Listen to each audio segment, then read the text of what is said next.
Yo, yo, yo, what's going on? What's up? All right, man. So we got a discussion tonight. First game of the season. Well, first major games of the season. Take FSU first game is LSU, of course. Um, Miami got two cupcake games. Miami of Ohio and Bethune Cookman before taking on Texas A&M. So earlier on during the week, we had an interesting conversation on the channel. So decided to, go more in depth with it. So why not bring on somebody that cheers for the Seminole, watch the team, very observative, to talk about the positional groups between LSU and Florida State, and also we'll take a dive into Texas A&M versus Miami, which is a little bit interesting, seeing how much talent that basically Texas A&M lost during the the off season, the transfer portal kind of thing. So it should be an interesting matchup between Miami and Texas A&M. Also, um, for anybody that don't know, hold on, let me get this off the screen. I have my guy here with me, A63 Seminole TV. If you guys are subscribed to me, you should be subscribed to him too. But without further ado, go ahead and introduce yourself and all that good stuff. I'm pretty sure most of them know who you are, but go ahead. Man, what's going on, T2? How you doing? Alrighty. Oh, Can you hear me? yeah, I hear you loud and clear. All right. What's going on, man? How you been? Been chilling, chilling. It's been a minute since we've been on together, huh? Yeah, with this new platform too, with Restream, I kind of like it because now we could kind of like combine audience when you go live together. Which that's a feature that Oh, see, I didn't know that. yeah, StreamYard didn't do it. I think it's like seeing that you're a guest, you could partner because you have an account with them, right? Yeah. And yeah, you could hook it up with your YouTube, so your audience will know that you're live here. I think it'll actually be live on both channels, Shoot, let me see that. Let me try that. so that way Why during not? the season when you have those you know those collaborations and stuff like that, you can combine the audience. But yeah, man, I'm chilling, bruh. Just living that good, having good all season life. You know how it be. Well, you might not know how it be, but Oh, yeah, I man, know we how just it be. chilling. Trust me, as a Miami fan, that off season life, we the champs every year. So, Just living life. man, shout out to everybody in the chat. Let me do a quick roll call before I lose myself. Um, yeah, see, the chat's already starting to evaporate. All right, so totally not depressed. What's going on with you? Um, what was Jordan Hayden? What's going on with you? Mark, what's going on with you? Kings football talk was good. Panama Jack, Hypnotic was good with you. Um, Turbidine, what's going on? ML Markets, what's going on with you? All right, so as you guys come on in, hit the like button, subscribe to the channel if you're not already. Also, make sure you guys are subscribed to my guys' channel. So, if you guys look in the title, you'll see his channel is linked, so you can click on his channel. All right, so Florida State versus LSU.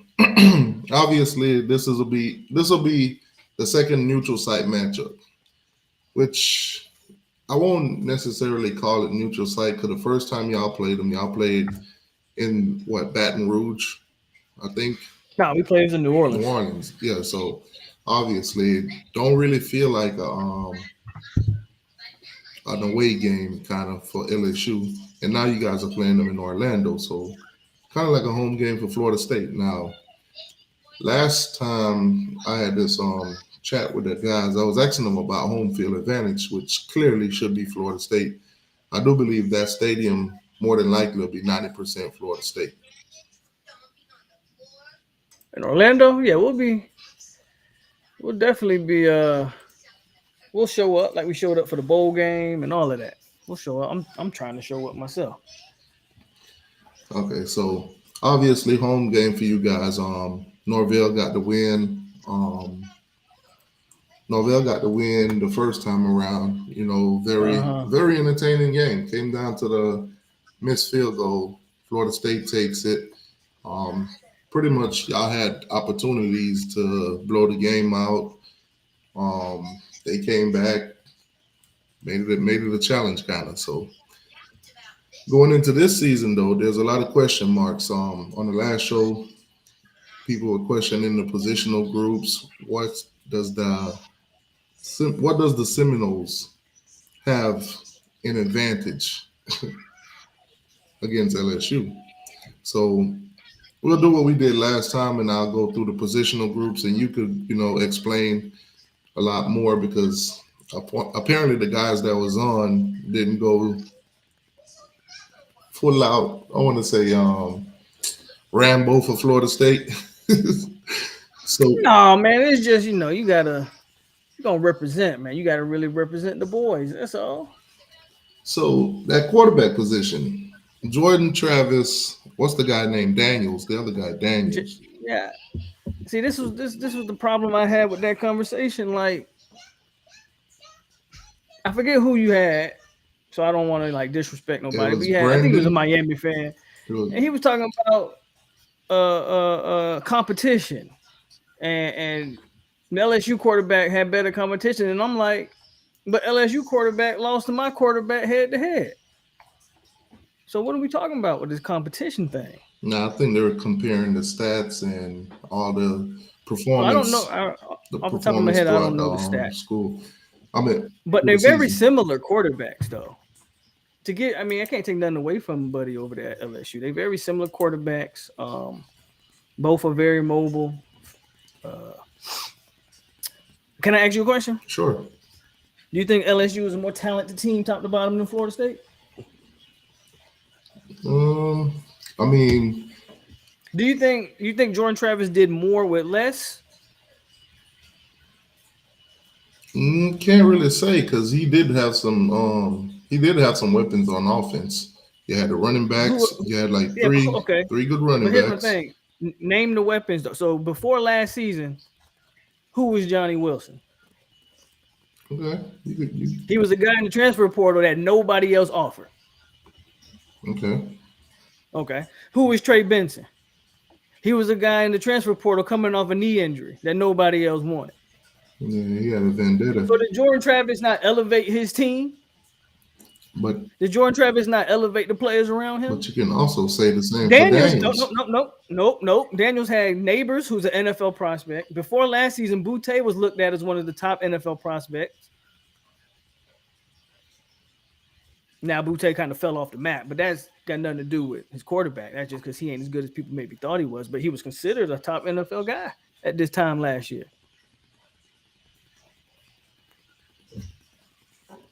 I mean, I'm just saying, bro. I'm just saying. I mean, if you look at it, you guys had the three running backs. You had the tall wide receiver, both of the yeah, Wilsons. the guy that, yeah, Then you had the yeah. Mackay guy. He contributed. Mackay. You're talking about Mackay. Yeah, Elite. Oh, Mackay. Mike. You're talking about Micah Pittman. Pittman. Yeah, Okay. he Okay. he contributed. Then you had the tight end. He was well. I don't know how much credit y'all want to give him. Say up and down.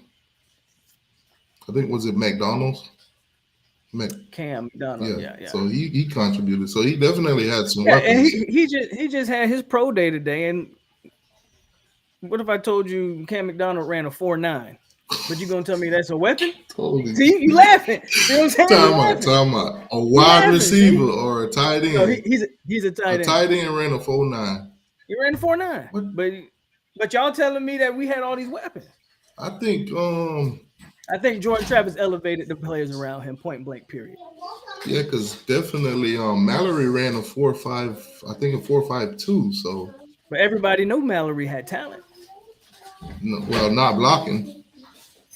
Yeah, well, he getting the right scheme. He can be a very good receiving tight end. You know what I'm saying? Oh, most definitely a receiving tight end, but blocking, nah, he'll get your quarterback killed.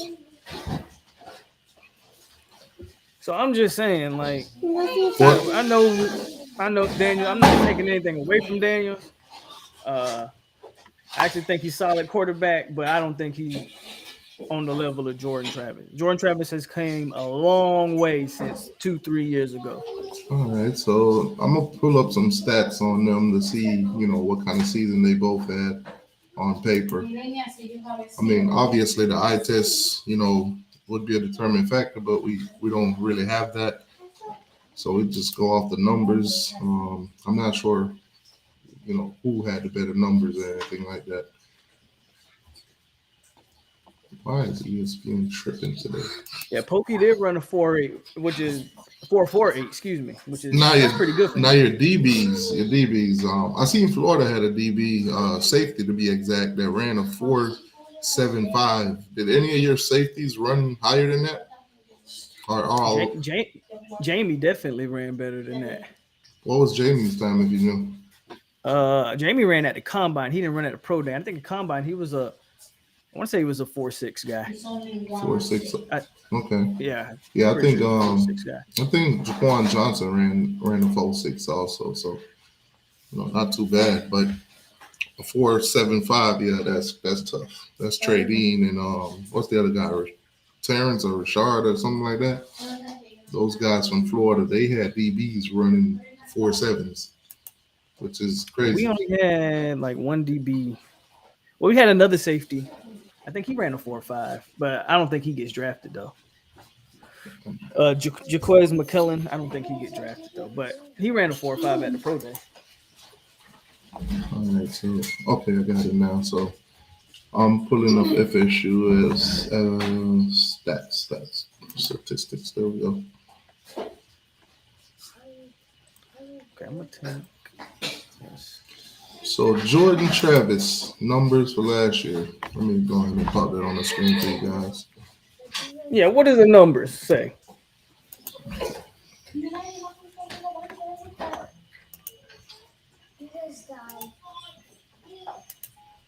Say Jamie ran a 4.59, 4.59, 4.6. Yeah.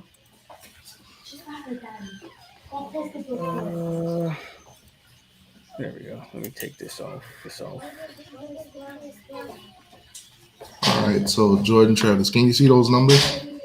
Yeah, 32. I'm echoing. Oh, let me turn off the sound on there you go. All right, so yards 3,214, touchdowns 24, 5 interception, quarterback rating of 85.8. Yep. Now, if you go from game to game, how many yards you rush for? Because I'm trying to see now his game. Click on that. Or say stat.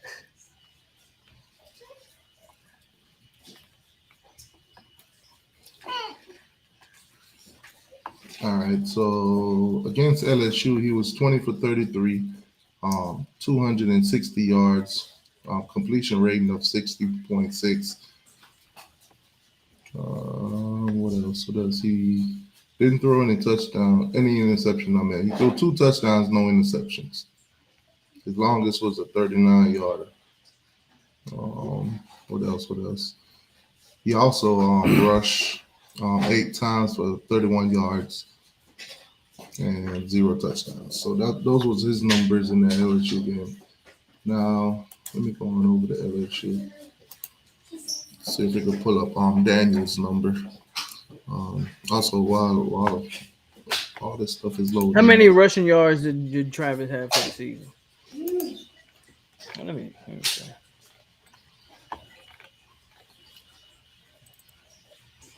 As a total rushing yards, he had 417. I thought he had more. I thought he would have had more than that because he was running for his life a lot. No, he wasn't running for his life. Don't tell that lie.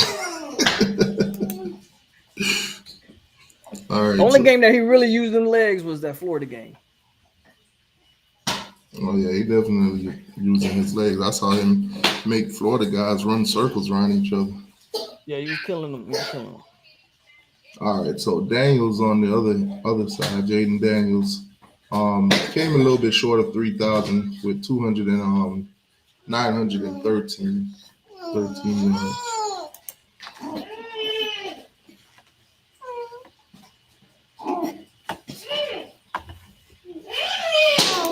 Listen, y'all get from around me with all this noise. You have to go upstairs? Yeah. Everybody go upstairs.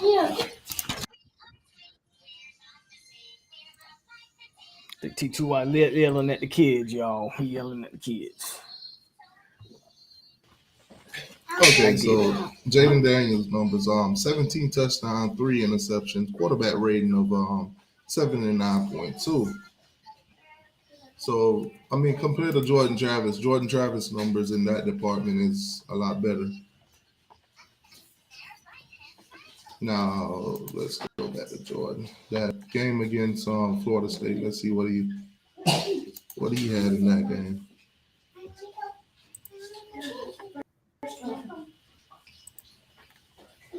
Now in the game against Florida State. So check this out. Check this out. I'm looking at it because I wanted to look at it myself. So Jordan Travis ran. How many yards you say he ran? I'm looking at Jaden Daniels' stats right now.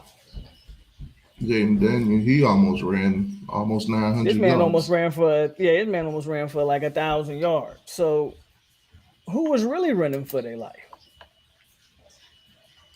I think Jordan Travis, throughout that whole season, he tried to push the issue that he's not just a runner. And it seemed to work. And it seemed like, I mean, because I remember y'all fans being mad at him during that 3-game stretch where you lost, where I think in that NC State game, he could have used his legs more to win us that game. Exactly. So I was hearing a lot of you I guys agree like, with that. He's trying to prove that, he could throw the ball. And then, but you also got to remember he had got hurt in the Louisville game, and they kind of limited how much they wanted him to run. Right. But in the beginning, because I still remember, like, they was like, is he a passer? Is he they was questioning his arm, basically, his accuracy, whether or not he could, come in the offense. Because the year before, he kind of went back and forth a little bit between him and Milton, and then sometimes we even saw Rodemaker. So I think this past season, he did definitely step up, but I think he had a lot to prove throwing the ball wise because nobody, questioned him running. But in comparison to Daniels definitely ran a lot more. I mean, double the amount of yards that, Travis had. Travis had, 82 attempts. Jaden had over 186 attempts. So they basically used him like a running back. Yeah, so he ran it 100 more times than Travis did.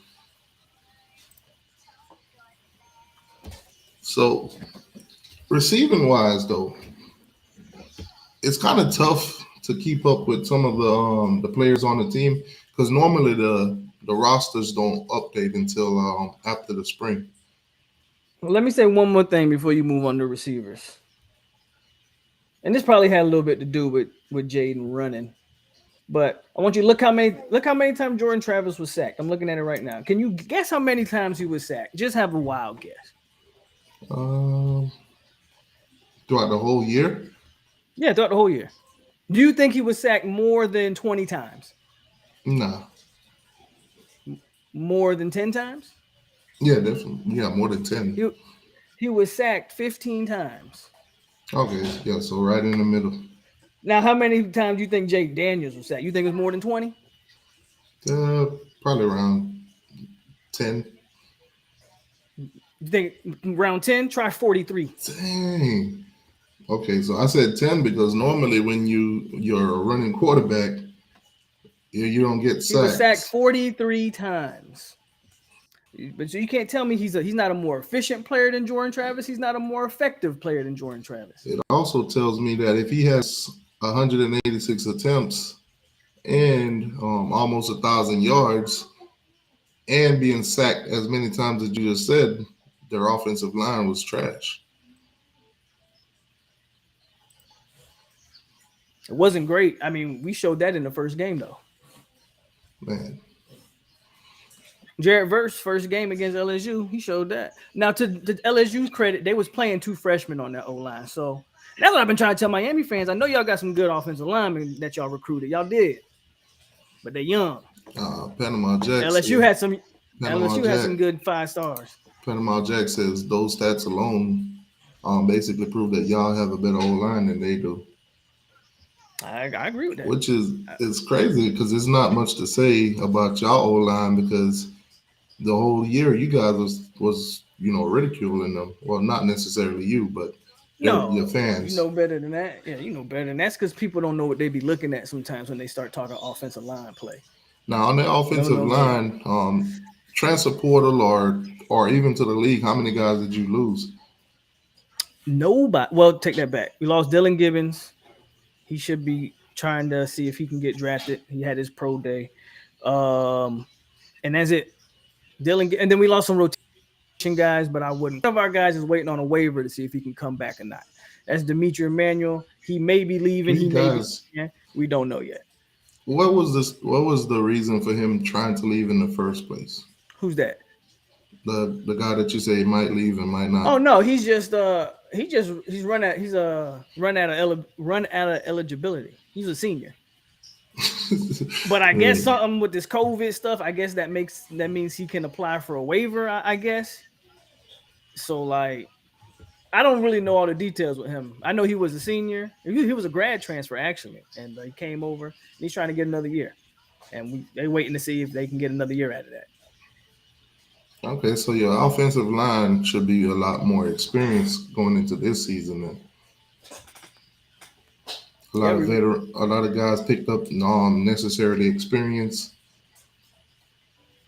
We return what I think Robert Scott was an all ACCO lineman. I don't know if he was. I'm pretty sure he wasn't first team. I don't remember. I think he might have been second team. We returned some good guys.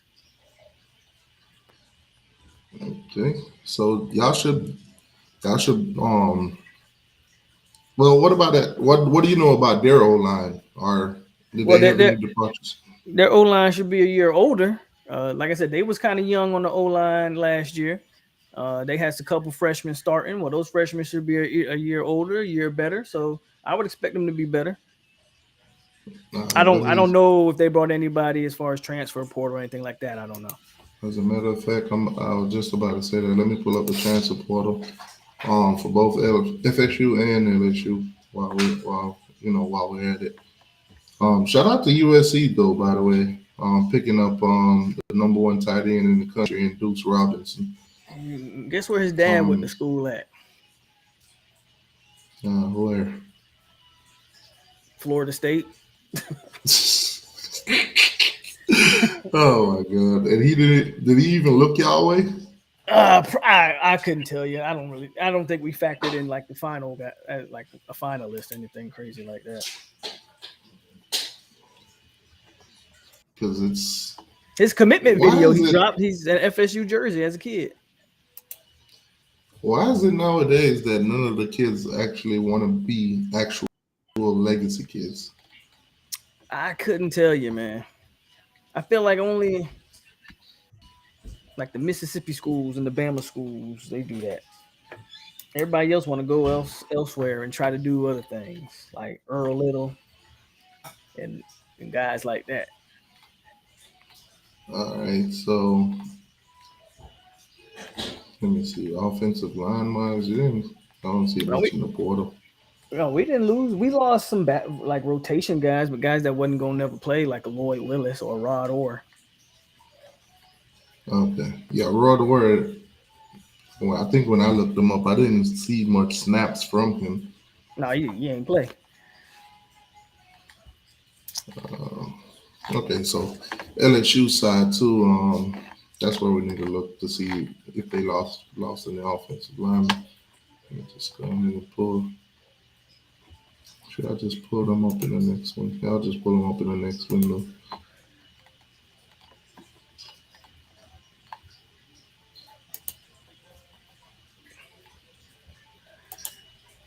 I know LSU. I know one thing they did do is they attacked the DB room in the portal, and they attacked that defensive line in the portal. So they actually went real hard with those Okay, so positions. Offensive line, I'm not too sure what they did. Oh, looks like they picked up an O lineman right there, Mason Lunsford. Lansford. Did they I don't pick know anything him up? about him, but they picked him up. So they picked up a tackle in the portal. They lost a guy. So he transferred Cardell. out. Cardell Thomas was like one of the biggest prospects when he was coming out of high school. That's crazy that he's from Baton Rouge and he's leaving. That's crazy. I And so remember they because Florida lost State was recruiting him. him.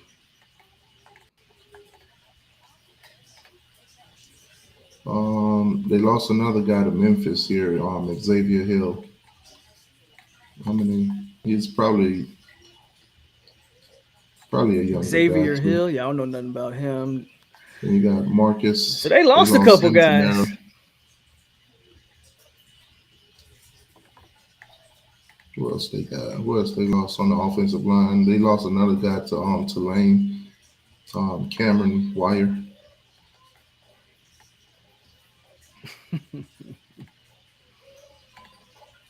Okay, that's pretty much it. They lost on the offensive side. So wide receiving. Compared to them, like who all are the wide receivers? Who are the go-to guys for you guys? I think we have more experience in the wide receiver room, but I think LSU probably got more top end talent in that wide receiver room. Their talent just young. They got young boys down there, but they got some legit like 5-star guys. We got Hakeem, but he young. As far as the I've seen his footwork. He ain't ready. Oh, stop it. Oh, boy, But we got He looked like he was doing the cha-cha in slow motion.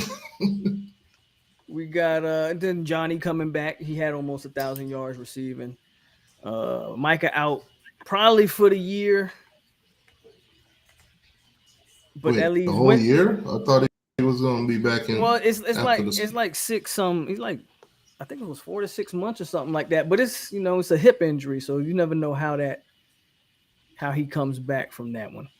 I wouldn't expect him to be back, but he might.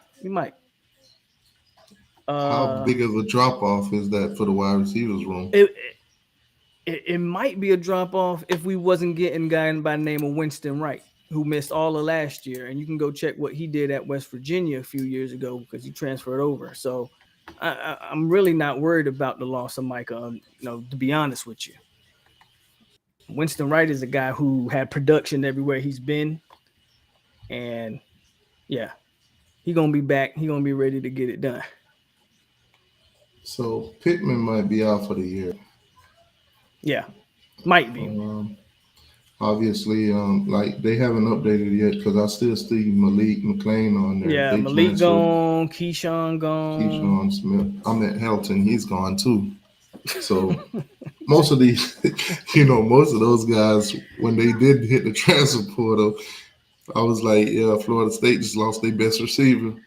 And a lot of people fell for it. They're like, he was not our best receiver, blah, blah, blah. And then the next week when all of your people be falling for that. When McLean hit the transfer portal, I'm like, oh, Florida State just lost their best receiver. And then they fall for it again, like, pick one. Which one is really the best receiver? But honestly, I don't even know why they fall for you and them trolls. Man, people just need something to laugh about. I don't know if it's but they be getting legit mad though. I haven't really seen some of the angry ones yet. Haven't seen them in a while. I think maybe it probably was more last year, not so much so far this year. Definitely more so last year though. But yeah, man, our receiving room is straight. We got a mix of some good young guys, some good veterans. No worries in the receiving room whatsoever. How many total yards y'all had last year for receiving? Who was y'all best receivers numbers wise? And who's Johnny? coming back? Johnny had eight. I think Johnny finished with like 800 and some yards. And I think second was Ontario Wilson, who's not coming back. And of course, So you we got could Trey. miss Ontario. I mean, Miami know all about him. So Johnny, you said Johnny won't come back, or No, Ontario Wilson's not or coming back, but Johnny back. So Johnny had Ontario's. 897. So Johnny had almost 900,000. 900 yards, almost 1,000. Okay. Receiving, yeah, Johnny led the team. Then Ontario, I guess that's Pookie then. Pokey, yeah, Okay, so he had okay, almost now 500 I'm getting yards. Micah had 330, which I'm actually kind of surprised Micah had 330. I'm surprised Cam McDonald had 312. it. And Cameron, the tight end, is he coming back too? No, he's McDonald. gone. Cameron's gone. But we picked up Jaheim Bell, so we upgrading that tight end room. Yeah. So clearly, y'all had y'all pro day. Any of those guys you think draftable? So honestly, from today's pro day, probably not draftable. But I think you can get some guys to get some camp invites. Not one. From today's pro day, I mean today's pro day, there wasn't not really. Like So could it who all declared that could possibly get drafted? Jamie probably the only one if I'm being 100% honest with you. Damn. Because all our guys came back. The state Everybody of Miami. came back. Verse came back. Benson came back. Johnny came back. Jamie the only one that'll be drafted. So I don't really count when I say Jamie. When I say I don't think anybody get drafted, I'm not counting Jamie because Jamie went to the combine. I see some Florida State fans saying Jamie. Yeah, I know Jamie's getting drafted. I'm not counting him because he had a combine invite. I'm strictly talking about the guys today that only did the pro day. They didn't go to the combine. I know Jamie getting drafted. Was Jamie the only one invited to the combine? Yeah, Jamie was the only one invited. The offensive lineman that came from Notre Dame, what is the deal with him? Gibbons? I don't know. I don't think Gibbons is a. See, that's a guy that I think could get an invite. I think Dylan Gibbons could get an invite and maybe have a chance to make an NFL roster. I don't know if he's athletic enough.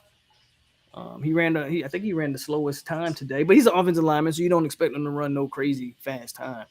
So I don't know. Gibbons is interesting. I can see Gibbons getting an opportunity. I wouldn't be too surprised. All right, so somebody said Rector. I think Rector's a dark horse. I think Rector could be a special teams player and have like a 10-year career, but I don't know if a team would draft him. That's a guy you pick up. I don't know if you waste a draft pick on him, even like a 7th. And Ontario with that time today was interesting. Again, they already had the combine, so I don't think he's not going to obviously not get an invite. So, yeah. But Ontario's an interesting one because he did run that 4.4. So that was he needed that. That was impressive for him. All right, so let's compare. I know John wants to compare the DBs. So I honestly think there's a reason LSU went out and got a bunch of DBs in the transfer portal because they need DB help. Yeah, looking at you guys is we bringing back our guys, and we added the best DB that was in the ACC last year, statistically wise. You talking about Funnel or something like that? Cypress Fentrell. Fentrell, there you go. Yeah, I mean, it's a lot of talks about recruiting in that portal. That's Mike Norvell's specialty nowadays. Cornerbacks, where your DBs at? Where you at? All right, so DBs. Anybody departed? I'm looking at this list you got right now. Scroll up a little bit. There you go. So Malik Feaster gone. Malik Feaster gone. We gone. Shaheem Brown will be a starter for us this year. Marion Cooper has moved to safety. Keem Dent, he's still here. Starter. Ronaldo Green, starter. Travis Jay's back. Jarian back. Knowles is dealing with the injury. He might not be back until like midway through the season. Sam is at Texas A&M. McClellan graduated. Scroll down. I don't even know who Harold Stubbs is. Demore Tate gone. AZ in his second year looking to have a big leap. Greedy Vance is back. Don't know who Dwayne Wells is. I know who Christian White is. They call him Smoke. He's back, but he's a walk Some on. names, if you don't know them, they're all walk-ons. Sydney's gone, and Jamie going to the NFL. So, but looking at both, you guys' DB room and their DB room, what would you say is a major difference? Our guys are all coming back and in the system. Again, LSU rehauled their DB room, which is fine. Everybody gets at Florida State for hitting the portal, but ain't nobody making fun of LSU because they did the exact same thing. They went out and added a boy from Syracuse. I think his name Chestnut. Yeah, I think LSU has the second-rated. Yeah, they went out and killed the portal, but don't nobody bring it up. It's always Florida State only do the portal, but LSU last doing time I seen it, I think it was Colorado. Yeah, it was Colorado, LSU. Guys. Yeah, nobody talk about that. They went out and got Denver Harris, who was a former 5-star. So LSU went out and rehauled and retooled their secondary as well. What makes us, what reason I think we got the nod is because we were super young last year in our DB room, and now we're a year better, a year more cohesive, all that stuff. And then you add a veteran guy like Fentrell Cypress. So with Florida State, let's go back to the quarterback position. Let's just say take away Jordan Travis. Who's the next guy up? Is it Duffy or is it Tate Rodemaker? So far, they're saying Duffy has been really good. They also say the freshman's been really good. I think if it started today, I think AJ Duffy would be QB2. AJ Duffy. Okay. Yeah. So hasn't Tate been there longer? Yeah, Tate been there since Tate was one of the first quarterbacks Mike ever recruited. So you think it's maybe time for him to hang it up and possibly go somewhere else? In my opinion, it doesn't make sense for Tate to go hang it up. If you're gonna do it after the season. Because why are you gonna leave now and just be a backup somewhere else? Stay till if you're gonna leave after the season. I mean, he could possibly leave now, find a school, play there. Yeah, but you already missed the spring. Or you're not going to play. Practice, then get into one of those press conferences, say this is the best decision he ever made. not saying I know. Like Jalen? Like my boy Knighton. Yeah, Knighton came up. But those of y'all that don't know, Jalen Knighton came up. Jalen Knighton did a one of those conference things or their press conference. And he's like, going back to Reed Lashley's offense was the best move he ever made. Like, straight. You could tell that he was trying to be petty or whatever, but hey, it is what it is, man. Jalen Knight. I did look in the comment section of that post.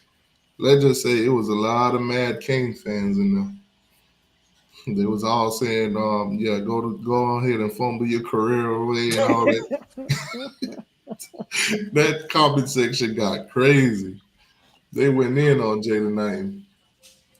But, good luck at SMU, man. It's like, I want SMU to do good, too, because I actually like Rhett Lashley. And I always like his offense. Y'all got a bunch of former Hurricanes over there, too, now. Yeah. Oh, a lot. Yeah, a lot. Really, like a lot. I think all of Manny Diaz team went there, which was astonishing to me because being that this was Manny Diaz's recruits, basically, none of them went to Penn State. Well, that's because Manny Diaz don't got final say at Penn State. James Franklin do. Yeah, but you'd think at least maybe one person was good enough to go play for him since he recruited all of them. But Manny was like, nope, I don't want to have nothing to do with that. But it was most of the offensive guys that went to SMU, right? A couple of defensive guys, too. Oh, a couple of yeah, mostly offense. Mostly on the offensive side because, Rhett Lashley. And Rob Likens, of course. But, I mean, it is what it is. So definitely AJ Duffy over Tate. I won't say definitely. I just think if you made me pick, I'd say AJ. But I mean, some people think Tate still has the nod, and Tate still has that longevity. Like, I don't think the gap's that big. Like, maybe if they were forced to make a decision, they would just go with Tate because he's been here longer. I don't think the gap's big. I would say AJ's probably outperforming, though. Okay. You said Manny Diaz is a better X and O coach than Cuban Jesus. Am I the one that started the whole Cuban Jesus thing? I think I am. I think you were. I think you were. But all right, what's next? What's the next position? Hold on, Panama Jack for saying that Manny Diaz is better than anybody, any coach in the whole country. He about to slap you. Stop it. Get some help. All right, so back to the DBs. On LSU side, is there any veteran threats? Like, did they retain nobody? I really don't know because they, in my opinion, they weren't that good last year. I mean, just go watch the games. That DBU stuff, LSU didn't really look like DBU last year, and that I find it, and that's what I'm saying. I kind of find it hard to believe that they weren't that good because they played for the SEC championship. I mean, as a team, they were a good team. I'm not saying they weren't a good team, but I mean, Georgia put a 50 on them. Yeah, how many yards did Tennessee put up on them in points? Like, that doesn't mean they DB. There's a reason they hit the portal so hard with the DB room. It's because they weren't really that good. I mean, even our receivers had our ways with them at times in our game. So for me, it's like LSU DBs don't scare me. Now, maybe if the new guys are way better, then maybe, but I don't see it as of right now. Okay, so let's go on over to LSU real quick because I want to see, how much yards they gave up. Where were they at in the country last year? Oh yeah, see, like I don't know their defensive numbers or nothing like that. It was first in the SEC, so I mean, yeah, they had a good team. Definitely not taking away the talent. I ain't saying they trash. I'm just saying compared to the big dogs of the state, I ain't worried. That's all I'm saying. Brandon says, silly question, FSU. Hey, if we had some LSU fans in here, they would probably be saying the opposite. One of your Miami fans said Manny Diaz is the best coach in college football. Oh, yeah. A Miami fan said that now. He said Manny Diaz is the best. Oh, my God. Where's these? Where do these guys come from? Got him! Got him! That definitely got to be a joke. Said Manny, the best coach. Oh my God. Anyways, back to the regular schedule programming. Let's see. Defense. Here we go. These are numbers. I wanted it all together. Go to team. Yeah, there we go. Team. Yeah, go to team. Yep, there you go. I love Manny, best coach ever to coach Miami Hurricanes. That's crazy. That's from K. K's probably not a real person. Then again, there is a portion of the Miami fans that are still loyal to Manny. Where they at? Point them out. K. Right here, K. And I don't even know how you pronounce his name. Taburden. Yeah, they Miami fans, man. I think he let's see. I think he trolling. He definitely trolling. I don't like the way they break this down. I was hoping they would all the way down. Or is that's just offensive stats I think we're looking at right there. Offense. Yeah, see, I like the way they break. No defense. Yeah. Interesting. So I don't know what defensive numbers say for LSU. I just know what I watch. And defensively, they weren't the scary LSU team. As a matter of fact, the only position I give LSU the nod in is probably linebacker. Linebackers are probably the only position. They got a really, really, really, really, really, really good one. They had a total Had a total of Perkins is a really good. seven interceptions last year. How many interceptions did you guys have? We weren't a big turnover team, so we probably was in. We might have had less than 7. To be honest with you, I don't know. We didn't have a bunch of turnovers either, though. On defensive line, We got the nod on that. how many defensive Now linemen they did you guys lose, whether it's to the draft or the portal? everybody came back except for Robert Cooper. And y'all just lost y'all best defensive man the other day. Hey man, stop. What's a guy named McClendon? Yeah. Shout out to D-Mac, but we good on this end. So McClendon's gone, and That's it. now let me ask your opinion. Yep. Jared Verse, tremendous year. Should he have came back?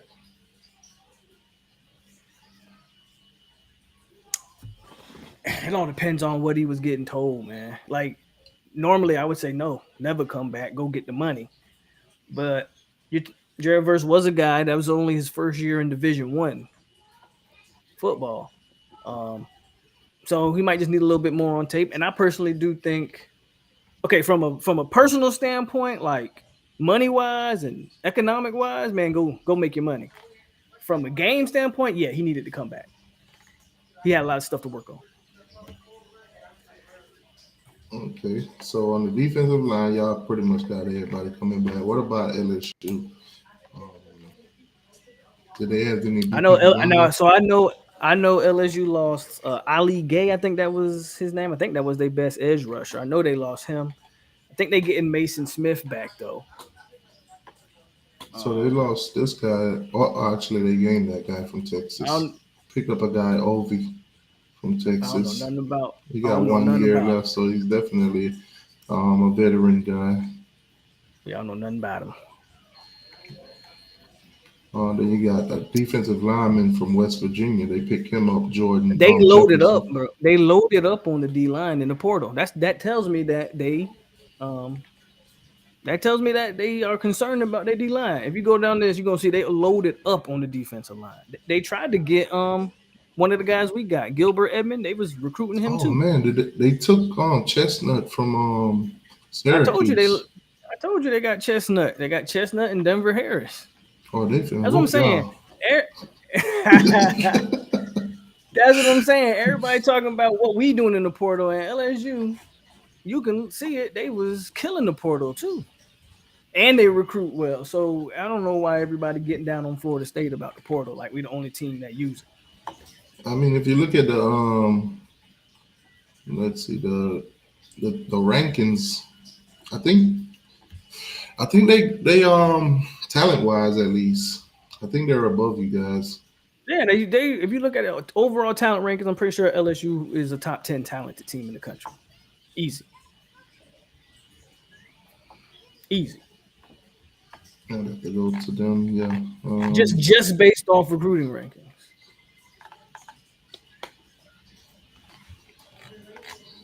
So they really did go into the portal for the defensive line. I told you. They lost a couple linebackers too. Yeah, but they got Perkins, man, and Perkins might be one of the best players in all of college football.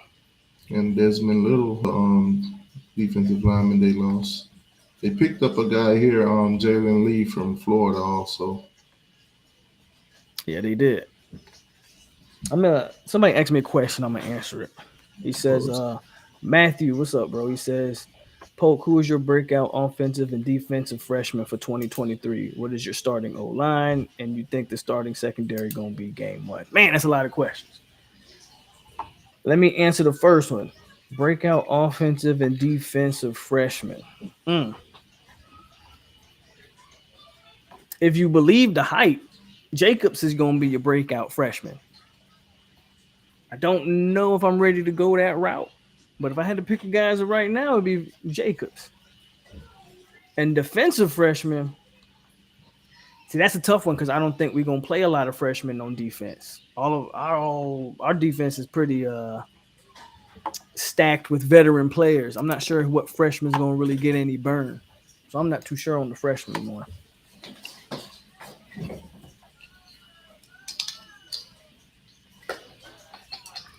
So the running back room, you know your ones and twos are already pretty much. Who's going to fulfill we know that we third know our spot? 1, 2, and 3. Who's the third one? Who do you think the first two are? Trey Benson and Toafili. Okay. So that third one is gonna be a guy by the name of Keziah Holmes. Never heard of him. Well, you're gonna hear from him this year. Is he I a promise you. freshman? Does he have any experience? He is. Yeah, he coming from Penn State. So FSU, he's from Florida. I want to say he's from. Where's Keziah from? I think Keziah is from Clearwater area. I think. I don't quote me on that. I'm not sure where he's from exactly. And somebody said CJ. Who is CJ? CJ Campbell. He's a walk-on running back. Quite honestly, it's going to be Keziah, and if you pick a second guy, it's going to be Rodney Hill. No knock on CJ. I like CJ. I don't think CJ is better than Keziah or Rodney Hill. So CJ, how many years of eligibility he got left? CJ walk on. I think he was a freshman last year. I think CJ got 3 more years. Oh, he's a walk on. Oh, okay. Yeah, CJ will walk on. Rodney Hill is. Well, hold on, timeout. So he's putting CJ at the 4th, I guess, over everybody else. Everybody else is that bad. No, I think CJ. No, CJ's that good. CJ's good. He's good for a walk on. CJ's good. But Rodney Hill is going to be the running back next to Keziah Holmes. It go Trey, Toafili, and then pick your poison with Keziah or Rodney. Right now, I'll lead towards Keziah, but Rodney Hill, freshman running back, is going to be in there. Okay. They got more questions popping in too. Hill has better hands. I could see him surprising Holmes. So here's the thing though. This is the beautiful thing of it, Briley, and I think Briley would agree. Hill you can use. So when you need to spell Toafili, you just use Hill like you would use Toafili. When you need that running back to spell Trey Benson, that's what Keziah Holmes is there for. I really don't think it's about taking snaps from anybody or surpassing anybody. Just what we do over here. Rotate running backs. What is this guy talking about? Nick Saban paid off the refs to beat the U. What is he talking about? Bro, you tell me that's the Miami fan. He's a Miami fan. Oh my God. I hope he ain't talking about that game. 2 years ago, first game of the season. I hope not. I don't think he could have paid the refs enough. But the boys had to pay the refs nothing to beat Miami. That. So obviously, LSU. Let's just say you guys lose that game. Let's go there. I think before we get there, I'm gonna say that LSU, I believe, is a 50-50 game. I think that is going to be a really, really good football game. I ain't taking nothing away from LSU. They got talent. They got a coach who has proven he can coach. All of that. I just think we coming back. We loaded up with veteran players, and we hungry. If we lose that, now to answer your question, if we lose that game, the season ain't over. Matter of fact, the season just started. Because for me, the LSU game, while it's a big game, it's not the most important game. And I know Jordan would appreciate this. Next year is all about Clemson for me. Florida State going to get back to where Florida State want to be at. You have to beat Clemson.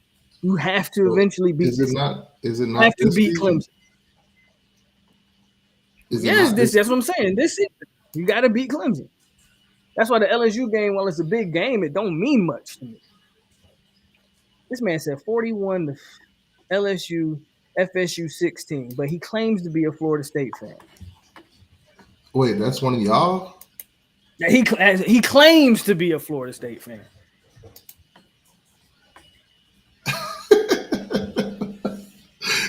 That's one of your guys. Man said, I love LSU. He said, I love FSU. K said he loves FSU. And Jordan's absolutely right. We should be playing Clemson twice. So he's absolutely right. K, are you really an FSU fan? He like LSU now. This man just trolling. Oh, wow. This man said 41 to 16. I was like, ain't no way in the world you an FSU fan. Oh, you must be a newer days FSU fan. Holy smokes.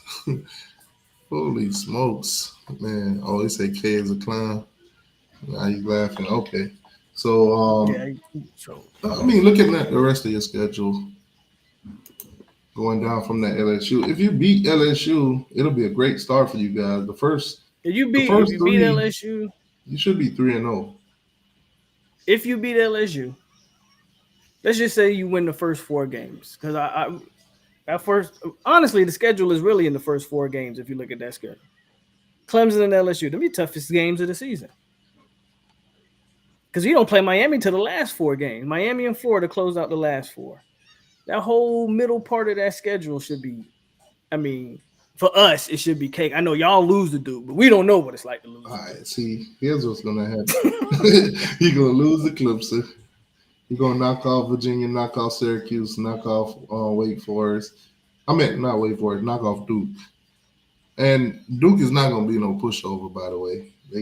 I think they got a good coach. I actually like their coach. They're I gonna like come their coach a lot. correct this year. They had a good year. Yeah, Plus, I like their coach. They picked up a couple players too. So they definitely, they'll be ready. I don't think you guys lose to them though. No. Wake Forest, they beat you guys the last 4 years. I just wanted to say that. Sam Hartman ain't there no more, so I don't want to hear that. That's gonna be you don't lose the interesting. weight. That's gonna be an interesting game. I think that's crazy that Louisville doesn't play Clemson or Florida State. Like, how did they pull that off? How did Louisville pull that off? That you don't get to have to play Clemson or Florida State? It's because of this whole new pod system. I don't mind the system, but you got to make sure somebody's playing. Like, you got to make sure your top teams play. Do y'all play Louisville? Oh yeah. They're Louisville and Boston College are permanent. Okay, gotcha. So Louisville will become a little rival from now on. Well, for the next 3 years, depending on if they switch up again. Because this scheduling system is only supposed to be from 23 to 26. Is Cunningham still there? No, I think Cunningham's gone, if I'm not mistaken. I'm surprised if he is going. I'm surprised I ain't heard no draft talk about him. Yeah, so you guys will have that's going to be an interesting matchup with you guys in Wake Forest. Yeah, he's gone. People are saying his backup's good, and maybe he is, but bro, they ain't no more Sam Hartman. They lost A.T. Perry, like their best receiver, who's an NFL caliber talent. I'm just like, look, Wake might be whatever, but Wake don't reload like that. They losing too much talent, in my opinion. There's no way Wake is the same team. Yeah. Pitt is the only game that I would worry about that's not a rivalry, because Pitt is usually a very well-coached team. I mean, y'all know about Pitt. Pitt be giving y'all problems. Yeah, they got the best of us last year. I mean, well, everybody had the best of us last year. So Pitt, that might be a 50-50 one, depending on how Pitt come out. They did lose their quarterback, I think, if I'm not mistaken. Yeah, I think Boston College old quarterback transferred there. Yeah.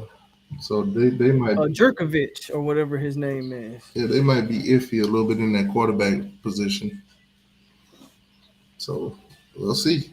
Miami rival game. I would give you guys the edge in that one, especially how horrible we've been playing, and we got a lot of improvements to make. Look, the good thing about this game for Miami is I don't know if it's a good or a bad thing, but it's later in the season. So by November, y'all should figure something out. Yeah, you should. I mean, y'all should have something figured out. Looking at our schedule, we definitely got 8 wins. And y'all schedule cake, because outside of A&M, y'all don't play nobody else. Well, technically, we play A&M, we play y'all, we play Clemson. I'm not counting us. Okay, I did not know y'all played Clemson, so that's. Yeah, we played Clemson and. Y'all play North Carolina again? And North Carolina. Yeah, North Carolina be giving y'all the business. So, I mean, right now, looking at y'all schedule, y'all pretty decent. You get past Clemson, LSU, everything else is fair game.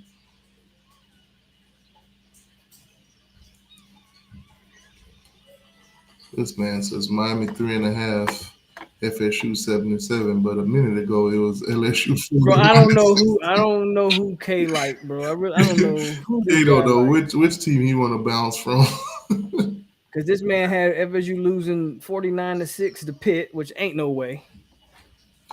I think in 25, Miami has probably one of the toughest schedules I've seen in a while.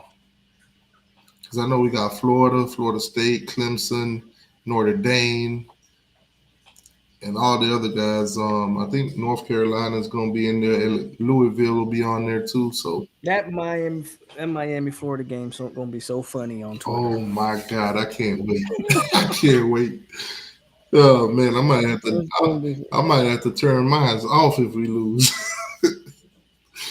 Yeah, K's got to be a Clemson or a Gator, probably a Gator fan.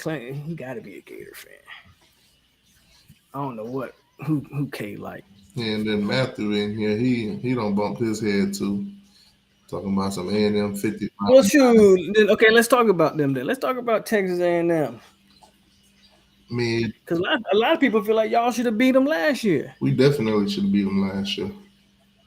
I was looking back at that game. We had so many opportunities in the red zone that went straight to trash.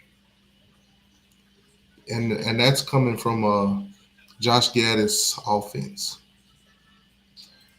That game proved to me that in the red zone, Josh Gaddis was just straight trash.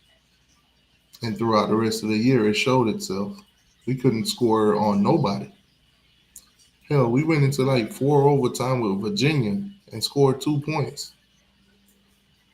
That was one of the funniest games I've ever watched. That Virginia game. So it should be interesting now. This offense. Nobody wanted to win that game. This offense from Miami coming up, though, from what I'm hearing, 85% of the offensive playbook has already been taught. So they're moving at a very fast pace. And in Miami? Yeah. But it's interesting. Is that a good thing? He just got there. It's a good thing because the guy before Gaddis was running the same system. So most of those players on the team, they already got the concept. They already pretty much got it. Guys like Jalen Knighton and those guys, had they stayed and Dawson came in, they would have fit right in too. Mm-hmm. Okay. But I mean, if you go down Miami's So is it TVD the starter? TVD, Obviously, I think TVD's obvious, right? Yeah. So I guess the better question is it Ja'Cory Brown? Who is it in your quarterback room? Is it Ja'Cory Brown and Emory Williams, right? Yes, those are our scholarship. Oh yeah, guys. so it gotta be Ja'Cory Brown second string there because Emory a freshman. And the good thing about Ja'Cory Brown being in this system, he's already see that a mobile quarterback can have success because coming from Houston, that guy threw for 4,000 yards and he was a runner. He was terrible passer too. They saying that your new OC is lethal simplicity. Okay, we'll see how that goes. I'm just saying that's what they. I mean, they told me that Rhett Lashley when we first got Rhett Lashley, Florida State fans told me that he was just another Willie Taggart kind of guy. He was just another. You didn't hear that from just me. another. What was the guy you guys had? And then y'all said, "Oh, his offense gonna stall out." And next thing you know, I'm in I'm in Hard Rock. I forgot who. Yeah, I think it was Browns. Y'all was talking about. And if you ask anybody, I was one of the few Florida State fans that loved Browse and wanted Browse. And then I watched Lashley's offense come in that first year and drop 52 on y'all. So no, I always said Rhett Lashley was a good offensive coordinator personally. That's why, if you remember last year when he left, I said, "Ooh, we're gonna see if TVD really as good as they say he is, or was it all about Rhett Lashley?" Well, I think we kind of found out, didn't we? Yeah, but you know what I find funny? FSU fans, they scream 45-3, but they all seem to pretend that 52-10 didn't happen. They all it ain't got nothing. See that Mike did not coach that. It don't matter. He didn't though, did he? He did. He was there via. That man ain't coach tablet. That man He was at there the on house. his little tablet. That man had COVID. He was on his deathbed. I want to hear it. He was definitely there on that tablet calling plays. No man, Kenny Dillingham calling the plays. all that. So I don't know why FSU fans pretend like 52-10 didn't happen. But you're not it scared of your. happened. But you're not scared of your quarterback room though. On like a serious note, because No, TVD go down again. I mean, no, because Tyler Van Dyke, he's gonna take care of business. And if he don't, I've seen Jakari enough, and I've seen this new offensive scheme to know that he's gonna fit in. And if he can't throw it, he could damn sure use his feet. so we know he can run. But from what I've seen from him in practice and everything that's going on, he's getting a little bit more accurate. But hey, that's practice. Spring game coming up. You can only judge so much from the spring game, but it'll actually, show something. We'll be able to see something because the difference between Mario and Manny Diaz. Manny Diaz would put out highlights, like 3-minute highlights of the spring game, not the spring game, the scrimmages, and he would actually come and give interviews after the scrimmages and tell us all the player stats, who did what. Mario don't give you nothing. He's actually told the media, like Susan Miller, she asked, "Are we invited?" He's like, "No." He just told us straight up, no, that's it. No. It's not the same anymore where we would have these, reporters go there and come back and tell us who look good, who's not good, who's injured and all that. So now you get nothing. Yeah, but Miami YouTubers got a lot of inside information, right? Yeah, but if there's no media there, right? Then where are they getting the information? Where are they going to get the information from? That's true. And how much of it will be believable? I don't know, man. I just think you should have a little bit. Look, if the TVD can stay healthy, y'all are in good position. But yeah, quarterback wise, I definitely think TVD is okay. So let's go to running back. Running back. Now, running back that's a good challenge. That's a good challenge. As of right now, if the season were to start, it'd definitely be starting Henry Parrish.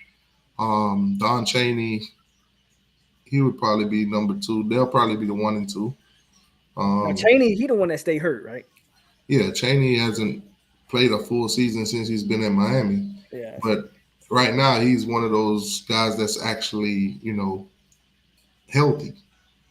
Trevante Citizen, he got injured last year. He might not be back until maybe around May, if he even plays this season at all. And then you have Lucius Stanley. He's gone. He did his pro day. Devin Perry, he's gone. Let's circle back on Parrish. How do you feel about him? I think Parrish, if he could get past the initial tackle and get some yak, because yak is where he's missing. That's pretty much where he's missing. He's not one of those runners that you'll get the big explosive runs from. Right. He's a game manager running back basically. He's a pick up 4 yards here, maybe burst for a 10, but he's not going to be the one to break the game open.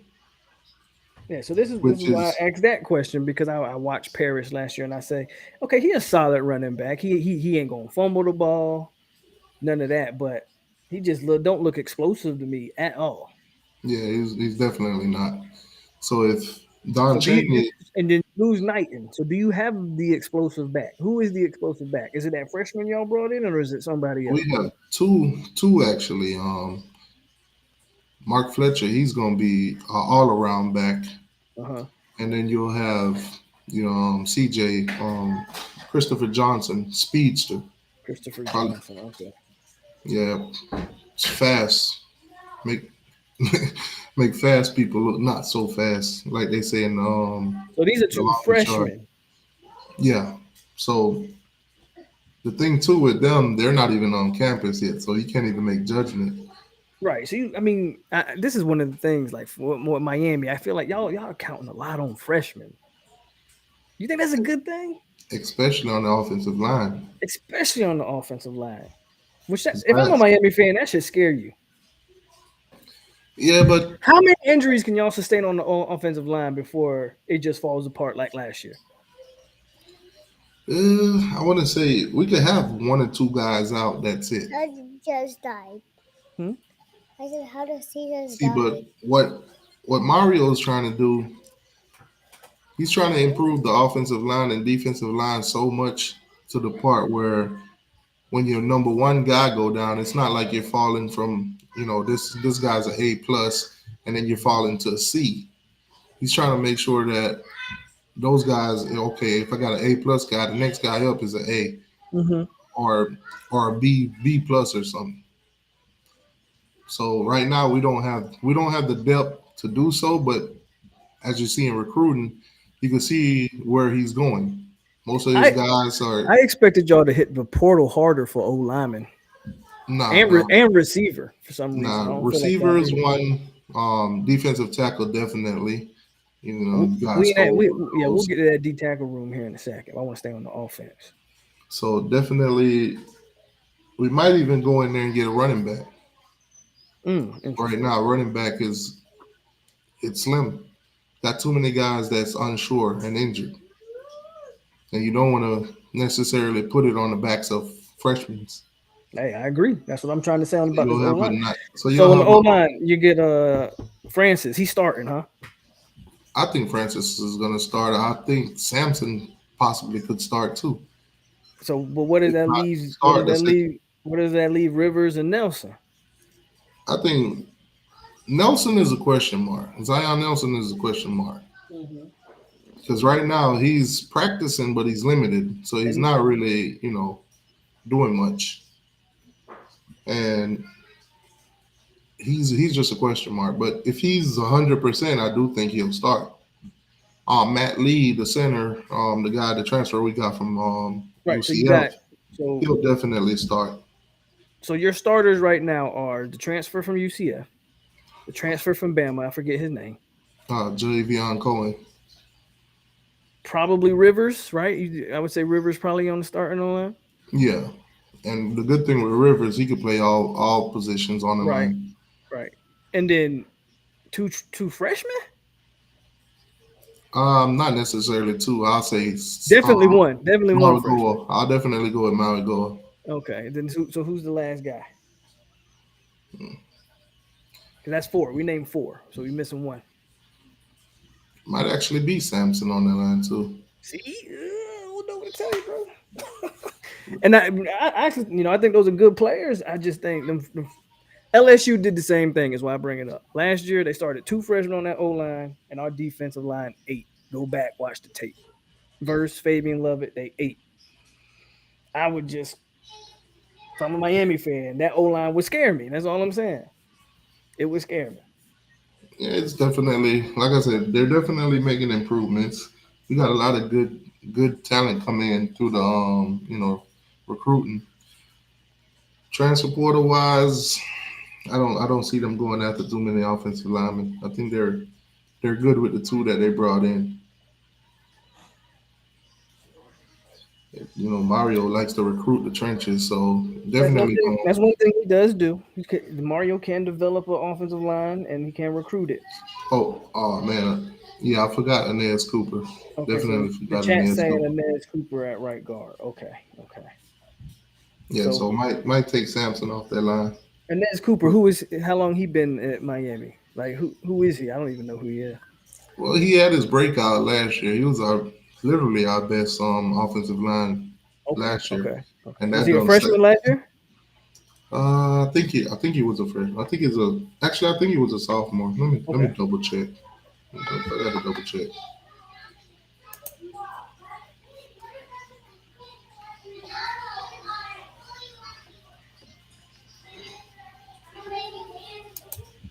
So Roland says Rivers, Cohen, Matt Lee, Anez Cooper, and Francis.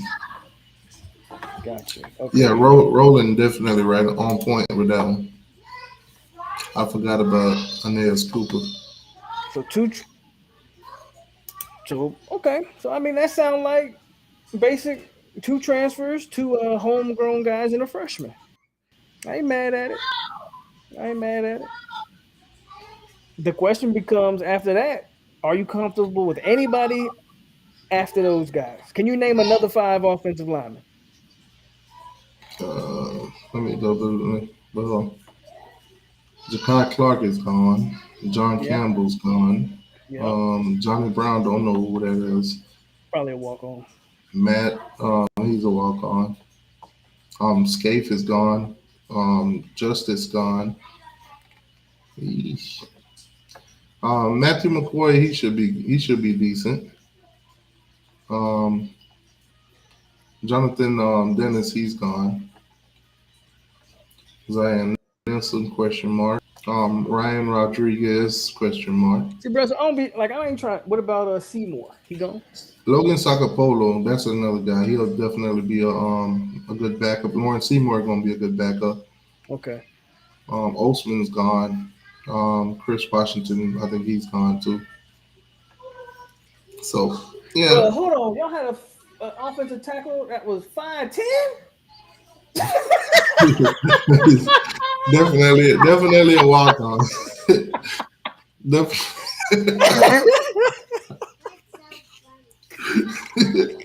Oh I man. ain't never seen that, bro.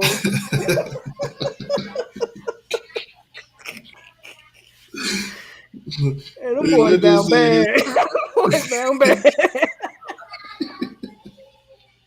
let's just say his chances of getting on the field is non-existent. What's his Hey name? man, Miami got a good education, bro. Ian Johnson, boy. I'm gonna look up Ian Johnson. Hold on. No, let me go check y'all rosters. Please do it, because I promise you ain't got no 5'10" offensive tackles. I promise that much. Oh man. Why you do that though? All right, so let's move on to y'all wide receivers. Because I think there's a guy. I think y'all got a bunch of question marks there too. Oh, we definitely got a lot of question marks. Definitely you're gonna see a lot of freshmen being featured in the wide receiving room this year. A lot of them gonna get a lot of play time. Bro, this is a Especially thing. That's what I keep saying. especially Bobby Washington Yeah, and I heard about Washington. and Nathaniel Joseph. They're definitely gonna get a lot of burn. That's what I'm saying. I keep hearing y'all talking about y'all counting on a bunch of freshmen, which can be the more freshmen you got to count on, bro. The least amount of wins you should expect, that don't mean that they're not good players. It's just freshmen. You know, you can't count on a freshman to lead your team. All right, receivers wise, Melo Brinson, he's gone. SMU. Yep, he's gone. I'm not gonna talk about that guy. I don't even know who I he know. is. I know. Jacoby George is back. Yeah, Jacoby George. He probably y'all number one guy, huh? Him and Restrepo, probably Restrepo would be number one. In Kobe Cody Young, he'll be the number one actually. Xavier will be number two, and then you'll have Jacoby George. Isaiah Horton, he should be the guy, one of the guys to look out for. He was a freshman last year, so he'll be a sophomore or he'll be a redshirt freshman. I think he'll be a redshirt freshman. Okay. Ladson, y'all gonna get anything out of Ladson this year? Ladson, to me, he's a question mark. I think he'll have to step his game up a lot this year. Okay. Devin Perry he was a running back. He's gone, so it don't matter. Michael Redden's another guy that's going to have to step it up. Xavier Restrepo, you'll see him. Brashard Smith also. He's gone or he's still there? He's still there. Okay. Keyshawn Smith is gone. Kobe Young, he'll be good. Yeah, so we'll definitely be good in the receiving and in the tight end position too. Elijah Aurora, he'll be coming back from injury pretty soon. Brentley is gone. He hit the portal. Mallory's gone. Memorelli's still there. Jaleel Skinner will be the main focus. So it'll definitely be. Jaleel ain't been looking too hot in some of them clips I done seen. I don't know. It's just practice though. Yeah, that's just practice. It's just practice. Though. The guy to look out for, from what I'm hearing too, is the freshman. The freshman's Carver, Jackson Carver. He might get some burn this year too. I think I was confusing Kobe Young and Jacoby George. I think George is number one. That's what I meant. George is the guy that y'all got from JUCO, right? Nah, that'll be Kobe Young. We got him. Young's the one. Go. Cool. Yeah, damn near became our best receiver last year too. Okay, so I was right. So it was Kobe Young that I say number one. Okay. Yeah, Okay. and then tight end room we're pretty good. So receiving, we'll be good on the receiving end. So which one of these receivers is like you said Horton is the guy to watch out for? Is like he the most talented in the room? Like Nah, he's the more bigger physical he's receiver. the physical guy. So who's the most talented receiver you got? If you ask me, I'd go with actually a freshman, Nathaniel Joseph. I'll actually go with him. So one of the freshmen got you. Okay. Yeah, him and Washington. Them two. I think once they get in the game, it's no looking back because those guys could actually go vertical. That's one of our biggest issue last year. We couldn't go vertical. That's why we didn't have the big plays. Right. Y'all ain't had no deep threat. No deep threat. Nobody that could create separation. So you think it's addition by subtraction. So y'all lost a lot of guys, but you think you're gonna be better for it. yeah, the kind of talent that came in, recruiting wise, was pretty good. We got speedsters. We didn't get much receivers because of the whole Gaddis situation. But when he did leave, we did have Nathaniel Joseph. He's a speedster. And we got Robbie Washington. He's a speedster too. BB said Andy Jean is better than any freshman y'all BB got. seen one clip from their practice. And now they see him practice one time outside of Florida, and he's the best DB. Now he's the best wide receiver. Now he's the best tight end. He's the best everything. All right. You ready to move to defense? Yeah, defensive line. We can start there. Let's check this D line. Let's start with them defensive ends. So I think y'all probably expect big things out of Najee this year, probably, right? Yeah, Najee will step it up. We still got Jafari Harvey, which it'll be a question on him. How good can he improve at this point in his career? I hope he has a tremendous year because I do want him to leave so the room can continue to move without him actually getting pushed out because, I think his time is almost expiring. Darrell Jackson, y'all got him. Najee Kelly, he'll definitely get some burn. Is he a starter? Is he a starter? Like who's the starter on the edge? Is Chance still there? I want to say they probably give it to they're probably going to have Jafari start. Who? Harvey? Yeah, I feel like Harvey been ever. I feel like he's been there a long time. They probably had him start, and then on the other side it'll be Akeem Mesidor. I forgot y'all still had Mesidor. He was pretty good for y'all last year. Yeah, so I think that. What about this Cyrus Moss kid? How he coming along? Is he any good? When I first saw him in the spring, he looked mad skinny, but he's been putting on a lot of muscle. He's been growing not as fast as you want him to, but he's putting on the weight, so he's showing that he can actually put on muscle mass. Because at first it was a struggle. Looked like he didn't eat. And y'all brought in Wayne at freshman, right? Yeah. Jaden Wayne. Jaden Wayne from IMG. Is he on campus or did he early enroll or is he? Yeah, Jaden Wayne. He's already out there practicing. Okay, what's the word on him? Oh, I think he's yelling at the kids, y'all. Pause. Tell them to be quiet. And they still making noise.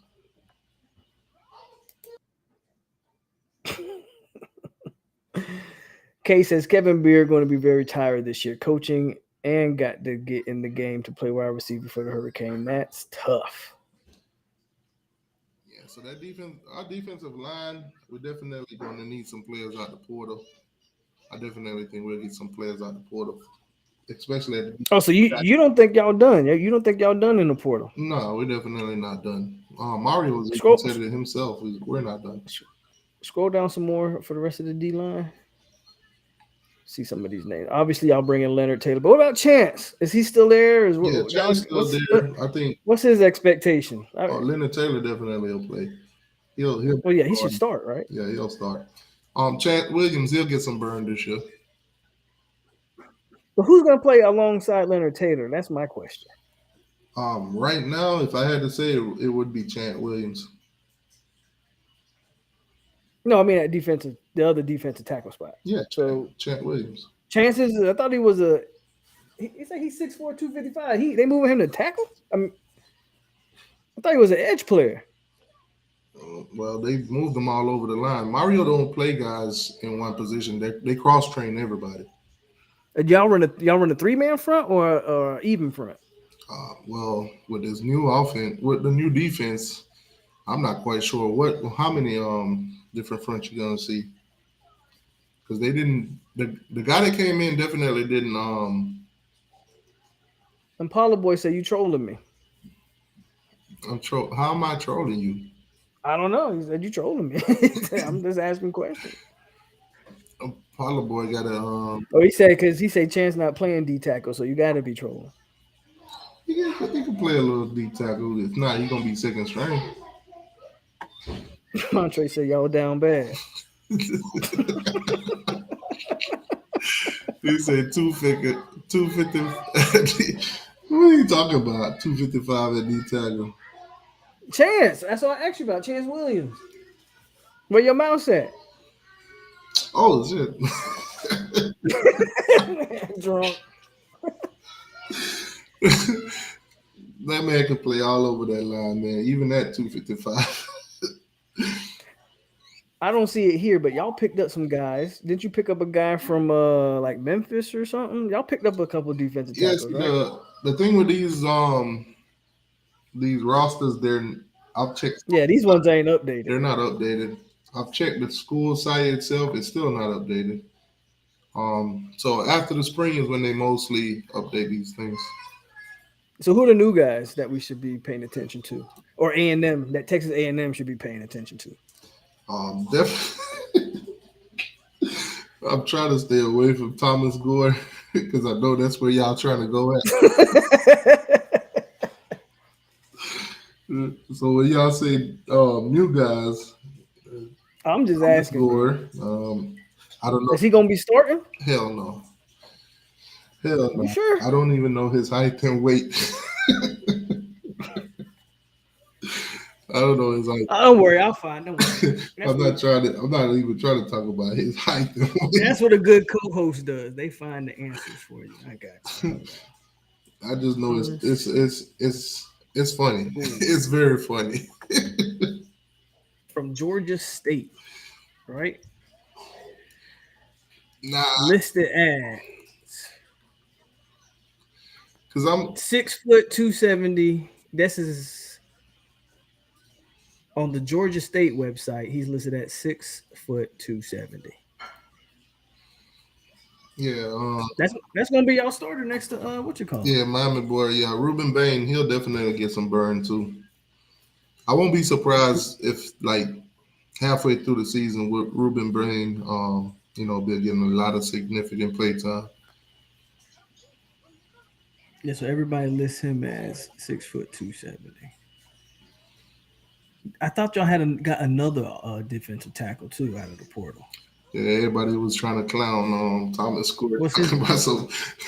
Some boy got a 6 foot guy. Let's get it. Say him and Gore the same size.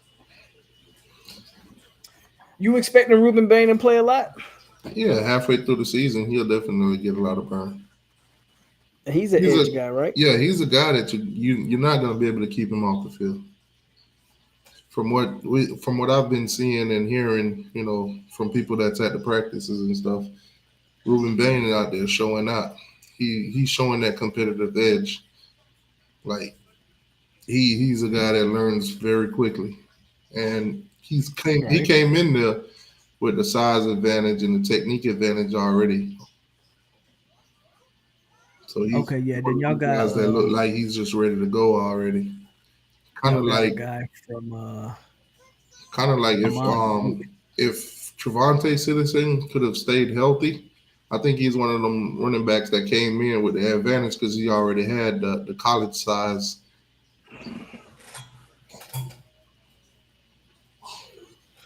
So the theme so far from Miami has been freshmen. Yeah, it's a lot of depending on freshmen. But we do got But second year guys. we You gotta knew that understand though. Mario is purge. It's a purge. No, I get it. We went through the thing. Florida State did the same thing. We purged the roster, played a bunch of freshmen. Those freshmen now in year 4 are all seniors and juniors. That's why Florida State is in the position they're in right now. I just want Miami to realize that this is going to be a process, y'all. I don't know how many games y'all going to win, but y'all pending a lot on freshmen. I mean, if you look at the schedule, that's the only good thing is y'all schedule is pretty easy. Yeah, we could definitely run through this schedule. You can ask every Florida State fan in the chat. They'll tell you what happens when you depend on freshmen. You start 0-4 and lose to Jacksonville State. Just being real.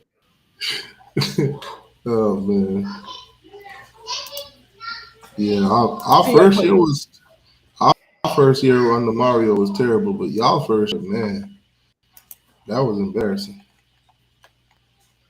Because his first year, he just got blew out by everybody, and then he quit to Clemson. I mean, y'all played Bethune, Temple, Georgia Tech. I mean, the only tough games on your schedule is A&M, which I don't even know how tough that game is, but they still got talent, so you shouldn't sleep on A&M. I mean, we could start the season 5-0, to be honest with you. Then you got North Carolina and Clemson back to back, so that's a tough one. North Carolina. We could beat a depleted Texas A&M team because they pretty much lost damn near almost everybody to the transfer portal. Yeah, but they could say the same about y'all. But not to the significant amount that they did. I mean, both of y'all lost like 20-something plus players, right? Nah, I think they lost I think we lost I want to say 19 maybe. I think they lost 27. Y'all in the same boat, bro. Nah, we ain't in the same boat. Y'all in the same boat. All the recruits that they got for that number 1 class, pretty much none of them stayed. Both of y'all had huge expectations last year, and you didn't fulfill them, right? So y'all are in the same space. I ain't saying y'all can't beat them because y'all got them at home, right? I mean, for us, the portal guys that we did lose, they weren't contributors anyway. I mean, other than guys like Jalen Knighton and Romello Brinson, and Daryl Jackson. But I don't really count Darrell Jackson's situation because he didn't leave. He didn't leave upon wanting to leave. He left because of a medical situation with his moms or whatever. It's the truth. Yeah, things happen. I get it, but I mean, if that's true, I don't know. Is it true? You tell me. Yeah. So with Darrell Jackson, it's whatever on his. So that first half of that schedule is cake, bro. Yeah. So I mean, like I said, through the first 5 games, we could be 5-0. Everything after that, North Carolina will be a challenge. They always is. Yep. Clemson definitely going to be a challenge. I say we lose that game. Virginia will beat. NC State should be interesting. You know, they got to reload too. They don't even have their quarterback no more. I think he transferred to Kentucky. No, but I think NC State lost Nick O'Leary, but they brought in that Virginia quarterback that was good like a couple years ago. He wasn't that good last year, but he threw for like 4,000 yards a couple years ago. I forget his name.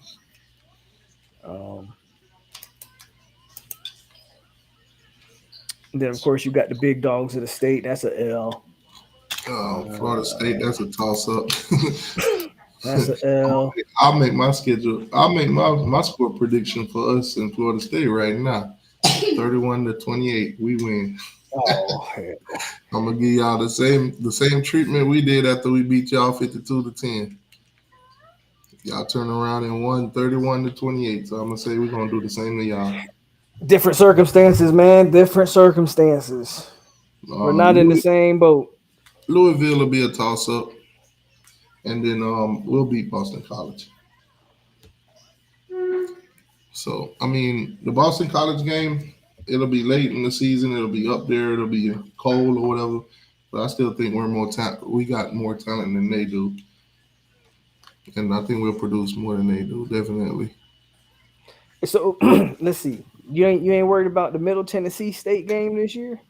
There's nobody on. I'm serious. There ain't nobody on your schedule that Miami of Ohio, that Miami Ohio game might scare you now. they terrible. Are they? They absolutely terrible. Bethune Cookman, Bethune Cookman is washed. Oh, the Bethune's. Bethune's. Yeah, they're in the dirt right now, literally. I wouldn't worry about Bethune at all. Yeah, I wouldn't even look their way. But according to Deshaun Troutman, former Miami Hurricane linebacker that got kicked off the team for, I think it's domestic violence or whatever, allegedly. He's playing for Bethune Cookman, so he already was talking on Twitter like, oh, they're gonna have to see him. I guess he's got an issue with the way Cristobal dismissed him after his allegations or whatever. According to him, during that space, he said, I guess the girl called and said she lied or something, but the damage was already done. So here's the biggest question for Miami, because I know this is a position that y'all been talking trash about. Is your linebackers better? Do you have better linebackers this year? And if you mention some freshmen, I'm a slap you. Well, Wesley Bassett is no longer considered a freshman, and True. Even though last year he was a freshman, he contributed a lot. Was our damn near best linebacker last year. Who's playing alongside him then? Is Avery Huff still there? Avery Huff is gone. I think he went to West Virginia. Caleb Johnson's gone. Mocher is Corey gone. Flagg still there? Corey Flagg will still be there. Well, if he make it out of spring. Is that a good or bad thing? Right. I think he'll be there because right now he's still injured. He hasn't returned yet, so he'll more than likely be there. Yeah, but the linebacker position is pretty tough to judge, to be honest with you. Is that because Malik Bryant's coming in? Malik Bryant's coming in, and that's a freshman though. Raul's coming in. Yeah, our defense is going to be very dependent on freshmen. Most of the guys that Mario has recruited, those are the guys that we're going to start seeing transitioning, into those roles or whatever. Yeah, because I'm looking at your roster. Most of these guys transferred. Keontre Smith is gone. Yeah. Chase Smith will be another guy to look out for this year. He's still there? Okay.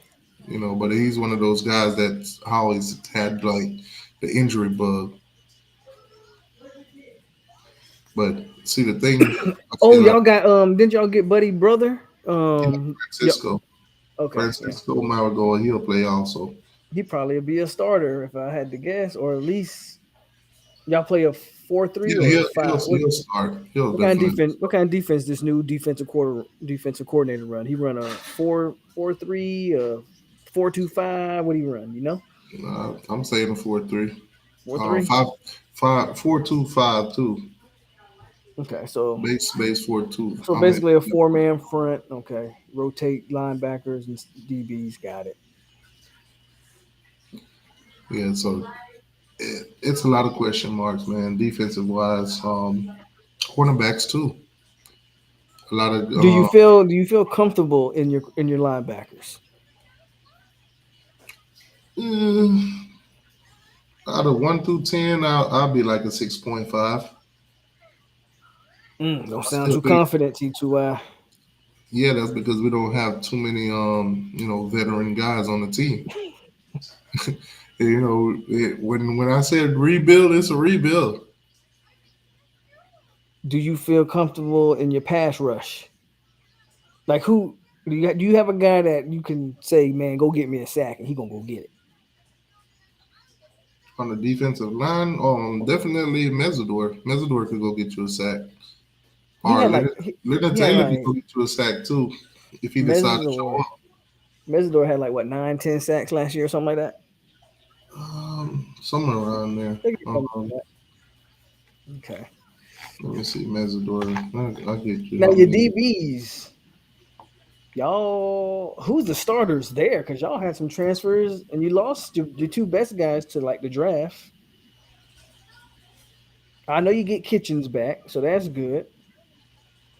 Oh no, he only had 7 sacks. I thought he had more sacks than that. 7 sacks isn't bad though. Yeah, but it's question marks all over our defense. Cornerback wise, we picked up some guys at the portal. Tariq Stevenson, he's gone. DJ Ivy is gone, so we're replacing those guys. Right, those are 2 best guys. I think Couch will be a nickel guy playing the start position. Okay, you lost And Tay. So we'll definitely see Devontae Brown. I That's think on the that's the brother, right? That's the one from UCF, right? we got him transferred from UCF. Got We it. did another guy, Terry from Iowa. I saw Played that. much last year because of injury. So he's another question mark in my book. Yeah, he probably buns. Darrell Porter is another guy with a question mark. How James looking so far this offseason? He said, "Who?" I just read one of the comments. I said, James? how James looking so far this season? This offseason. Well, this offseason, James been injured, so he hasn't been out in practice. That's not good. That's not good. But James will be James. When James James is a guy who I feel like y'all should move to backer, but you know. a lot of people say that. A lot of people say And Kamari Rogers Buster should transferred, move right? to linebacker, but yeah, Rogers gone. Rogers never even played, to be honest with you. Yeah, I know he was a freshman and then he transferred. Yeah, his daddy was crying. That's the guy that they said Mario said come pick up your kids, right? Wasn't that about him or something like that? Yeah, basically. He didn't get no play time when we was blowing out Georgia Tech. So his daddy started crying on Twitter. What about Jaden Harris? Is he good? Jaden Harris, he'll be good. Okay. And you got Damari Brown, but that's another freshman, right? He's a freshman. Chris Graves will be one of those guys they look to step it up too. Hurricane Millie said, y'all got some DBs. You doing a bad job here. I mean, we do got a lot of DBs, but a lot of them ain't proven. Right. They're young. That's been my point. They're young. They're young. I can't come and say, oh, this guy's going to do this and that guy's going to do that. Young guy. They don't have enough, they don't have enough snaps and burn for me to judge that. That's a fact. Look, young teams struggle. It's okay. But in a couple years, y'all might be something. Right now, our biggest thing is to recruit. That's it. This season, we'll definitely win some games. We'll definitely improve in depth in some positions. But at the end of the day, we're still a young team we're in a rebuild stage and we're in the beginning of it. So who are your veteran DBs? Because I keep saying, like Hurricane Millie keeps saying that you got DBs and they not all young. Who are the veteran guys? I know you got Cam Kitchens. I know Cam Kitchens is there. Yeah, Cam Kitchens. Who's playing the opposite safety from Cam? That's my question. James Williams, of course. Okay, so to be James. Okay, so we seen James. James has some bright spots at times. Sometimes you shake your head, but I've always liked James. He could be a backup for those guys. I've always liked James. We lost Devontae Williams. So now, who are your outside corners? That's what I'm saying. You could possibly see guys like Devontae Brown, of course, Chris Graves. I think Malik Curtis. Those Markeith Williams, guys like those. I can't really say who's going to be because none of them is proven. None of those guys are proven. They're all at practice right now looking good, but they're all being developed. Right. So I mean, y'all got to be easy on T2. He trying. You said to Kari Couch, he's going to play more from what the coaches are saying. He's more of the star position. Guy. He's a nickel guy. He's your nickel. So a lot of this this conversation will be a lot more interesting after spring. Because, I mean, practice, we see certain guys running with the 1s and 2s, but as of right now, not everybody's on campus. But those are those freshmen, though. Yeah. Yeah. But some of those freshmen are going to make a huge impact. I'm not saying they're not. Look, freshmen, I'm not when I say freshmen, bro, I don't say they can't play. I'm just saying you can't build, excuse me, I won't say you can't build. You can't depend on a winning team with a bunch of freshman players. Yeah, but what I think a lot of Miami fans need to realize though, this ain't that winning. This ain't gonna be the winning season. But I'm glad you said that. Okay. See, that's what we're trying to get to. I'm trying to get to the meat and potatoes. I'm trying to get to the truth. I mean, if you listen to a lot of guys, they're gonna find ways to look at the schedule and make wins out of any one of those games. Mike Hell, Williams says Brown and Porter are your starting corners. Porter, Who's Porter? I wouldn't Daryl- bank. I Like can't Daryl even Porter? I can't bank on Daryl Porter because I don't even know if Daryl Porter get beat out in this spring and fall. Mm. I think he might actually get beat out because he hasn't proven anything. Or David said Porter trash. But he an FSU fan, so he might not, he might be trolling you. I mean, hey, it is what it is. Millie says, exactly, T2I, let him troll. This season is okay. I'm not trolling though. I'm asking legit questions. Now you talking about the people in the chat. I mean, at the end of the day, we saw it. When you're losing to Duke, when you're losing to Middle Tennessee, losing to Florida State 45-3, you know you go into the offseason and then so many guys transfer, then you get a whole new defense, whole new offense. You kind of figure out what's going to happen this season. We was 5-7, so if we finish this season 7-5, it's an improvement. That's true.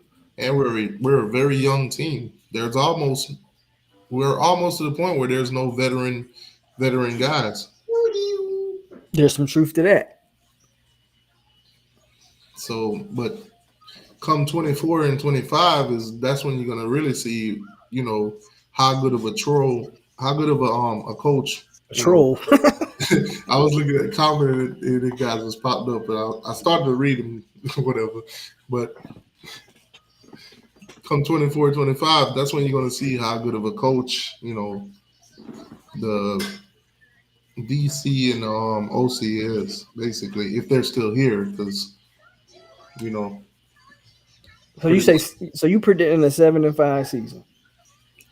7-5, 8-4, somewhere in that range. The country is saying 8-4. I've seen the national guys, Josh. Now, are you worried that are you worried if y'all go 5-7 again or 6-6? If we go 5-7 again, yeah, you got some guys hit the portal that you didn't want to hit. If we go 5-7 again, that's, to me, it all depends on if we had who was injured, at what position was injured during the season, and how big of a fall off was it. I'm gonna tell you right now, if you lose some offensive linemen, bro, you might as well we ready. Might end up in that You predicament. might as well get ready. But the way the offense is being ran, I don't think we'll have that much of an issue putting up points this year. So some of these games might be some dog fights that we could pull out if we were to get some injuries. But if it was like the same Josh Gaddis situation, then 5-7 would be laughable. So y'all really just blame it was all on Gaddis last year, you think? Gaddis, injuries. Yeah, Gaddis and injuries. Gaddis and injuries. Man. I mean, some of the stuff that came out that finally came to the media about how Gaddis ran his system and how he was just a stubborn mule. He had to go. Which is funny. I think Gaddis is at Maryland as we speak. Yeah. It seems like Maryland always pick up y'all guys' former OCs, because wasn't Enos over there? Enos went to Maryland, but I think he was a running backs coach over there, if I'm not mistaken. I thought he was the OC over there. I think he got moved up from running back to OC. But I think they brought him on as a running backs coach. I think he's at what, Arkansas now? I don't know. I don't know where he's at now. I just know he Yeah, was at. I know he just left Maryland, so he's probably at Arkansas. But those slow developing offense, we didn't have the offensive line to do what Gaddis really wanted to do. And I think he was just too stubborn to basically adjust. And he claimed that, he runs his offense based on his personnel, but clearly he didn't. But I can't necessarily blame all of it on him, because when you look at some of the film, you see guys like Thad Frank scared to lower the shoulder and knock the guy out in front of him. Where'd he end up going? I think, if I'm not mistaken, I think UMass. UMass. Ugh. It's amazing when you look at the amount of talent that we thought we had and where they end up when they got in the portal. It's funny.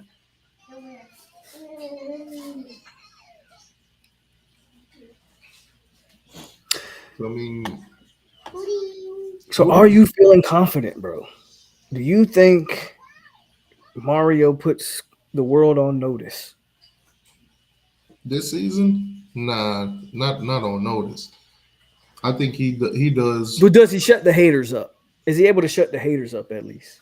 If he can win 7 to 8 games, the haters will shut up. I think if you win 7 to 8 games, I think people will look at it and be like, okay, they're going in the right direction. Yeah, they're going in the right And direction. if he has another, tremendous class, then it can only go up from there. Because now there's no excuses. You're getting the guys that you handpick.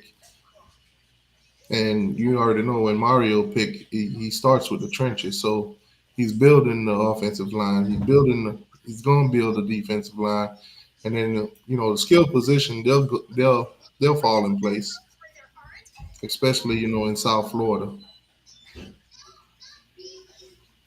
But Millie said the haters gonna talk regardless. It's Miami. I'm talking about not the outside people. I'm just talking about from Miami fans.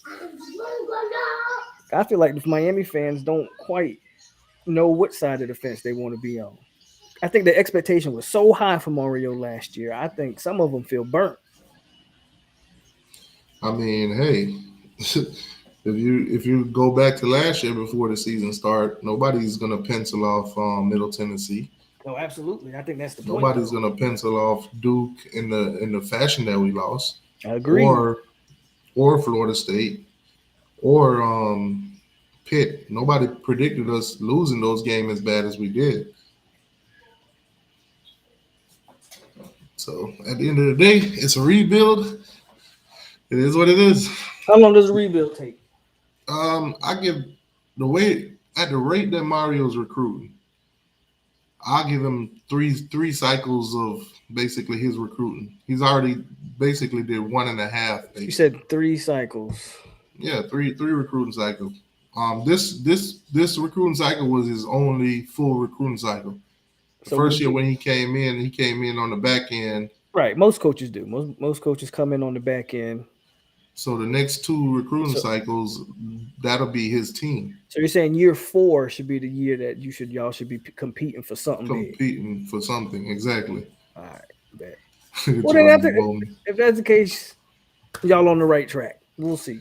And to all the FSU fans in the chat, let's not act like that, because y'all wanted Norvell. Y'all wanted him out of here after year 2. Hey, look, I don't pretend like I wasn't pissed off at Norvell plenty of times. Because that first season he was 3-6, and then that second season started COVID season, I really don't. But then the second season come around, he was 0-4 with a loss to JSU. So let's not act like this. Let's not act like this boat don't look familiar. That second season had me hot. I'm not gonna lie to you. All right, let's do it. Let's switch it over. Let's talk about a common enemy, the Florida Gators. Honestly, I think Florida has the worst. I've seen a lot of people looking at them and saying 6-6 might be a ceiling. I've been seeing that everywhere, and that's from the guys that everybody considered to be what's the word? Knowledgeable. What else? They would say credible. those guys, the Josh Pates of the world and stuff like that. Mike Williams, appreciate the $10 donation, boss. It says I need football, go Canes. Yeah, appreciate that. I gotta no. create some more graphics and put them on here because I ain't really got no celebrations like I did. I do got one but that one's a troll. But I'll play it anyway. I think it's a treat. It's a treat. And J.M. Griffin. Dominant touchdown run. Well, since we're talking about Florida, I gotta upload some. I gotta remake them because I didn't have them saved to my computer. So when I switch from StreamYard, I no longer have the videos. I gotta make them. But appreciate That's the the same $10 thing with me. donation. Yeah, and yeah, look at that schedule. I mean, the Gators just play Utah, Georgia, LSU, Tennessee, and of course the big dogs. I can see them. And they lost to Vanderbilt last year. I've seen them predict 4-8. That's the lowest I've seen them predict. So it'll be interesting. It's gonna be interesting watching this whole season play out. They problem is I don't think Billy's a good coach, bro. They're gonna panic in Florida if Billy don't win this year. I think he doing pretty good in recruiting. But how you have Anthony Richardson and your team look like that? Speaking of recruiting, I think he messed up. Florida State wise, so far in the 2024, you guys have what 4 commits? Or I don't know. We just lost the commit yesterday. Oh yeah, what's the guy Davis? That's a good loss though. I think it was a defensive tackle. Was he 3-star defensive tackle or something like that? Let me see. How's that gonna go? Team commitments.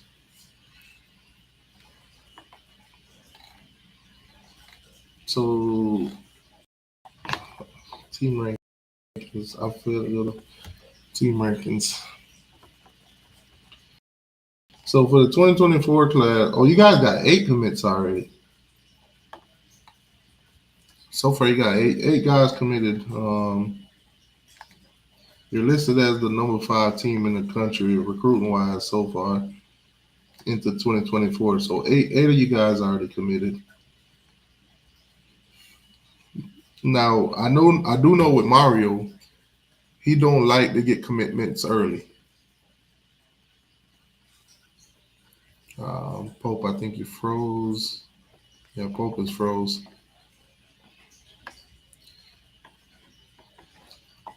So you guys got 8 commits. Let's see who these guys are and what they are exactly.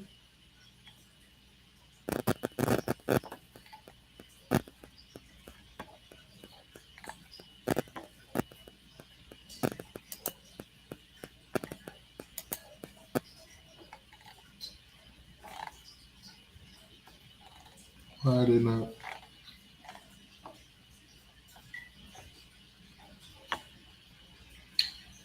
I don't know why they're not posting you guys commits. Let's see. Let me refresh it. So they're not posting. They're not showing the guys that's committed to y'all. I don't know why they're doing that. But I know Miami wise though, our commits haven't started coming in yet. But you guys should see a wave of them coming in pretty soon. So you got, let me see the Gators. Let's see if they're going to show their commits because it's not showing Florida State's commits. See, it's showing the Gators on, but it's not showing Florida State's. I don't know why.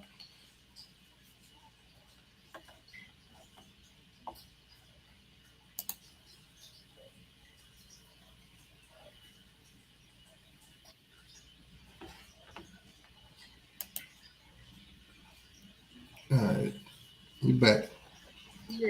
Yeah, so I clicked on you guys, but it didn't show. It showed that you got 8 commits, but when you click on it, it don't show no results. Yeah, So I don't know what's the I deal. tried to open it up and 247 like almost crashed my whole computer or something. I don't know what just happened. So it's not showing you guys with any commits, but when you click on the Gators, it said they got 5 commits. When you click on them, it showed their commits. DJ Lagway, Miles Graham, um, and the rest of those boys.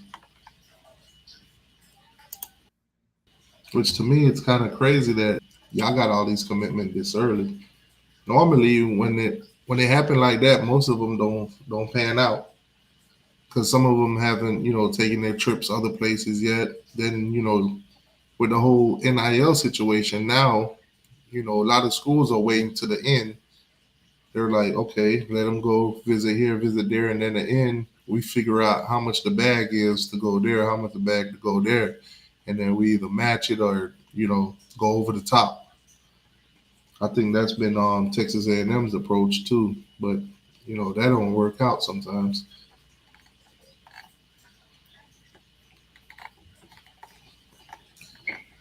So who's the who are you guys going after a quarterback, and who is that? We got a quarterback committed already. Luke. I don't know if you can bring him up because 247 acting crazy. Yeah, they're not showing. So you got Luke. I'm guessing he's what, a 4-star? Yeah, let me see if I can bring him up here. He's a. Where is he from? He's a top 60 player, I believe. Now, where is Luke from? Where is Luke from? I don't know off the top of my head. I think he might be Georgia. I'd be lying to you if I said I knew. Okay, so what are your position? What is the major need at Florida State? Here we go. I'm gonna tell you right now. Luke is the number 8 quarterback in the country, number 66 player in the country, 4-star, graded at a 93 out of Savannah, Georgia. Now let me ask you this: that running back that you guys have, is it Davis? Yeah, Cam Davis. Do you think he sticks? Yeah. Cam is about to shut his recruitment down. Because I've been hearing otherwise. I've been hearing that Georgia's making a huge push for him. Yeah, Georgia gonna do what Georgia gonna do, but Cam said he about to shut it down. So all I can do is take him for his word. And he's right now, Cam is the number 4 running back in the country, the number 86 player overall. And he said he about to shut it down. So we'll see what happened with Cam. But I'm not too worried about Cam. Okay, so And when you go to your wide receivers, we working on. I know that we've got a couple top guys we working on.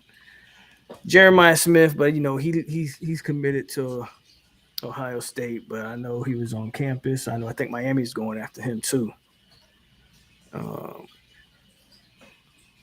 Jeremiah Smith and Trader, they'll be Hurricanes. Yeah, JoJo is another guy we were recruiting, but we'll see what happens with that.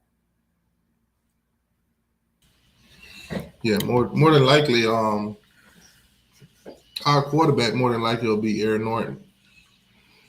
Aaron Nolan.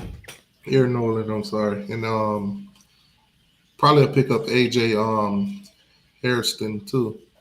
Right now, the top receiver we have committed is Tawaski Abrams from Fort Myers, 4-star, number ranked, graded out number 90. Now, let's see here. That's the top guy we got. And then we also have Camden Pryor. Let's see. Let's go to your prospects if they're showing that. Okay, so Charles Lesnar. I know you guys are going after him alongside with the Gators. Yeah. Well, I ain't worried about the Gators with that. At this point, if Florida State loses out on Leicester, that's a bad look because everything's going perfect for that recruitment. So you think he's a lock? Lock's a hard word, but no. I would say 8 out of 10, like on the confidence scale with that one. And Trader, of course. I think Trader's going to end up being a Hurricane. Okay, so it might not show it on y'all thing, but it shows it here. So you got Cam, who's committed to y'all. Mm-hmm. Then you guys are going at the Kamarion, if that's how you say that. Franklin, he's a defensive lineman. I'm gonna go on the same page as you. So then you got Nikar. He's a wide receiver. Y'all are going after him. He's committed to Georgia. Jordan Pride, safety. He's gonna decommit. I expect Jordan Pride to decommit and go to Florida. I'm gonna pretend like I didn't hear that, so when he do, I could, act surprised.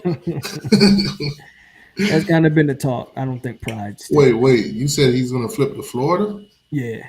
So Jordan Pride if I'm not mistaken, he has a torn ACL right now. So I don't even think he's gonna play this year, or he had it last year. I know he's coming off of a torn ACL. He doesn't have much of a relationship with our new DB coach Surtain, so I don't expect Pride to stick.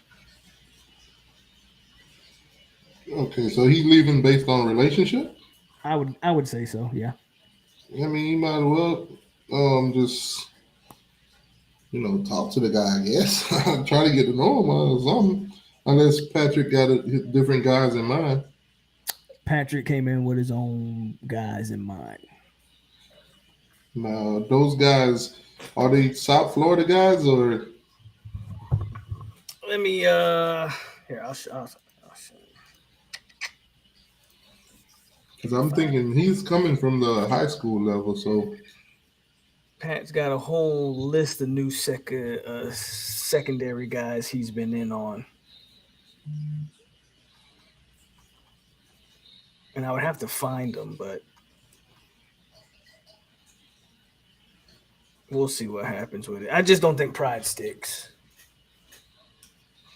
Okay, so he might decommit and go to Florida. That's going to be hilarious. Luke, of course, that's your quarterback. He's committed. Tawaski, another wide receiver. He's out of Fort Myers. And then I'm about to go Camden. to Then you got another guy, Camden Fryer. So your offensive guys, receiving wise, they're already committed. Yeah, we got offensively. We doing all right now.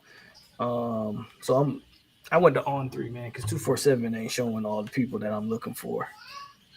And then you got another guy here, CJ Hurd.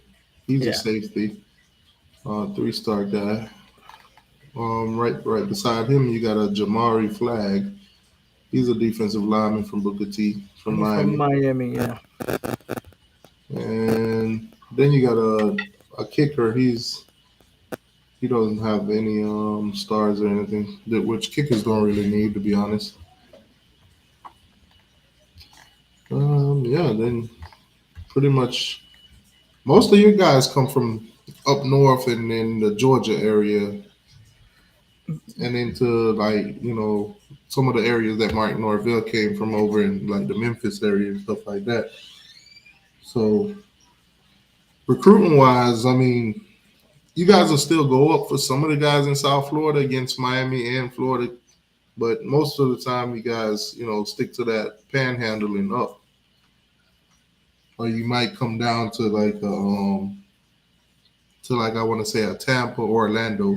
So I'm gonna name some guys to pay attention to, some South Florida guys.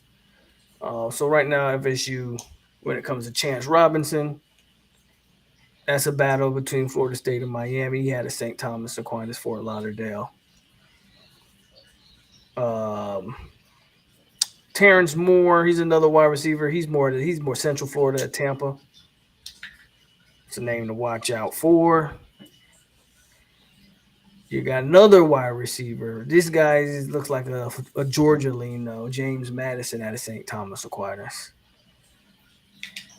BJ Gibson, but he's a Georgia guy. But I think Florida State's going to get BJ Gibson. I know Georgia's trying to get him, but I think we get that one. He's got a great relationship with the staff. These are all Somebody says CJ Hurd isn't flipping to UF. No, if CJ Hurd flips, it ain't gonna be the UF. I know that because he be trolling UF heavy on social media. What are you talking about? That jail food? He be just trolling everything. Like even his commitment video it started off with the Gators and then it flipped to Florida State. So Oh man, he one of those. yeah, I don't expect. He's a Tommy Kent. He's not a Tommy. He's a Pate Curtin. I don't expect her to even entertain them. So if you go to offensive line, Jonathan Daniels, that's one of the guys, Florida State. He's one of the better offensive linemen in the country.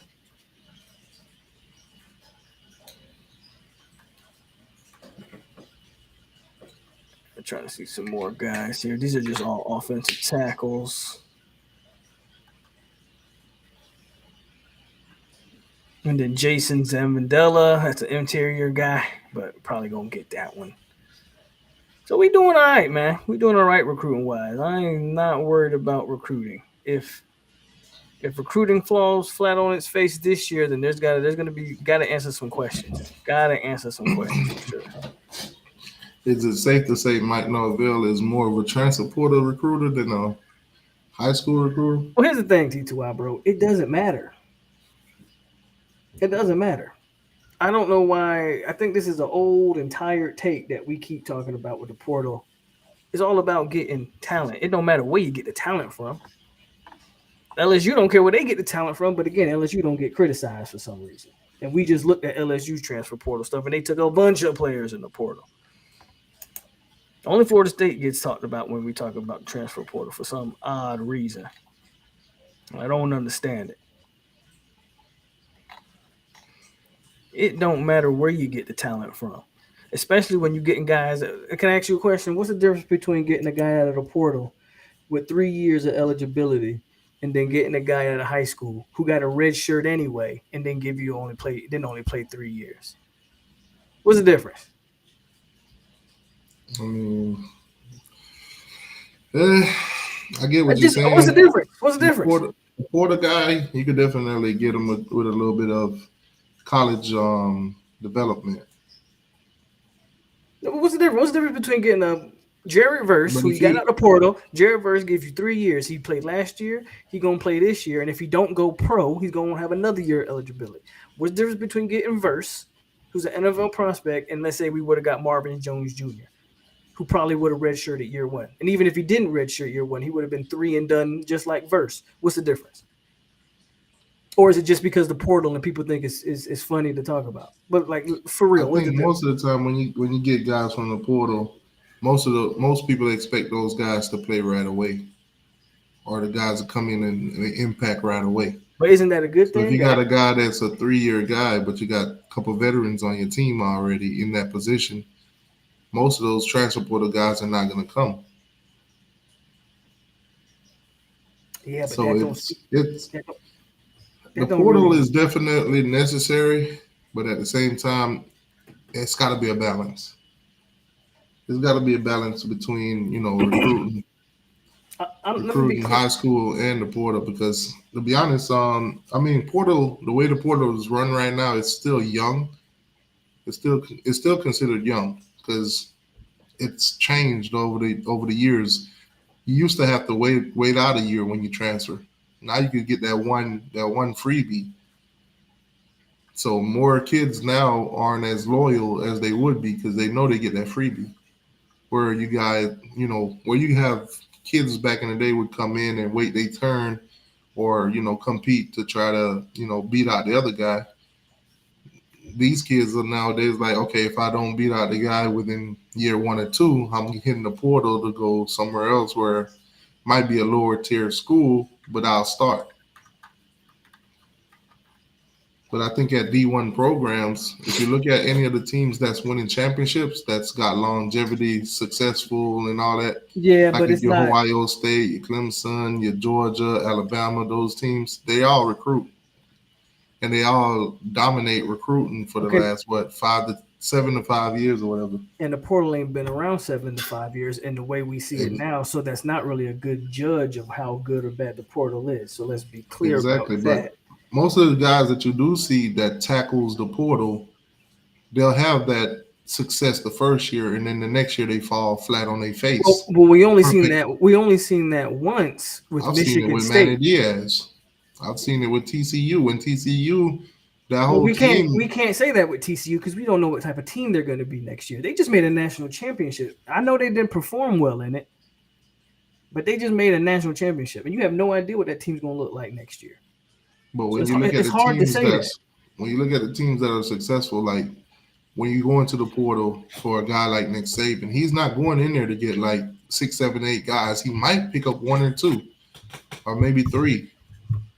A guy like Dabo, who's had success over the years, he's not Ever since the going portal into has started, Dabo has not won a natty. So it's not really, don't use Clemson because Clemson's, you can make a very big case that if Clemson would actually use the portal, they would be able to keep up. Clemson, Yeah, but they need to when use you the look at portal more. Clemson even is a bigger they contribute more to my argument because they don't hit the portal and yet they still winning 10, 11 games a year still. Their worst year is 10 wins. Yeah, So okay. they're still winning without even going in the portal. So what are we talking about? Are we talking about winning 10 or are we talking about winning the national championship? Let's not move the goalposts. That's my problem because Now, this FSU past year, FSU they just didn't won win the 10. championship, but they won 11 games. And Florida I think State just won and Florida State just won double-digit games, so I'm confused. Is it just about winning games or is it about winning natties? Winning natties. Because if it's about winning natties, Last year, we can't how use deep- Clemson. Last year, how deep was Florida State in the portal though? As far as in the portal this year, how many guys did you pull out the portal? It's the same. Last year, we rehauled our entire wide receiver room out of the portal last year. That Johnny Wilson out of the portal, Micah Pittman out of the portal. All these guys are out of the portal. So what I'm saying is, Norvell you can't tell me we can't build nothing. Oh, and guess what? All those guys I just named, they got multiple years of eligibility, so they're not just one and done. Right. So, but what you're seeing the effect is most of the guys that hit the transfer portal off your team this year, what were they? Most of them was freshmen. Some of them was freshmen. Where do you think the fall off is? Because if you got guys that are freshmen that's hitting the portal, why do you think that is? I think you're making my case even more for me because that just speaks to the point I'm making. If more freshmen hit the portal, then you can definitely build a team out of the portal. Because I'm getting a freshman who's had 1 year of college development, whether he played or not, who can come in and play for me and give me 3 to 4 years. Yeah, but at the end of the day, it's the same as getting a high school guy. There's no different. But most of those freshmen that hit the portal, if you look at your roster, you'll say those are guys that didn't contribute, didn't even see the field. But it doesn't matter because every situation is different. Johnny Wilson was at Arizona State. He sucked. 200 yards receiving. He comes to Florida State, has over 800 yards. We look too much at what they did at their last stop. It don't matter what they did at their last stop. Jermaine Johnson at Georgia had 5 sacks, comes to Florida State, All-American, goes in the first round. The point is, every situation different, and every school gives a different opportunity. It's about looking at the talent and seeing if it fits you. Who cares what they did at their last school? It don't matter. Mackenzie Milton was great at UCF. He came to Florida State and was buns. Now, I know he had an injury, so that's a little bit different circumstance, but your prior success don't contribute to your future success.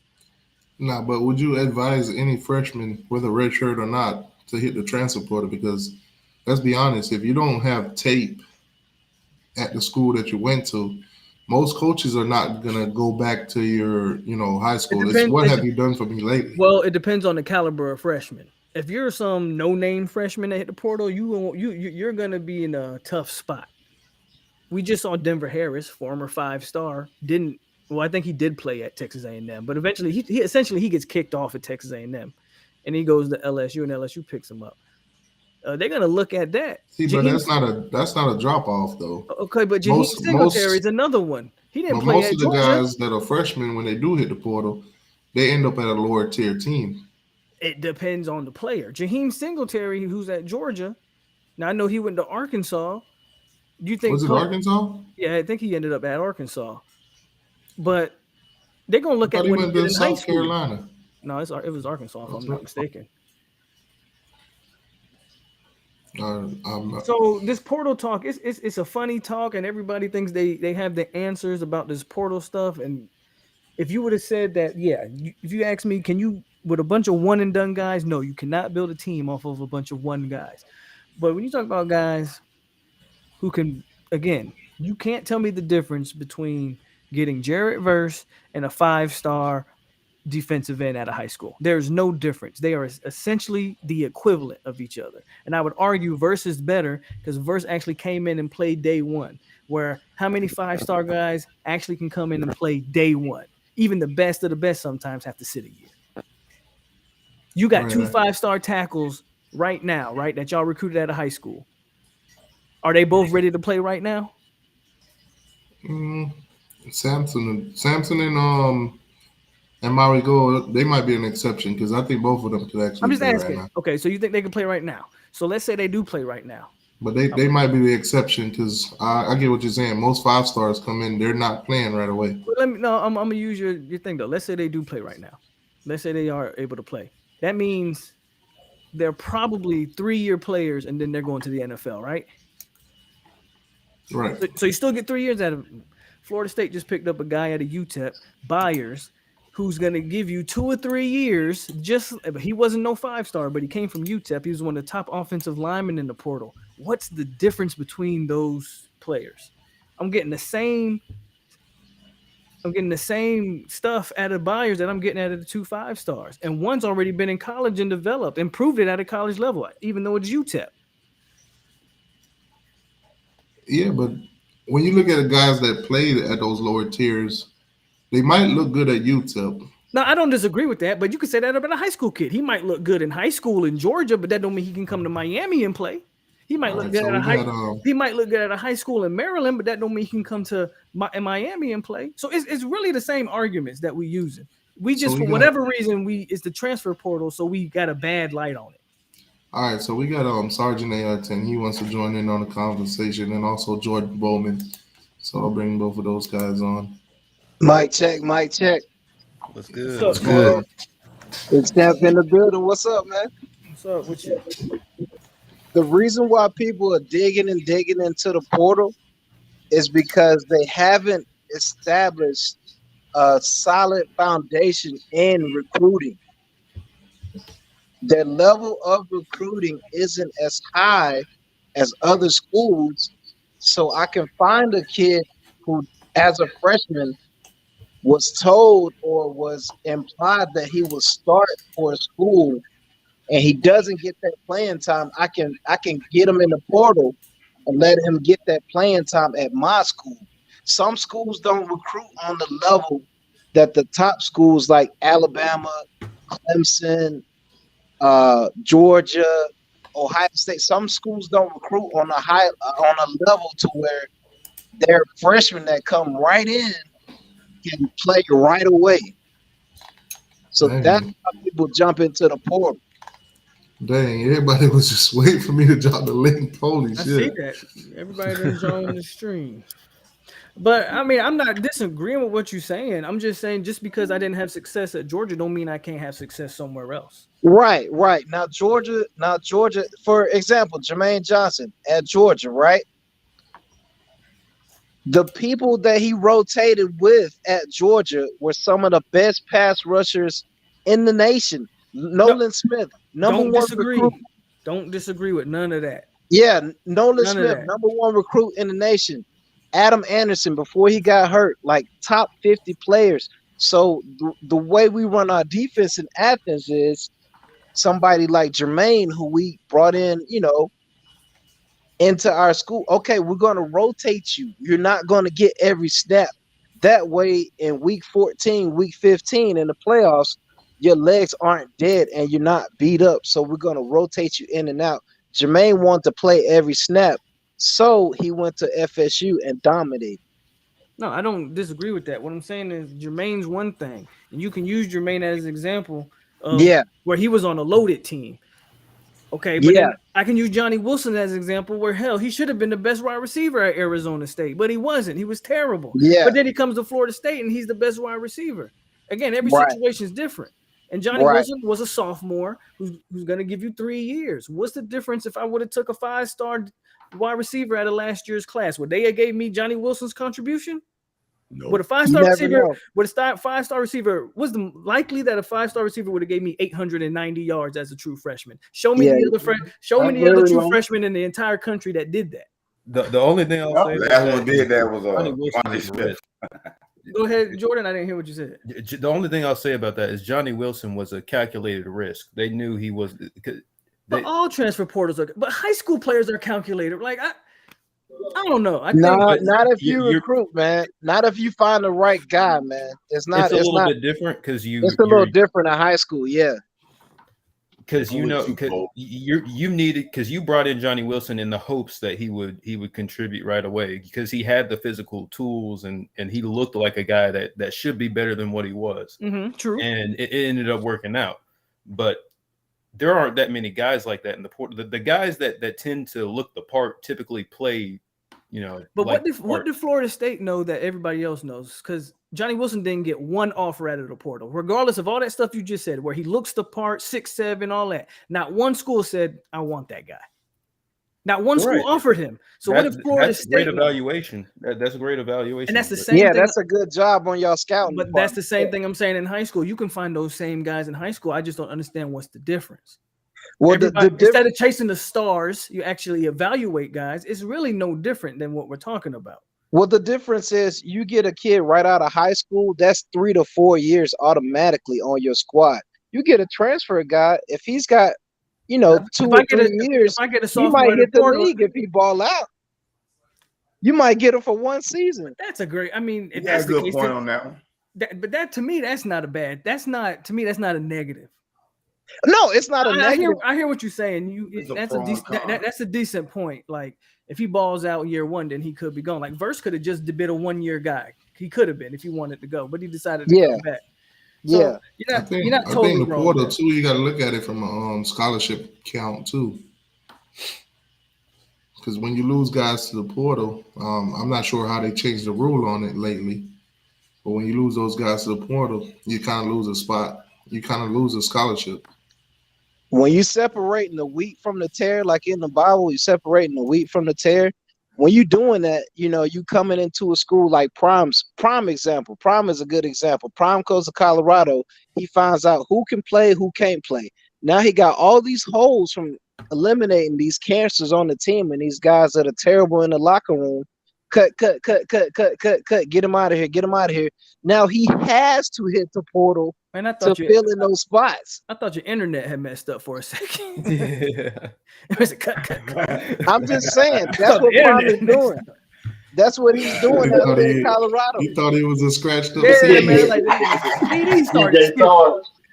But that's what I'm saying. That's what he's doing, out there in Colorado, man. He's cutting people left and right. He did the same thing at JSU. He got rid of a lot of people. I think Briley makes a decent point in the chat.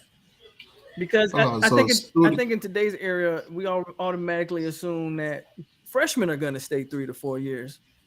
When they hit in the portal too. So I think you just have to utilize the portal because you never know what you can find in it. And when you can get a 5-star guy out of the portal, you saw it with Jaheim Singletary. You saw it with that offensive tackle out of Kentucky who hit the portal. I think he went to Florida. Denver Harris hits the portal. He was a former 5-star. Sam McCall hit the portal. He was a fringe 5/4-star guy. When all these guys are hitting the portal, you still have to look at that portal and recruit these guys. I just don't think it's as big as a negative if people try to. Because I see Millie talking about something. Y'all used the portal in 2016, but 2016 portal ain't 2023's portal. It's it's completely different ball game. Yeah, it's completely different now because NIL has changed the portal, man. And I don't see it as a negative. I think there's a balance. Like you can't lean too heavily into it. So, hold on, Studio One. What's going on with you, man? I'm doing all right, big bro. I appreciate TY too. You let people get on your channel. You ain't T.Y. like something. T2. Hey, T.Y. too. T2Y. Hey, that's your name arch is? nemesis, T2Y. T2Y. T2Y. I always mess it up, bro. That's my fault. Hey, Now you- T2Y, now you you can get run it. with that, man. That could be your evil twin, T.Y. I'm about to call Now you him. get- So I'm what's about to your call thoughts him on the transfer T2Y too. portal though? I'm kind of on Pope's side a little bit on this because you got to think they're gonna do the same vetting as a portal guy. They're gonna look at them high school tape too. They're gonna look at the stars, all that, how he came out before they say, all right, we want this guy. And most of our portal guys played, didn't they? Most of our portal guys we took in the portal, they came and played. Talk about Most of talk our about But I portal get FSU. what you're guys saying, come to our team and they T.Y. become stars. Most people They go to become that stars portal, on our team. they end up dead. You don't hear from them no more unless they're a top dude. If you recruit at an elite level, you don't need the portal as much because you've recruited so high Exactly. for the last 5 years. You're stacked on each roster position, so you really don't need the portal. So Exactly. to a degree, I That's don't. what I'm I saying. don't disagree with that. I don't want y'all to think I'm disagreeing with that. I'm just saying we when act like we when you look can't. at a guy like when you look at a guy like Nick Saban, you look at a guy like Kirby Smart, and basically what Mario is also trying to do, they're trying to stay away from the portal. They're trying to build a team through recruiting to where you got A+ guys behind A+ guys. Yeah, but Nick Saban's So not a you're good 1, example 2, and because Nick 3. Saban has been taking the fastest wide receiver out of the portal for like the last 3-4 years. Yeah, but when he goes in there, he only grabs on 1 one or 2 plug. guys. That's it. Where Jameer you see- Gibbs out of the portal, who was the starting running back for the last 2 years. Right. They So he'll starting go in linebacker there for the last couple of years and out he'll of the go portal. in there and So grab an elite guy. not necessarily where- true. But when you see other teams that are building a whole complete team out of the portal, that's when it becomes crazy. Can I give y'all Because some if you got stats on this? Nick Saban goes in the portal, he'll grab 2 guys. But when you look at those guys and how they're rated, it's like, damn, he just came in there, got the best guys, and add them to the guys that he already have, which is the best guys in the country. I think we exaggerate that we've been building out of the portal too, because I actually did this on my own channel. I actually broke down the numbers. Florida State has way more high school players than it has portal players on its roster. But I think where that narrative come from is a lot of people are saying this. Okay, you guys picked up what 17 commits this year? Yes, something like that. And then how many did you take out the portal though? I don't know, maybe another 10. I don't know the exact. Oh, numbers your off the top of my fan head. base is saying we don't want high school kids. We just use the portal. I mean, I get it, bro.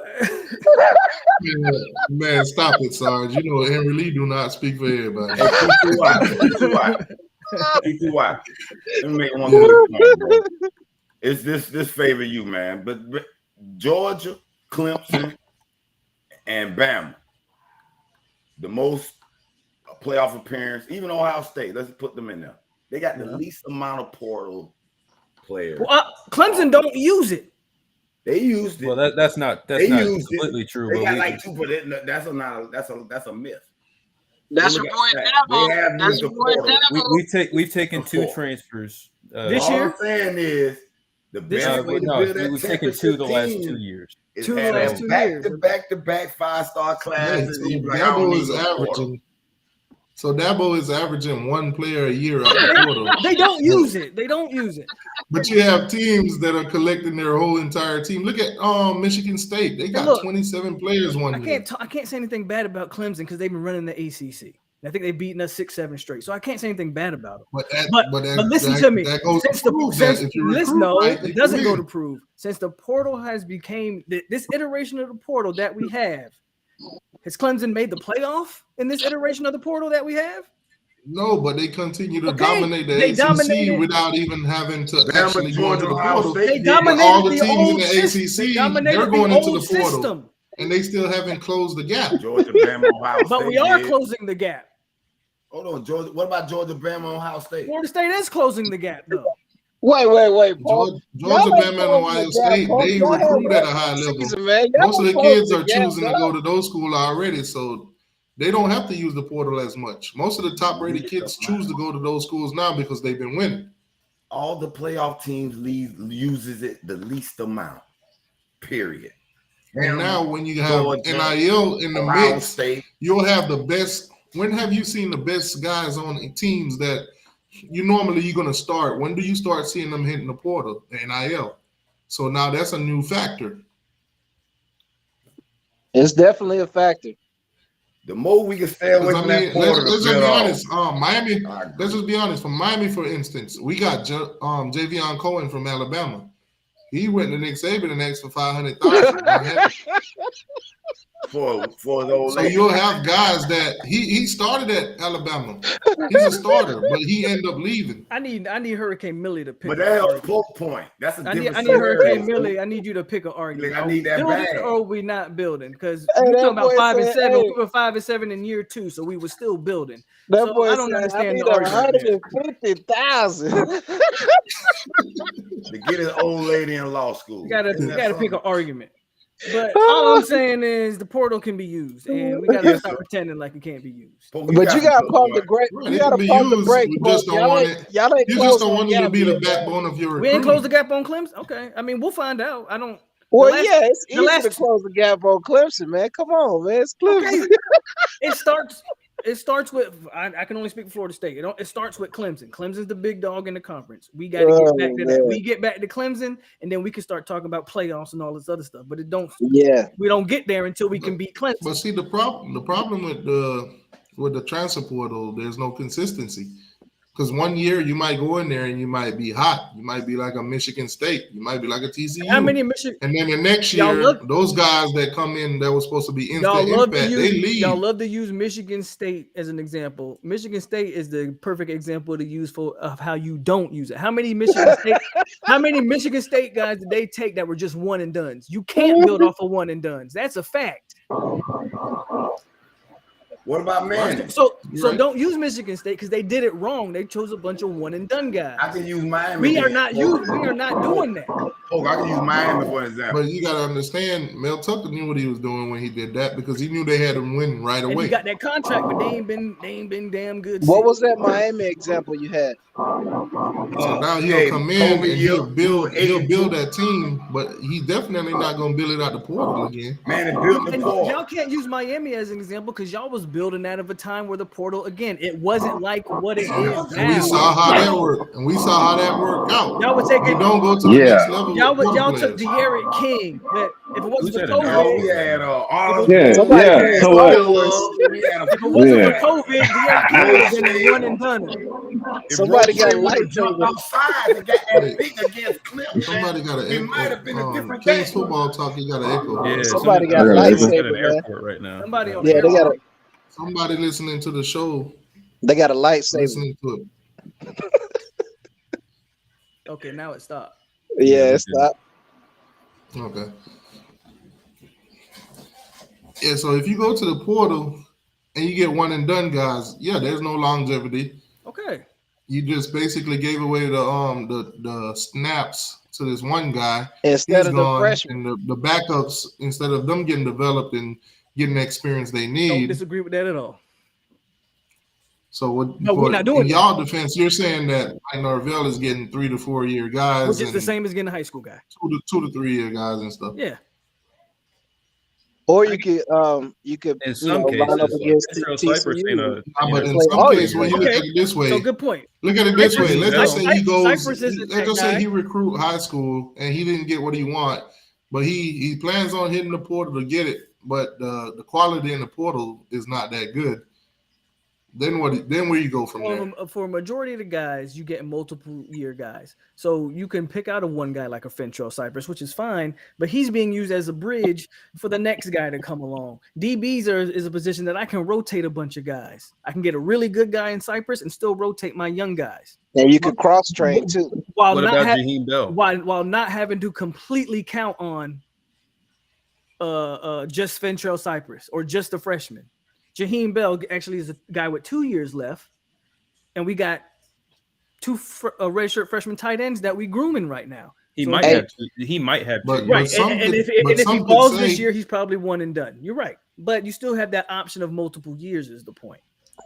But some could say you could have, not bring him in, give the younger guys the But if they chance know, to but get more snaps know the and younger guys get more aren't ready. development. Why would you do that?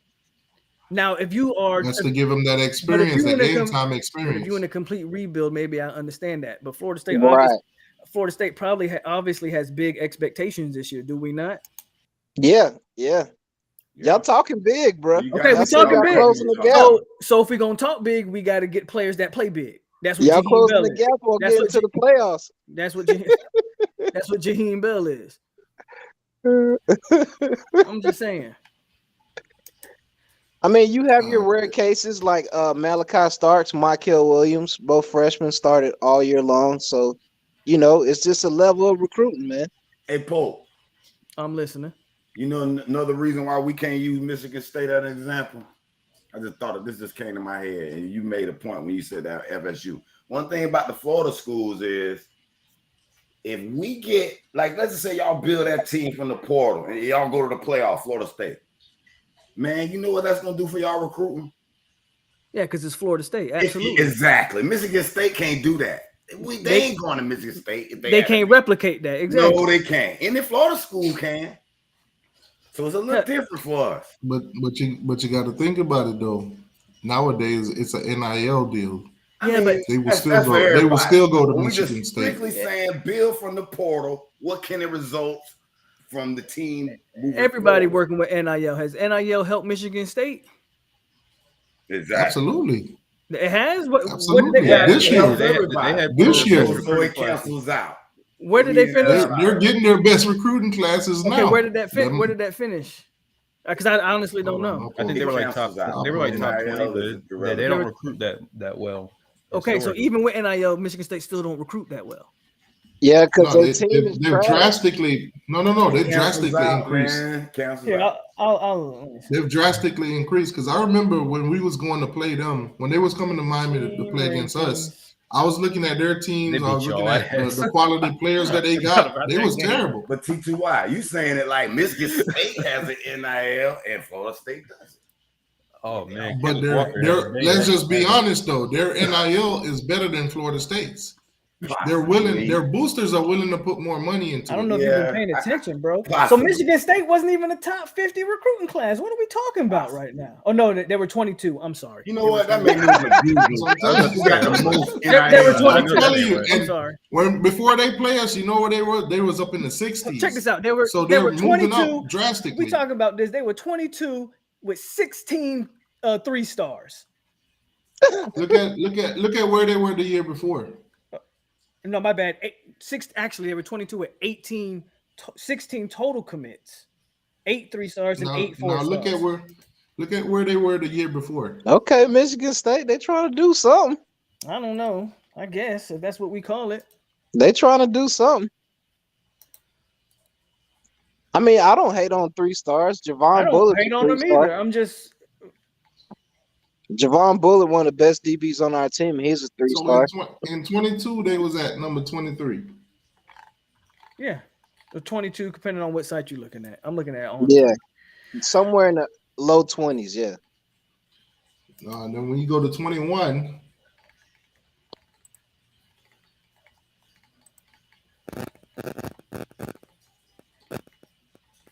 They were 50. They're at 46. They're at 46 on. Damn, they went from 46 to 22. Damn. Yeah, so that shows you the difference when it comes to NIL because they was number 46. They only had 2 4. They had 2 4-stars and 17 3-stars. Bruh, that's a jump for your ass. So now when you look at their team, it's not that. It's not that. They're not getting that caliber no more because they have the money to spend in NIL. Right. I got you. So I mean, Florida State will still get players, no doubt. But if they're not on the level of NIL as a Michigan, you know these kids are gonna go where the money is. And that's true, especially the freshmen. Jaden Rashada allegedly had a $6 million deal for Miami. He would rather choose to go to Florida for 7. Right. And then Florida jacked it all up and he ended up going to Arizona State, right? Yeah. What did Florida do? I don't think they could have lived up to the check that they was writing. Oh, okay. Don't let your Right now, mouth ain't write a nobody check. gonna be Let messing your with hands get Texas cash. NIL. Oh my goodness, it's unfair. So Yeah, if your school, if your boosters and the people around the city don't have the NIL for the kids, then You haven't again. it's gonna affect your You've recruiting. been paying attention that we have the NIL for the kids, right? Yeah, you got the battles end thing, but that's the only one I've been hearing about. Well, it's the one that Y'all had it's some, the one y'all everyone's had some signing moms to. and pops. Yeah, y'all had some moms and pops ones around the city too, little pizza places and stuff like that. But yeah. I Georgia never really heard. has a dairy farm, and we have peanuts and all type of stuff. It's all kind of stuff. Like this NIL thing is not as. I'm not saying it's not a big deal because obviously the kids want their money, but we're talking But about the biggest. we're talking about major universities, bro. They I all just have an posted NIL. an game. article page that shows some NIL collectors. Man, I looked at a few things, man. Texas, it's unfair, man. Well, you know what? They Texas, got yeah. Wrangler. They got, I mean, They got Like- oil money down there, man. Come on, bro. Yeah. they got QN with a big Wrangler. That's the Gene out richest there, state in the cowboy. What I found to be funny One of their was alums own a Lamborghini dealership too. so what I found was funny was before the NIL came around, everybody was joking. Miami ain't got no stadium. Oh, they broke. They ain't got no money. Soon as it came time to spend money, we the only one in the state that got money. Well, one, no, you're not, and And two, why we the first? everybody don't NIL. have a billionaire that was just waiting in the wings for NIL. We the first investigation in NIL. I wonder why. Because of that They don't billionaire like us. Hey, that billionaire. As soon as they pass him, boy, that billionaires just came start out of moving nowhere. money Yeah, around. it just came out of nowhere. John Ruiz Yeah, basically you right, said though. put I up ain't heard of put him. up or shut up. Like, where he came from? You right. All of a sudden, he been a lifelong Miami fan. Where this guy come from? Hey, You that- right. He is an alumni, and his kids did He go to graduate from Miami, the school so too. yeah. So I can't shout out lie. to he got his shout ties. out to Yeah. Ruiz. I'm just He saying. He's just always made been- it he's always public. been. Illegal to be public. Man, that joker was waiting, dog. He was waiting on that bill Waiting to in the pass. wings, bro. Waiting in the wings. All I can say is, if this came around in time of Nevin Shapiro, oh my God, Ooh, we'd have been bamming. man, We had not. We We would- would have we- been stolen money. I don't want no part of that. That's scam money. No, don't put it on. Hey, they got blood on the money, but I still count it. So at the end of the day, I think if you don't have a balance between high school recruiting and the portal, especially if you're getting most of your team out of the portal, I don't see that being a successful thing in the longevity. But you haven't been able to disprove that, and no one has. Yeah, because it just started, so it's hard to. One, you know, it just started, and like I Yeah. said, when you're getting guys with multiple I that think- can give you multiple years, it negates the argument of you can't build.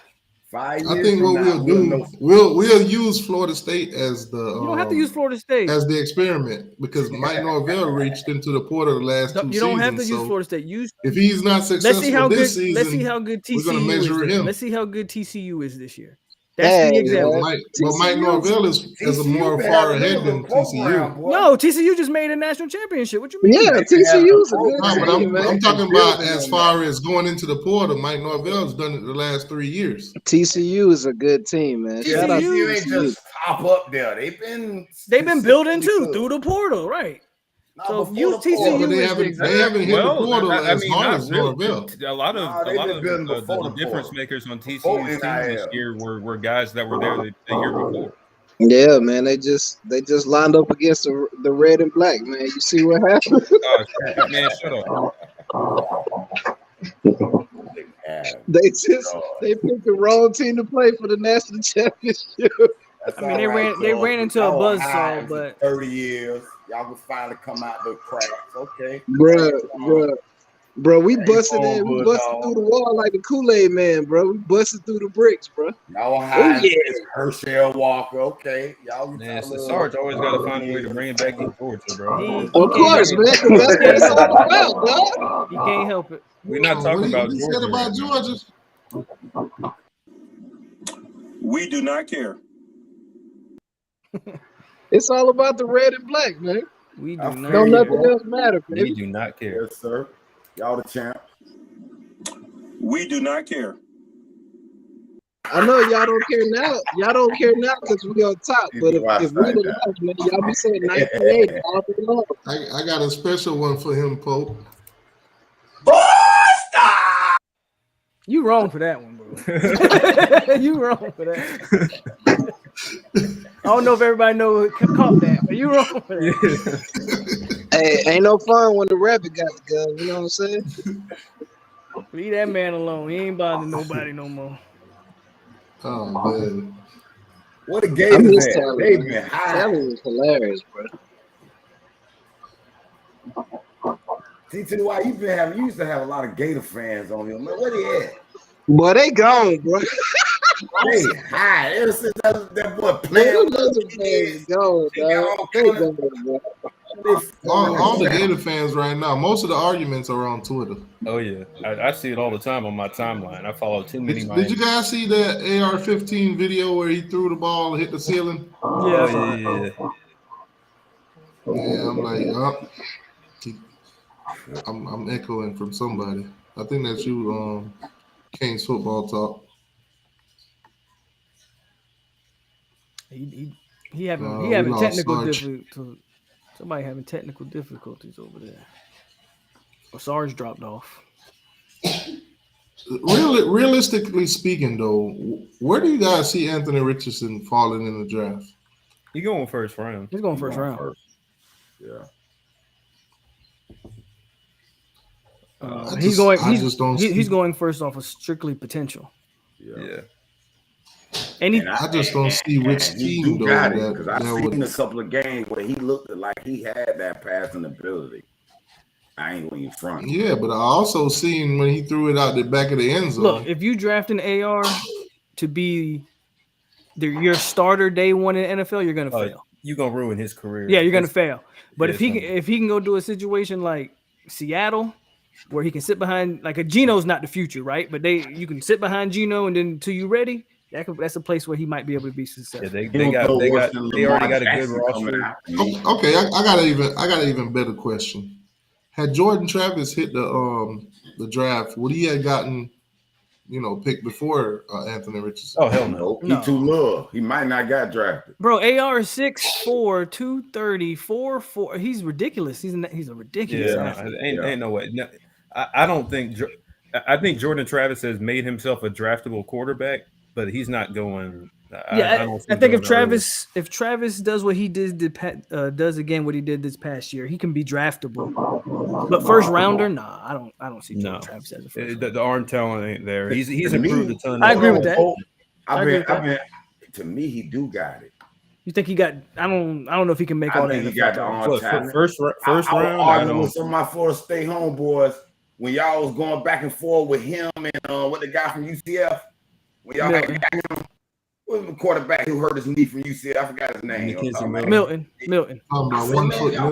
Jordan Travis, man. Jordan Travis he's elite, man. He just needs to learn a little bit more, read, scanning the field. He got a pretty ball.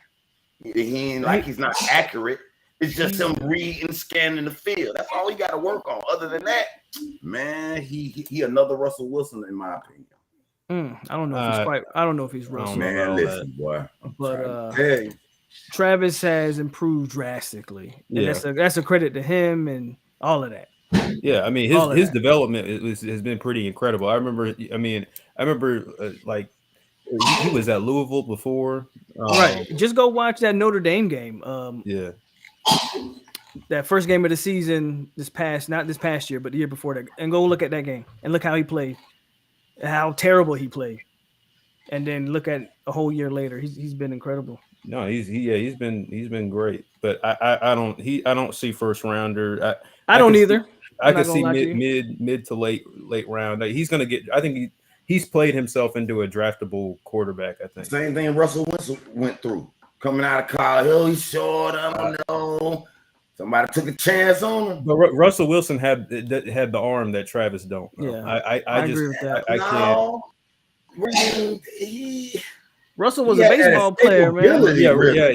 He was a two-sport athlete. It's a different thing. And no, I mean Russell even at NC State, was good. Yeah, really good. Yeah, he was a commander of the offense. He didn't need that. He didn't need as many years to as learn Travis. how to command and look at it. I think he can do it though. The better question is can TVD get his draft stock back? Oh, he went from right now. he went from being first round. He went from being first rounder to being you were overrated undraftable. with that draft stock in the first place, though, in my opinion. And I would get. I think he's gonna pick. I think he's gonna pick right back up where he left off with You think so? with Red last year. He was I think overrated. 85% of the offensive playbook has already been learned, and he was so getting I that think overrated because he's old, the great white hole. It was pissing me off the whole year. He was throwing all them bombs to Rambo and Harley. He was pissing me off during the game. I was cussing him out. I said, "Man, would you fucking read? If the first play ain't open or the second white." He wasn't good before he got hurt, Millie. Come on, man, please. Now I'm with him. You gotta look at what he did with Lashley. I mean, throwing 300 yards, 3 touchdowns, 6-7 games. I'm with him. When he cried that game through that interception, I said, "Boy, got heart, but he need to learn how to read second and third reads instead of just Rambo and throw it." I said, man, this guy, as soon as that breakdown, whoever the play is designed for, it seemed like we didn't have no hot routes. If the play design wasn't open, he panicked. I hope they fix that. So don't you think, T2, don't you think that's a bit of a detriment to TVD if he needs a certain system to be successful? Well, I mean, I think all quarterbacks, to a degree, need the right system. That's fair. I don't disagree. You could tell watching I watched a decent bit of mine. You could tell he was not comfortable. Right, because he wasn't even playing well before he got hurt. No. And here's the thing: 2 other quarterbacks in that same system didn't look good at all either. Right. I mean, and to be fair, Jakari, he's got a lot to fix, but. Just comparing TVD from that season with Rhett Lashley, the offense allowed him to throw with more anticipation over the middle of the field. Like, he did a really good job of hitting guys over the middle and kind of just working soft spots and zones and reading that way. And he kind of had a good feel for it, but it seemed like Gaddis's offense didn't really let him do that, and it was more, get the ball out quick, but it wasn't really all that. His receivers weren't really good enough to get open that quickly, and it seemed like he was never comfortable with the situation. They were asking him to do things he was not comfortable doing. So it's a balancing act for all quarterbacks. Everybody's got strengths and weaknesses, but we'll see. I have no idea what this offense is going to look like, but I don't think Miami. Gaddis wasn't it. That I know that for sure. Yeah, Gaddis definitely not it. Yeah, I think you're gonna see similar to that year when we was like 8-3. If they get the clicking and TVD is on point, picked up where he left off, I think you'll see pretty similar numbers. It all depends on the wide receivers. You got to find him another Rambo. Let me set the record straight. I'm with TVD. I think he has elite accuracy. Deep balls. He put the ball, a beautiful arm, strong arm, NFL body build. He just needs to calm down and take command of the offense. Even though he out-threw Pickett like a year before in that game, I see because look like he's not concerned about the defensive alignment. He's just scanning, wheeling around, and just picking his poison. To be fair, Pickett was also a five-year guy. I understand. Okay. That's why I said I hope he learns that. That's why I said, why is we telling him he's a first rounder? That's what I'm saying when I say he overrated. Oh, he's a third round and he going. I said, y'all pump the brakes, man. This guy ain't even learn how to. Now let me say this. I mean, looking at the offense that he ran with Rhett Lashley, this man was literally going into last season as a Heisman candidate. They were going off. So him going into that system and looking as terrible as they did, if he's going back to this system now where he was supposed to be a Heisman candidate, I think he could pull off a good year. Well, we don't know what system. I don't know. We don't know. What the system? What is the the system that we're running right This now is is what pretty I'm much trying to similar tell to what Rhett Lashley was running. I'm judging him on that system he was running that you talking about, where he threw all them numbers. I'm not Exactly. basing it on So this past that's the year. kind of offense he's going back into now. So he's gonna get his numbers. Well, even if they get them numbers, he need to learn how to read. I don't care about numbers. Because guess what the numbers got us? We weren't that good, even though we did have. But what I'm trying to say is TVD will get his numbers. TVD gets his numbers this year. He's not gonna be here. He's gonna be out. We're gonna be moving forward. That's what I want. I want us to move forward. I don't know. I don't want TVD past this year. You looking forward to Jakari Brown? So you can't wait till I'm looking forward to be honest with you, I'm looking forward to Jakari Brown, but mainly Emily Williams from what I've been seeing. Wait a minute. See, you don't know that T2I. You sound like Have you Emily? been seeing Emily? Trust me, if you see Emery, you know. It's a lot of people don't even want Restrepo on the field because they want to see Bobby Washington. They got stop it.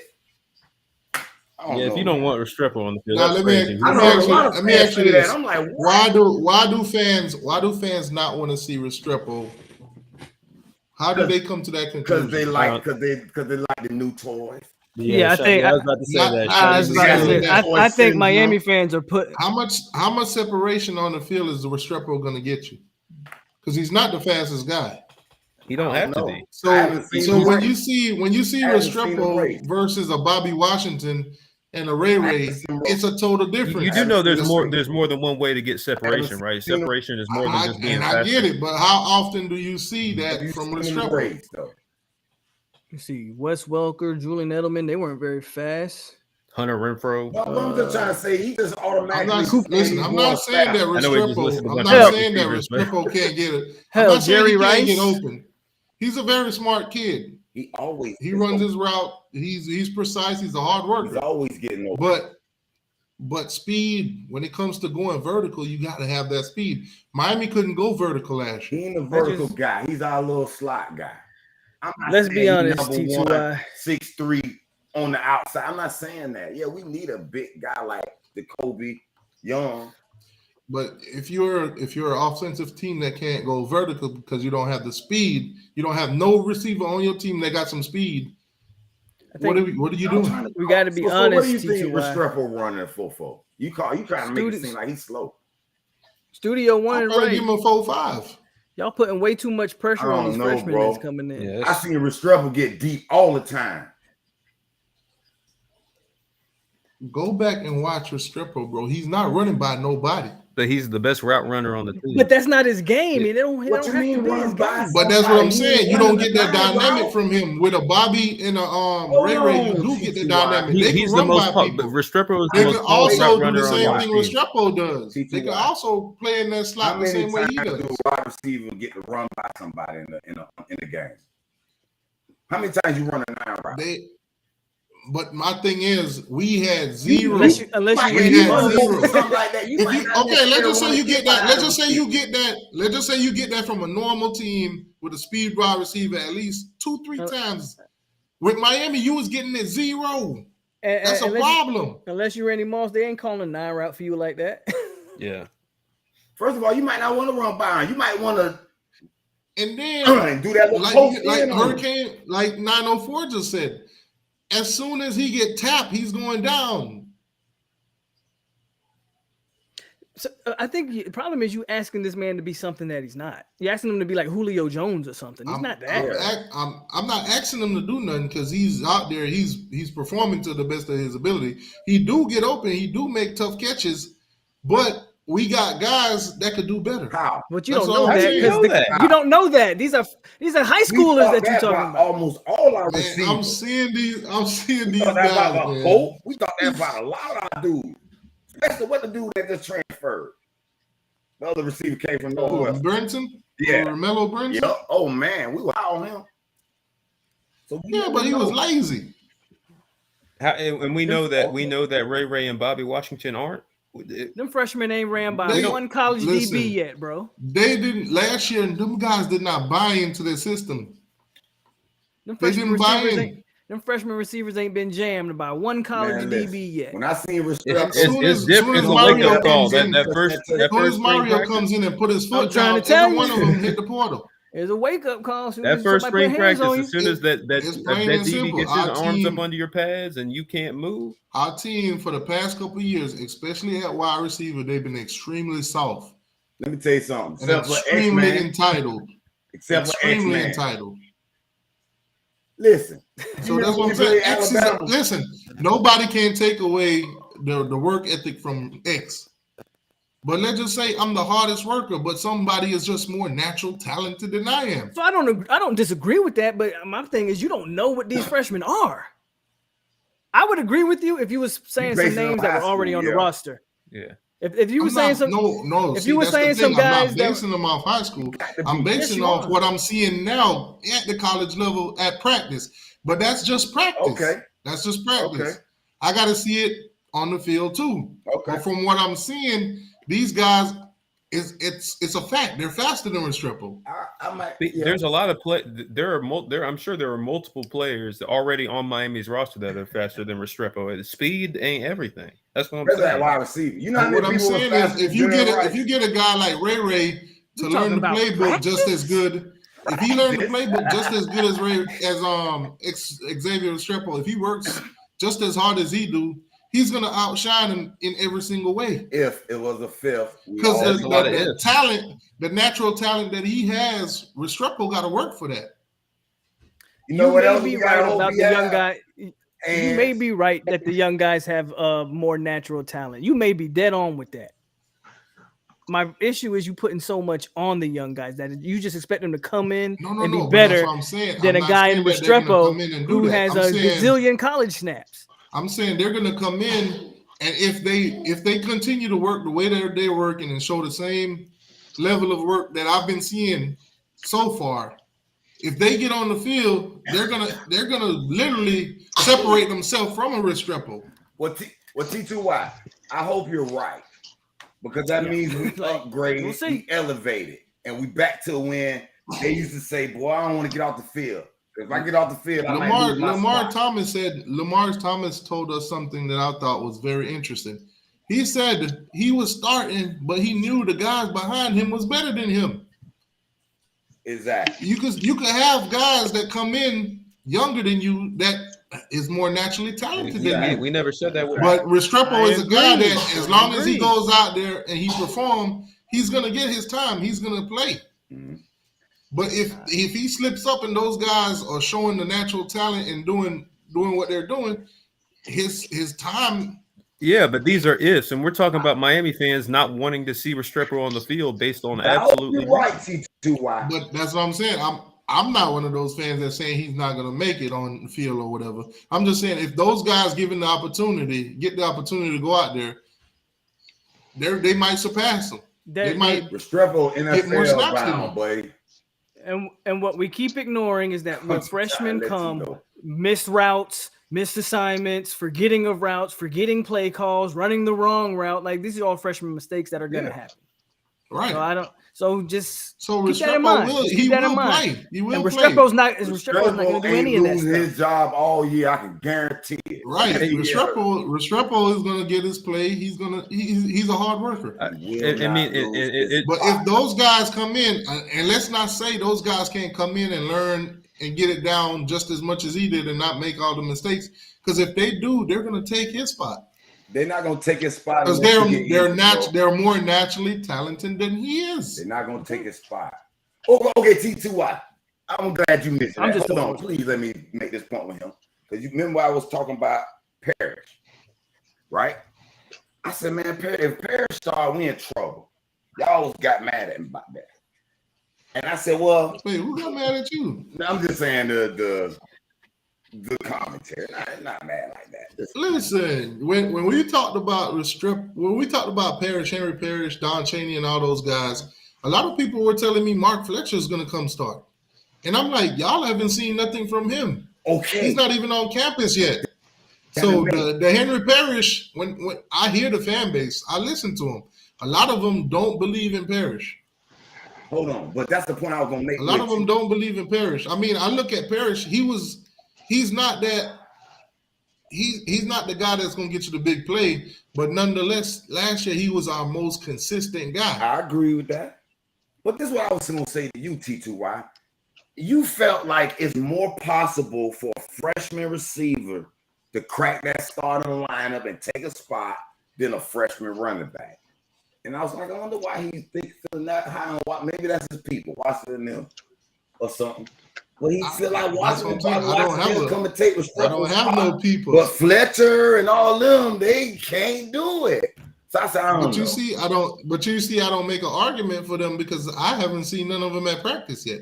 I got you. Okay. If Fletcher come into practice and I see him versus Don Chaney versus Henry Parrish, and he's out there dominating, then my narrative is gonna switch based on what I've seen. Oh, that's messed up. You see what Don Chaney doing out there? Okay, so how would I say, based on what I'm seeing from Chaney, that Mark Fletcher is going to come in and start over him? No, I ain't talking about that. No, we ain't talking about Don Chaney. We was leaving him out the picture. But that's why I can make the argument. That's why I can make the argument with Ray and Bobby when it comes to Restrepo, because I've seen them. I'm seeing them.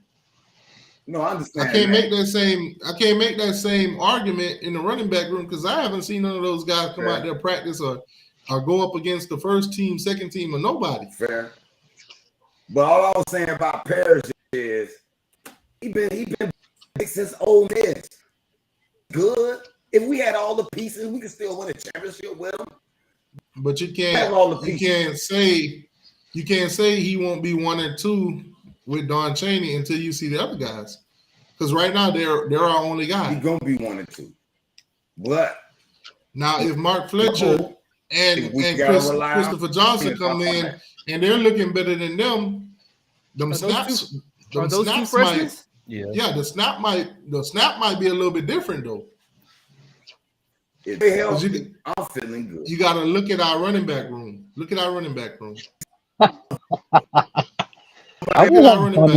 There's nothing proven. There's nobody proven. Don Chaney proven to me. Don Chaney hasn't given you a whole season. I know what I look like. Yeah, Don Chaney. Hey, I like the Florida State hat. Old school, buddy. He hasn't even proven that he could stay healthy a whole season. But at least he's practicing, unlike Zion Nelson. Yeah, he's 100%. He's practicing. And then, let's just say Fletcher and Johnson come in go out like two homegirls at a Jerry Springer show. I swear to God. All I'm saying is, if the freshman running back's not ready, I know what I look like. Don Chaney gets hurt, we got to rely on we in trouble. So I let you know I'm for real. Move the camera back so we can see your face. That's right there I am. But I'm rooting for. That's what I look like, guys. According to Mario. See, you call me Uncle Phil. I'm gonna call you Thanos. Hey, I called you Uncle T, man. I'm gonna call you Uncle. Nah, I'm gonna call you the Crimson Chin. Well, thank you, man. I look good as hard being 52 years old. I look hard. I work hard to be this pretty, man. Thank you. All right, so like I was saying though, the freshmen, the ones that I've been seeing, if they're more talented and they can learn the playbook and stuff, you're not gonna keep them off the field, especially at slot receiver. Miami's right now, their receiving position is a dire need. I agree. So when you got two speedsters came in and we don't have no other speedsters I agree. on this team that could go over the top, and we saw that last season. I agree. It's gonna be. Oh, they I don't see how you keep those guys off the field. Alone. If they can catch, they gonna get some burn. If you know that Restrepo can go vertical, you don't have to play back too much. When are you But gonna if get you Skinner in know, the if offense? you know every time you see Bobby, Verticality every if time you want see, every time you see Bobby, and every time you see Ray on the field, Man, you know they keep can go trying. vertical. Them defensive X-Man. backs are not going to play up as much as they normally would. By the time they go On on an X-Man X. catch this year. Keep trying X-Man in his vertical. X-Man was hurt almost the whole year, so you know, I remember this last year year don't even that, matter. though. The year before that, he wasn't the main guy. Mike Harley was. That's okay. He don't have to be the main guy, but he can get vertical. But that's what I'm saying. Everybody is just putting all the load on Restrepo's No, I back. ain't Like he saying ain't got, that. like he ain't got two speedsters right behind him. No, I ain't saying that. I'm just saying I think he's a veteran. I think he's NFL bound. I think he's tough. I think he's good enough. I think he's another Braxton Berrios, but he hasn't had that Braxton Berrios breakout season yet. You're right. And there ain't nothing wrong with having some burials. I say right now, from what I receive a play in the last 2 years. I mean, we just missing the point. Like, and none of that matters if y'all don't have an O-line. Do you have an O-line this year? No.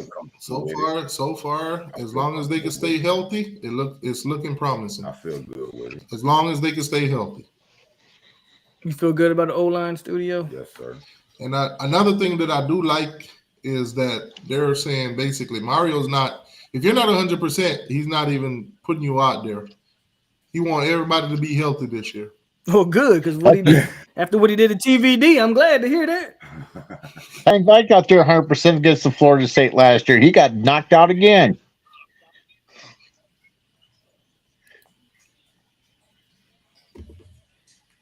That's all I can say. So Florida State wise, you guys don't have no freshmen that could get on the field and contribute. We're not asking any freshmen to be that. So for us, it's like, okay, if you are good enough to get on the field, cool, but we're not in a position where we have to have freshmen to contribute like we may have had in years past. I agree. Because everybody that we had came back.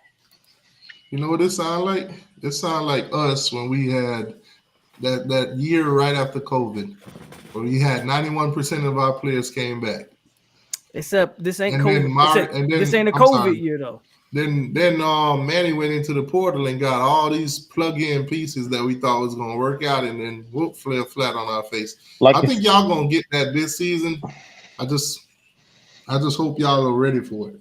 Like I said, we got rid of all the crybabies that left, didn't want to play. Because you know what? Go back to that 8-4. But you can't use a COVID year where nobody was really right. Like go back to that year, and you'll see Miami beat everybody that year, and then they lost to the teams like they lost to North Carolina, and they lost to Clemson, and they lost the bowl game to Oklahoma State. They had that team, 91% of them come back.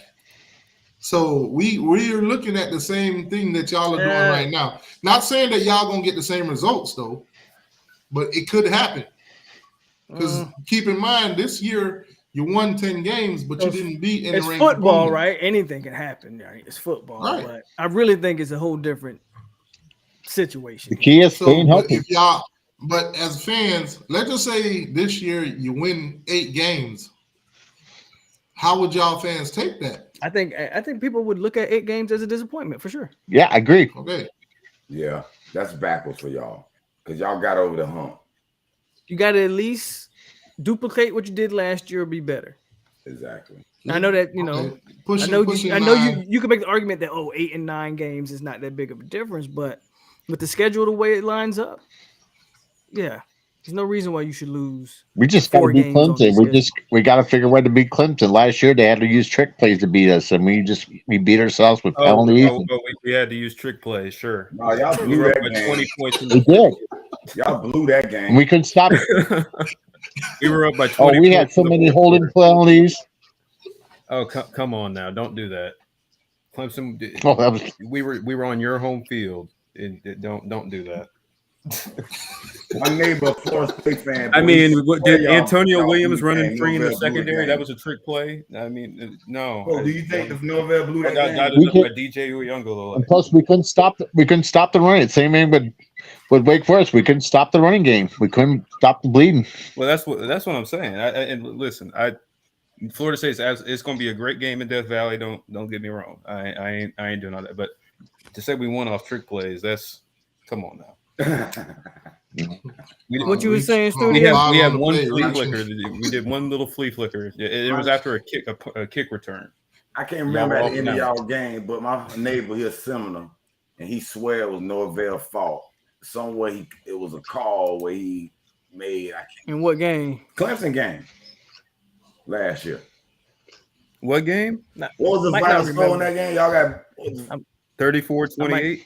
yeah. Yeah. It was something where y'all either he went for it or it was something he Well, Mike did that a lot last year. He did that a man lot. he went for it damn a lot. near won Norvell fired. You could say No, you could say Clemson actually let Florida State Oh, back we in the didn't. game. We didn't trust our kicker at all last No. year, Well, so we went for it a lot. the moment I'll tell you, the moment Florida State lost that game was when it was right before the end of the half when Jordan Travis took that sack and fumbled it, and Clemson went down and scored to go up 10. That was when the game was over. I thought you was gonna say the game was over the moment it started. Nah, it was competitive for most of that half. No, It was back and I'm just trolling. I'm just trolling. But they couldn't change. Travis They scored but first. Shipley won. Yeah, no, Shipley. Yeah, y'all haven't had an answer for Shipley in the past 2 No, we years. haven't. We haven't. Y'all better find And we out. couldn't stop Is Wake Forest that from a running either. weakness? But is that a weakness for Florida State stopping the running backs? I mean, yeah. I mean, the I run think defense when- wasn't that good last year. When Fabian Lovett was hurt, yeah, the run defense was terrible. And that's why we addressed it with Darrell Jackson and Brandon Fisk, and Fabian's back. So now we got some depth. So now when Fabian goes out, we just ain't ass out. In North Darrell Carolina State, we just couldn't catch Darrell the ball. We have Jackson don't receivers. count. What you say, T2? Darrell Jackson don't count. Why he don't count? He gonna play. He gonna count. He don't count, man. I know it he hurts was- you. I know it hurts. I know. He was just given to y'all on technicality. I know it hurts you, but he counts. Yeah, y'all had no business losing that NC State game. That was my No, we didn't. That And- was and- the most we were inexcusable flattered. loss of the year by far. I was That team was flattered than a stack of pancakes at IHOP. I'll tell you what. But I told y'all last year though, those 3 stretch of games, y'all was gonna lose all 3 of them. And it's 2 reasons why we lost NC State: drops and not trusting the quarterback. Excuse me, not the kicker. Because if we trust the kicker, we don't throw the pick. We set up for a field goal and just take it home. yeah. But obviously, that's not how we felt. And there was some dumb play calling too. Not throwing to Wilson, not using Wilson. They threw the same play called to Pittman, pick off. And North Carolina State knew it was coming. Yeah, y'all And had there them dead there to was- rights. I mean, Devin Leary went out in that game. They had a back. Yeah, shit, yeah. back up. We had no business losing that Yeah. game for sure. I don't disagree. You know, So, what's And- the answer? What's the answer for Wake Forest? Like, because y'all lost to them the last 4. Was that Sam Look, the quarterback? Wake, the quarterback Wake Forest, has he Wake been Forest, Wake Forest is gonna have to prove it to me this year. Wait for Listen, them. I'm They program I'm up. telling you, Wake Forest is still. there? I But know what's they the lost. reason for? They're gonna have to prove it. They I'm they with you, they are. bro. What's the I'm, reason for the I'm 4 telling losses? you, as Is it someone that got quarterback lit up play by or them what? last year. Sustained they program. as a A.T. big Perry dog. wasn't their only receiver. No, but he was the best. He was the NFL guy. In my opinion. Donovan So, Green is an they wait. NFL guy. We're gonna see. We're They gonna see. still got to show me because I still believe they wait. I would Jamal too, folks. That's Jamal that's how I Banks, believe. They it. gotta Donovan, prove it. Donovan Green, Taylor Morin, he's back. Keyshawn Williams is back. Hey, show me you can reload. Show me this. Show me you can lose your best quarterback in the history of your school. Show me and this way. Show me you can reload all Great that. start out Okay, 6-0 or I believe something. it. They'll make me a believer. I said, okay. Right, show me. But as of right now, I'm not saying Wake's going to be all that like. and I have gonna no be idea great, what but their they're defense. still gonna be I a have tough no out. idea They're still what going their to be a tough defense is out. going to be like. like I said, we couldn't stop the run against Wake Forest. We couldn't get off the field. And we had drives and we had some holding penalties. Yeah. Wake is going. I think Wake is still going to be that backup. They got Griffiths. He can play. He can play. I want to see it. You saw it. I saw it last year. We were saying when Hartman got hurt, or when he was out in those games. Griffiths was I don't remember, but I'd be lying if I said I watched. Yeah, I remember the other quarterback came in like they ain't missed a beat. Almost like they got a system in place. I'm pretty familiar with Wake's roster. I know they don't look like a team that they recruit and they develop better than a lot of teams in the conference. They definitely develop. I don't mean recruit like as in they're getting top guys, but they get their kind of guys. And they evaluate really well, especially at receiver. Yeah. I don't disagree. Especially at receiver. I do have a poll in the chat. Who wins? Florida State is at 64% over LSU, so I'm about to end that. That's poll. Gonna be a great game. That's gonna be the first end game that poll, and I'm gonna put a different poll in the chat. Florida State won that. Actually 63% out of 111 votes. I'm gonna put up a new one. Miami versus Texas A&M. What are you guys' thoughts? I have to say Texas A&M. And why? I'm taking A&M. I don't know. I think because I don't think Miami is there yet on the lines to match up physically with A&M. They wasn't there on the line last year, and they matched up with them. They didn't necessarily match up with them on the line. Didn't get any better this year. They actually lost a lot of talent. They lost. But they have a real offensive mind as offensive coordinator now. They brought in Bobby. Bobby Petrino is one of the best offensive minds in the game. But I don't know if Jimbo's going to let him make the plays. That's the problem. The question gonna be is Jimbo going to let Bobby be Bobby? Yeah, that's the question. If Jimbo has still got his hands all up in the offense, then it'll probably be a disaster. Man, without that running back number 6, they trash. I'm just being real. They were not good last year, but I mean, neither was Miami. Yeah. I remember watching that game. I remember we all watched that game. It's like, oh, maybe Miami's taking that step. We still thought both teams were good. No, they ain't.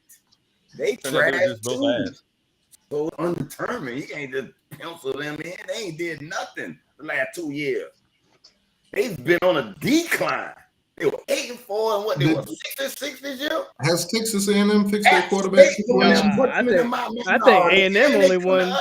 I think A&M. I think A&M only won 4 games or something like that. 5-6, something like that. But still, they come to Miami. 5-7, something like that. That should be a. I guarantee we favor. Let me look up that, man. No, they're not. You're not. You're definitely not favored. I guarantee we favor. Miami is definitely not favored against Texas A&M. Knowing how Vegas power ranks teams, there's no way. It'll be a short line. It won't be. It won't be a huge A&M still brought in what? I'm a professional bettor, boy. I can predict the spreads. Miami ain't gonna be. Miami is not gonna be favored. Even at home, it might be a 5-star running back. It's gonna be a short line, but A&M will be favored. I penciled that in. We might be. A&M's gonna be favored. I'm trying to tell you. They ain't out yet. What do you guys think of Texas A&M's quarterback? Honestly, who is it? Connor Wegman. Quite know. Okay, so he's going to be the starter. Former 5-star. Yeah, he's talented. If Petrino has full control of the offense, that they could be dangerous. Yeah, everything's going to be based on what Petrino is able to get out of that offense and how much Jimbo was able just to sit back and go along for the ride. Take his hands off.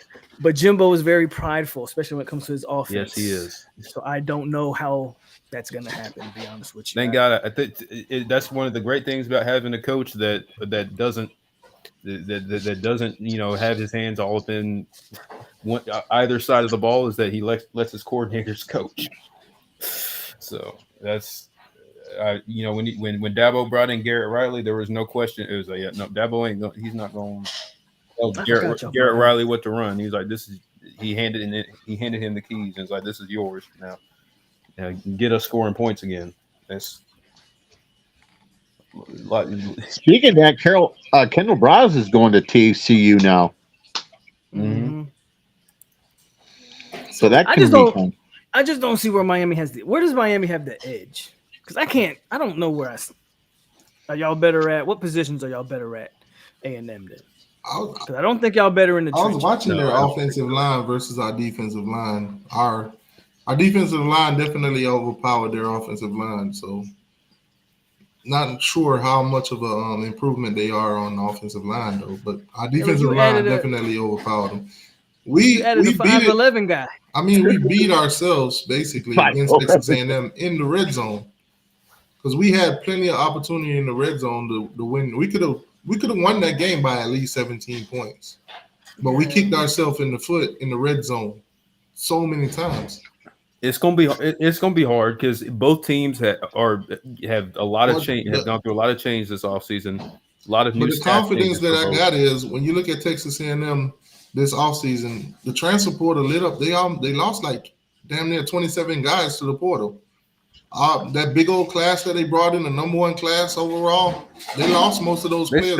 They still got a ton of talent. No, they still got a bunch of talent from that class. Shamar's still up there. They didn't lose that entire class. They didn't lose everybody. Still lost a lot. They still lost some guys. You're right. Texas A&M currently a 4.5 point favorite. I told you, I was like, there is no way Miami. That's right now. That line will change when that it's not going to change to where Miami's favorite. I said it was going to be a short line, but I knew that A&M was going to be favored. I got you right. But by the time, matter of fact, I want to put that bet in now, money line. I mean, they're going to give us plus money to win. Hey, you might get good value on that. I don't hate great value. I think you might want to wait before you put your money in on anything. Yeah, you don't even trust. You don't even trust. Favorite. Yeah. They ain't gonna pay us as much. Poke, you might want to wait until at least after the spring game. Maybe, but you know the home team, like the home dog tends to get a lot of love before the game. So the value right now is probably the best you're gonna get it if you want to take Miami. So it depends. I told you I'm drinking the Kool-Aid. I'm drunk already. For real, man. So you just like what Miami Flo was talking about yesterday. You got the Kool-Aid syndrome. Do that every Spotted good, guys. I already know what been going on with the Cane boy. It's some other things holding us back other than what people see. See, what people understand, they had Miami on an unofficial sanction, boy, ever since we sued. Let me ask this. So do you guys think Florida State chances are higher to beat LSU than our chances to beat Texas A&M? Yeah, they should be because they already beat LSU. I tend to say yes.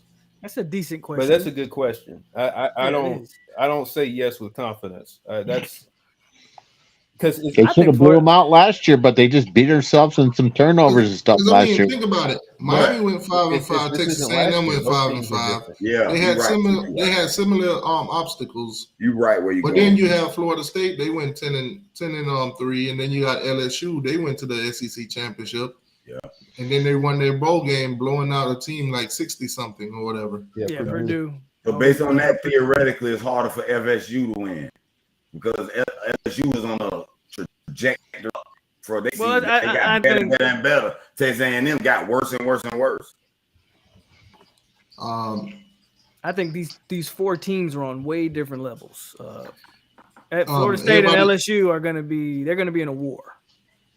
I don't know what Texas A&M and Miami. We have no idea what A&M and Miami. Yeah, I have no idea what Texas A&M and Miami. That's a low blow. Ooh, we can't go off last year. It's not a low blow. They both have new guys on staff, new coordinators. I know it's truth. New quarterback in A&M. It still hurts me. It's not a low blow.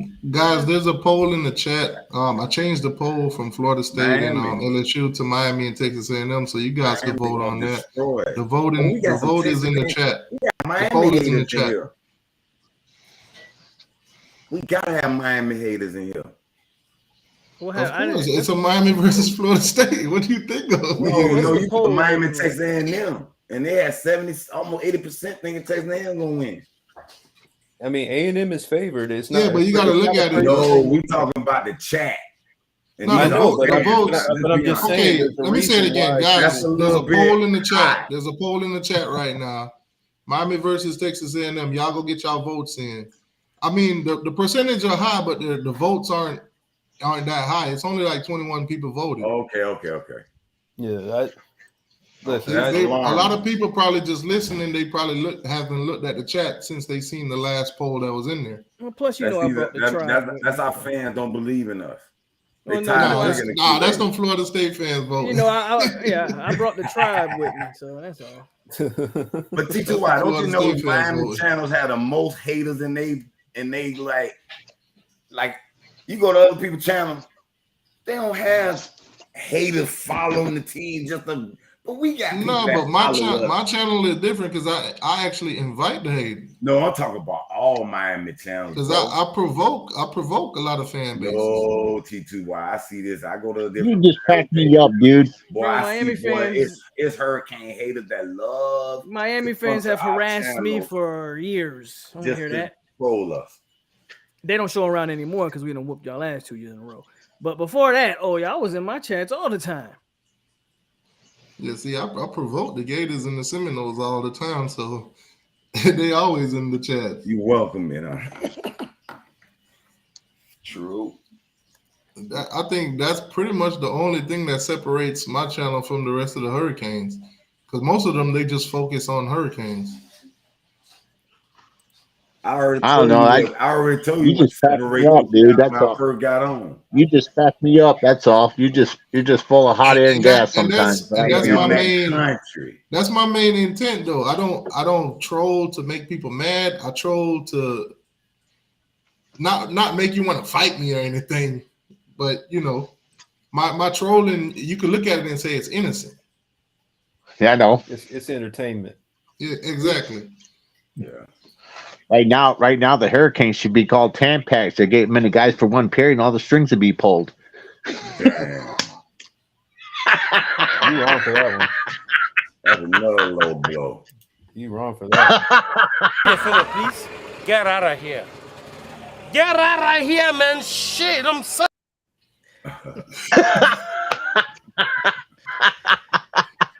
Stop it. Get some help. All right, draw half. I don't care, Polk. That's funny, Polk. I don't care what you say. That's funny, Polk. I giggled. All right, so what's the game environment going to be like for Florida State versus Florida this year? It's gonna be in what, Gainesville?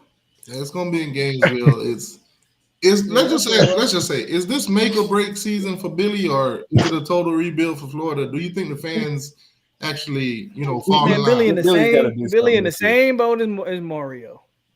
Yeah, Billy's got to win something. And I don't know. Billy's Nobody issue got is- one, Pope. Billy's issue is when you look at this Florida team, the one that we just saw. Look how many guys they actually got going in the draft. AR gonna be a first round pick. Yeah. That offensive lineman gonna be a first round pick. That guard Torrance. Yeah. Clemson. Gavante Dexter, they're probably gonna be a first round pick too. Pope. I mean, they had too much talent to be as bad as they was. Pope. That's where I disagree, because Mario made that point.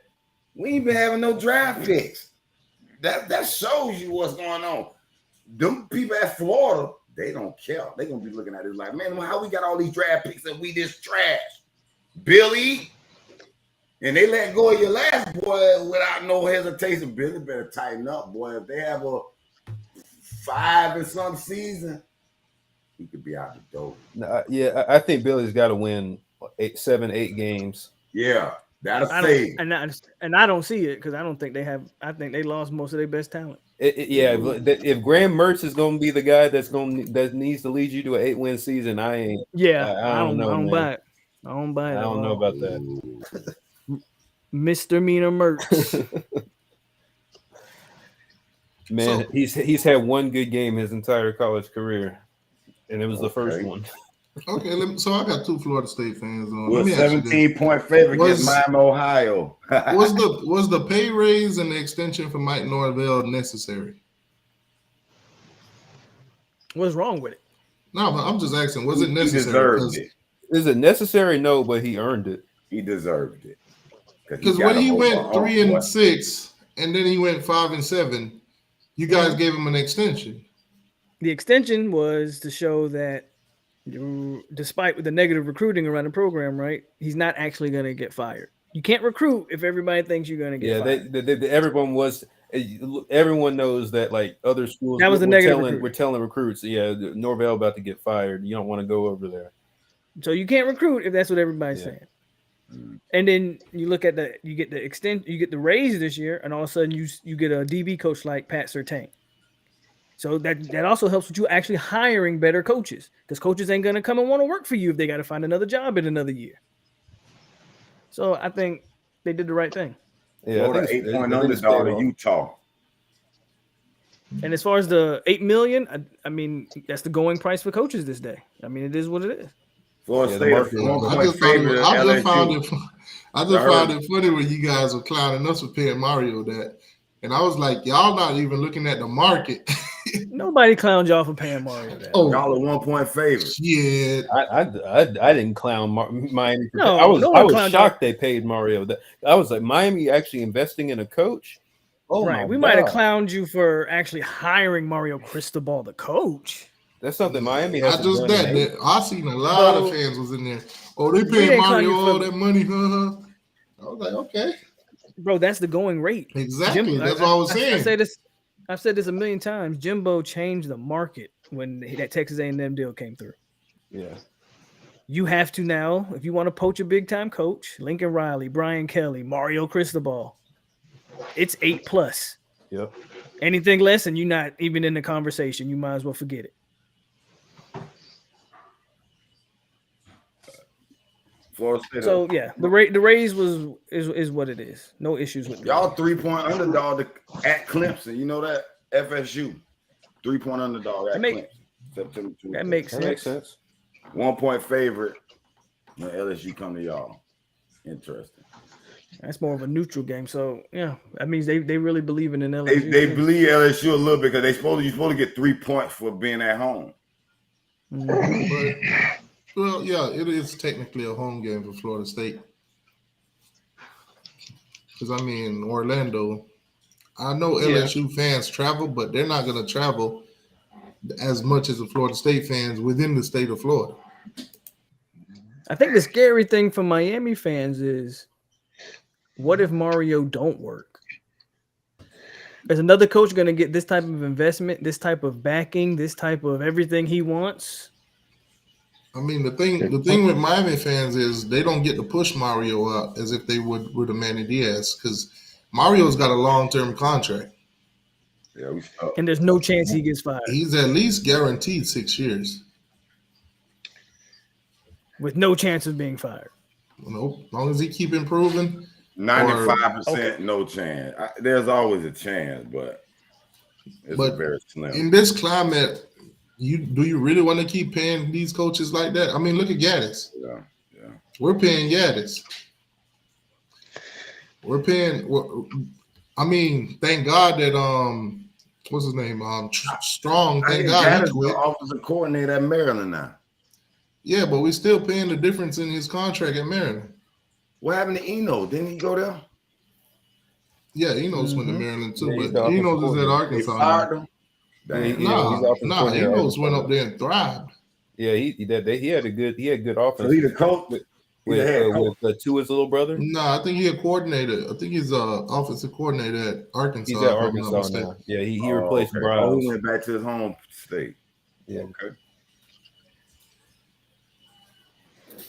See, now with the whole contract situation with Mike Norvell getting extended, let's just say he win 8-9 games this year. Are the fans gonna look down on him like, damn, why are we paying this guy so much? I think 8 games would disappoint. 9 games would be like, okay. I mean, look, I know we are expecting whatever it is we're expecting. For me personally, get me to the ACC champ. Like, we should be. I'm not saying we should even win it. We should be playing in the ACC championship this year. But how difficult? Anything after that is icing on the cake. Yeah. Icing on the cake. I think that should be the expectation. But how difficult will that be? And be competitive in those games, too, like in the games that you lose. But Polk, I think we're past that. I think we're past that because we've been. When's the last time Florida State's been blown out of a game? I can't think of last time we were blown out. Hell, even the last couple Clemson games have been close. Hell, Jermaine almost won one by himself. Yeah. I was at that game. I was sweating bullets. I can tell you one. The one that Florida State fans pretend like it didn't happen. 52-10. Okay, so yeah, 2020 was the last time Florida State was getting blown off the field by anybody. So we're past the whole just be competitive. We've been competitive. I can see LSU. Now we're taking the next step. Now we're taking the next step. I can see a scenario where y'all don't make the ACC championship and it still be a successful year and an improvement. I see. It all depends on how some of these teams perform. Clemson might be back to Clemson, in the chat, and you just can't do nothing about that. You know what I'm saying? And I mentioned Louisville in the chat because they have a new coach, they have a new quarterback, but they don't play Clemson, they don't play Florida State, they don't play North Carolina. So let's say Clemson and Florida State, no matter who wins that game, but they both win out after that. But what if Louisville goes undefeated? Just goes undefeated, right? That'd be crazy. Then it would be the winner of the Clemson FSU game and Louisville in the ACC championship, and then the loser would have been the loser of the Clemson Florida State game would be left out. Now, if that happened and Florida State got left out that way, that'd still be a successful season. Successful season for sure. And there's no division. Yeah, that's why I'm saying. Okay, so y'all in trouble because Miami gonna be up there. Okay. Oh hell! I mean, Miami's got to play. They got to play. Miami plays Clemson. Man, Studio One do not speak for me. Miami plays all the tough ACC teams. They play us. They play Clemson.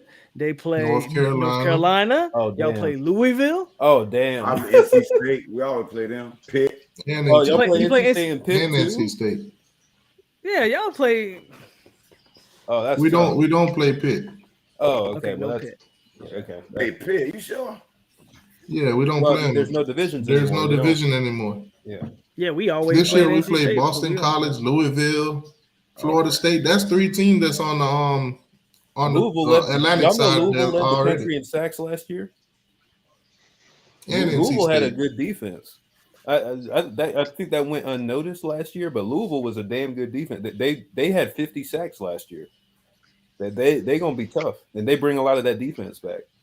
Yeah, I'm telling everybody, Louisville is not an automatic win. No, that's gonna it's gonna be a toss up. Yeah, it's gonna be interesting what Brom does up there. Yeah, if Brom knows how to run an offense, and he got his old quarterback Plummer. He was at Cal for a year.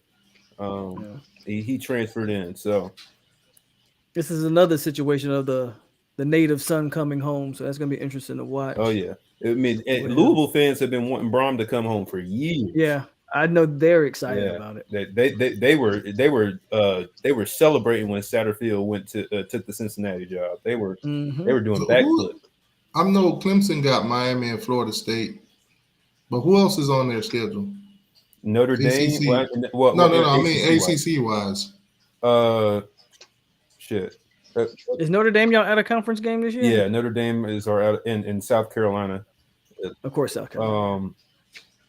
We play NC State. Well, NC State's one of our permanent rivals.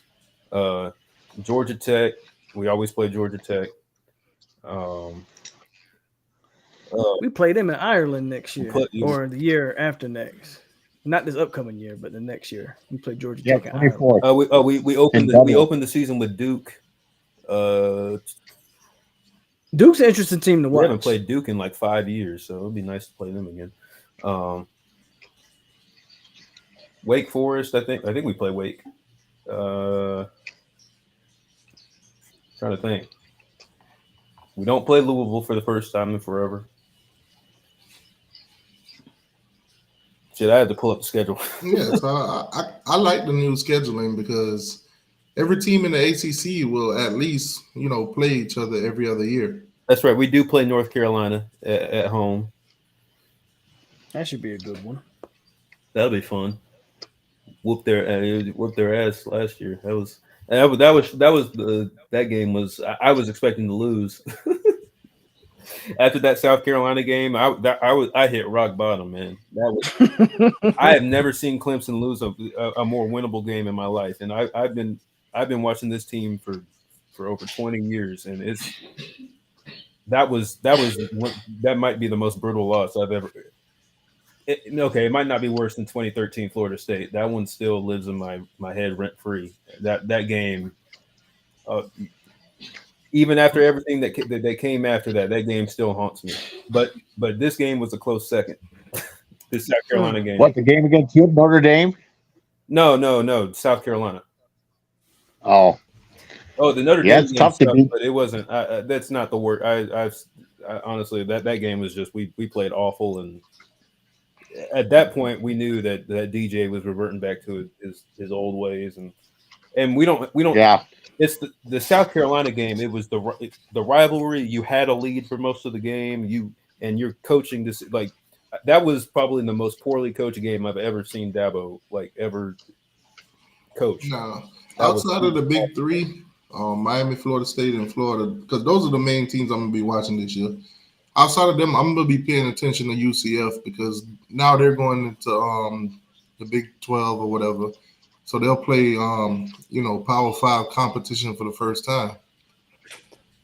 I mean, True facts. Don't ever bet against Notre Dame when Notre Dame is playing at home. They always got the luck of the Irish. True facts. Yeah, I mean that honestly, that Notre Dame, we're not going to have the offense we did last year. I really don't think that game is indicative of those two teams. And we played them at home this year. I think this offense with Cade running the show and Garrett Riley, from everything that I've seen and all the reports coming out, this offense is going to look a lot different, and it's not going to be anything like we've run for the last 10 years. So I am happy to start a new era. I'm ready to move on from the DJ Uiagalelei era. I'm looking to the future. Compare Florida State to Clemson, because obviously everybody think you guys are going to play twice this year. What's the difference between quarterbacks and all the other positional groups? Start with quarterbacks. Well, quarterback is going to be hard. Well, we know what Jordan Travis is, but Cade is still. I mean, we saw him play in limited action last year. You know, he played really well against North Carolina. Didn't play so well. Honestly, he didn't play as bad as some people would say, but he did not play well in the bowl game against Tennessee. So I was gonna say, I only really paid attention to Cade at the Tennessee game, in the bowl game. Does a young player? Yeah, he has a lot to work on. I don't think he made one bad decision in that game in terms of throwing the football. So I think that's a plus that Clemson fans have to. I think they have something there. The question is how good. So we'll see. But yeah, it's I think you got to give it to Travis. Travis is he's the more veteran QB of this and I'm more accomplished, more veteran. I'm definitely taking Travis over Cade, and if we're comparing like right now, because we don't know anything about what Cade is going to look like in this new offense. Right. With Travis, we know he's going to be really productive. He's going to make good decisions. He's going to make plays with his legs. And he's going to be a tough matchup. So, but Cade that's a question mark right now. He's got all the talent in the world. I mean, but he's got tools. He's got tools for sure. So he's got to prove it. A running back, that'll be interesting. Running back is almost dead even. We might be deeper. I would say you're deeper. Yeah. I don't know Clemson's depth, but Shipley, man, I'd be glad when he leaves. I think after Shipley and Moffa, there's a considerable drop off for Clemson. So if like one of them got hurt, kind of iffy. Maybe. I mean, it's a lot of guys that have not seen much action after them, so we have no idea. Right. So yeah, I would say Florida State is deeper, but the starters are about the same. Like, almost even, yeah. And Toafili and how old is Chipley? Because somebody said Chipley's got to be 30. He's in his No, he's only a junior. He's a junior. a true junior. Yeah, at that. he started as a true freshman and he played and he was a sophomore this past season. So Brandon's just trying to be funny. Yeah, I don't. Why y'all think Shipley's old? He was a 5-star. It just feels like because it just feels like he's been there forever. Yeah, I said well, the yeah, same thing. I mean, he was pretty. He was our best running back from the jump. Like the moment he got there. When I found out he wasn't going to the NFL, I was like, why is he not going? Yeah. Oh, he was only a sophomore last year. I was like, seriously? I feel like he's been here for 5 years already. Yeah, he's dangerous. Clemson has no. Yeah, that's not true. That's so. How is Clemson O-line? I think that's a big question. Well, we returned 4 or 5 starters, which is okay for the first time in like 3 years. So we have a lot of continuity there. Our only question is the one guy we lost was our left tackle, Jordan McFadden, longtime starter, first team All ACC. Tristan Lay was a former 5-star offensive. Yeah, he was a highly ranked guy. Yeah, he's projected to take that next step. So take that starting spot. But again, that's a question mark. He's really talented, but we have to see it. And he hasn't played much. Yeah. So, but I'm really excited about this offensive line group. Our O-line coach, he's young. Thomas Austin. He took over the job 2 years ago. And our offensive line recruiting and development has been really, really good. Well, speaking of recruiting and development, thank God Florida State has this guy named Alex Atkins because he's been a wonder for us. And I can almost echo a lot of the stuff Jordan echoed about his offensive line because I expect our offensive line to be a strength of this team. I do too. I like a lot of the guys, and you get that Harris, Bless Harris, that kid that got he's coming back. Yeah, Robert Scott's been a 4-year starter for us since he's been a freshman, and it's actually the Clemson game last year that NFL scouts actually started paying attention to him. He had a good game. He had a good game. So he was he went against Miles Murphy. Yeah, he held his own. Yeah, and he was doing pretty well, pretty good. So yeah.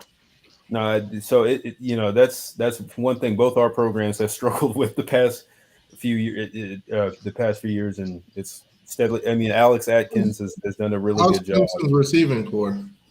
That's my biggest question mark on the offense right now. I think the talent there is there, but there's a lot of guys that have been banged up over their careers. And because last year, that's one thing that didn't scare me about y'all last year was your receivers. Outside of Antonio Williams, there is nobody that's proven. Right. And Antonio Williams was a true freshman last year. Like he came in. He wasn't even an early enrollee, and he was our best guy. So, Bo Collins, I think he has potential, but he hasn't been able to stay healthy. Adam Randall was a true freshman last year. He might end up being the best of the group. He's built like DK Metcalf, but he's really raw, and he tore his ACL before the season and wasn't fully 100% when he came back. So, we have some freshman guys that are coming. Cole Turner was a true freshman last year. He had a really big game against North Carolina. But there's just a lot of guys in that room that are not proven. So that's just wait and see. I definitely, if we're comparing Florida State's receivers and Clemson's, I'm taking Florida State 10 times out of 10 right now. So what is Clemson's strongest position then on the defense and the offensive side? Offensively, it sounds like it's running back. Oh, running back is our best. Running back, I would say, is our best position on offense. On defense, I still think it's the defensive line. You could argue the linebackers, but I think the depth on defensive line is better than the depth at linebacker. But I think our starters at linebacker. What is y'all weakest point on defense and weakest point on offense? Weakest point on offense, receivers. Weakest point on defense, corner. But it's a lot of young guys and a lot of guys that have been banged up, kind of like the receivers. That's why you need a Ray and a Bobby. Restrepo would be all right, but Ray and Bobby will take those corners out, especially that y'all aren't too well at that position right now.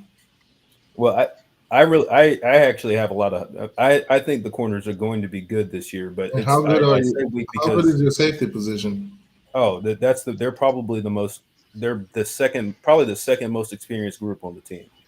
A lot of guys RJ Mickens, Andrew Makuba, Jalen Phillips. These are guys that have been in the program for. So for Miami, I'm putting those speedsters out there. to back up those corners and Malcolm safeties Green, I and forgot run the about ball down y'all throat. Say what? See, that's why you need speedsters. No shots to Restrepo. You know what? I'll say maybe the weakest position on defense. It might be defensive end. The depth is not very good right now. We're definitely going to be relying on some freshmen, and our starters are going to be Xavier Thomas and maybe Justin Mascall, unless one of the true, Clemson had a really good defensive line class this year, but wait, again, brother, I didn't say Miami's beating Clemson. How did I lose my mind? I didn't say we beating them. I'm just saying put those speedsters out there since their corners are a weakness. If your offensive line gives you time to throw. And so Clemson at defense, if Clemson is blowing up your center every play, it's going to be hard to get. It's going to be hard. Clemson might have one of the best. I mean, between Tyler Davis and Ruka Roro, they're probably the best defense. I'm not going to lie. I do believe this is the year that Clemson gets exposed. They ain't busting up Matt Lee. Matt Lee.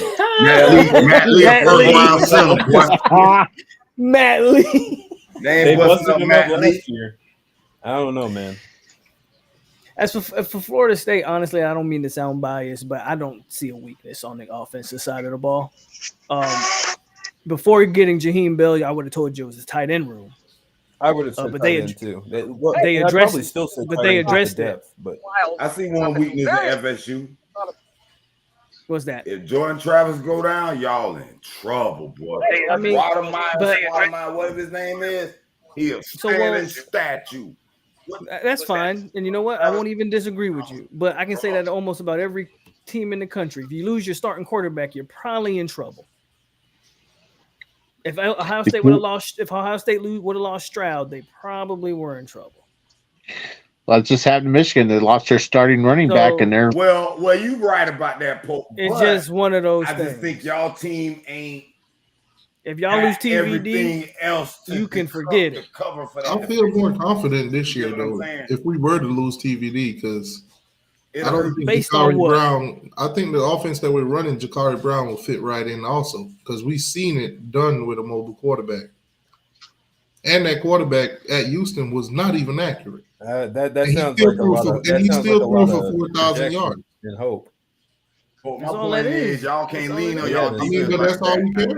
That's all we can do is hope.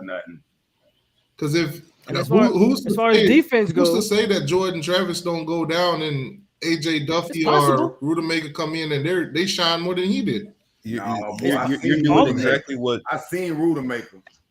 I hope they got something. If you saw him, then you saw him beat Louisville last year too. And that was luck. I'm glad you missing that game. He threw it up. How was it luck? Mary up to a 6. Louisville cornerback was 5'4". That was Jarvis Brownlee. That was who y'all said he was our best DB. Yeah. That was the guy that got beat on the Jacksonville State. Yeah. That's the guy we got out of here and told y'all what he was, and you saw what he was. That was him. Y'all should have paid that man and stuff. Yeah, he got mossed. Brownlee's been getting cooked. He's not good, bro. He's not good. That's TTY transfer portal. He wanted him out the portal. He said you could build that. He got mossed. Now defensively, I think the only guy we would have took out the portal from Florida State probably was Sam McCall. That's it. You know who I wanted from Florida State? Gainer. Gainer used to be a beast. What happened to him, man? Y'all probably could have used Gainer. Gainer went to North Carolina though. Ooh, yeah. The only issue with Gainer with us, he just didn't fit us. I think Gainer is a talented player. I just beast. Man, if I was Gainer, one of the last places in the conference I would have gone to was North Carolina. They are squandering all. They squandered all sorts of defensive talent. Travis Shaw. I don't know why. Yeah, because Sean Silver. Gainer is a 3-4 linebacker. Yeah, Gainer's like a 3-4 edge rusher guy. I mean, he fits. Yeah, he fit good in that 3. He fits. He did. Yeah. He didn't fit what we were running. Yeah, but he fits. I wish we would have got that linebacker y'all got from Georgia last year. Oh man, he was nice. I think he was number 11. or somebody. Y'all got a linebacker from Georgia. No, we got linebacker. We got linebacker. We got Bethune. We got him. And he was from UCF, but he was a Miami native.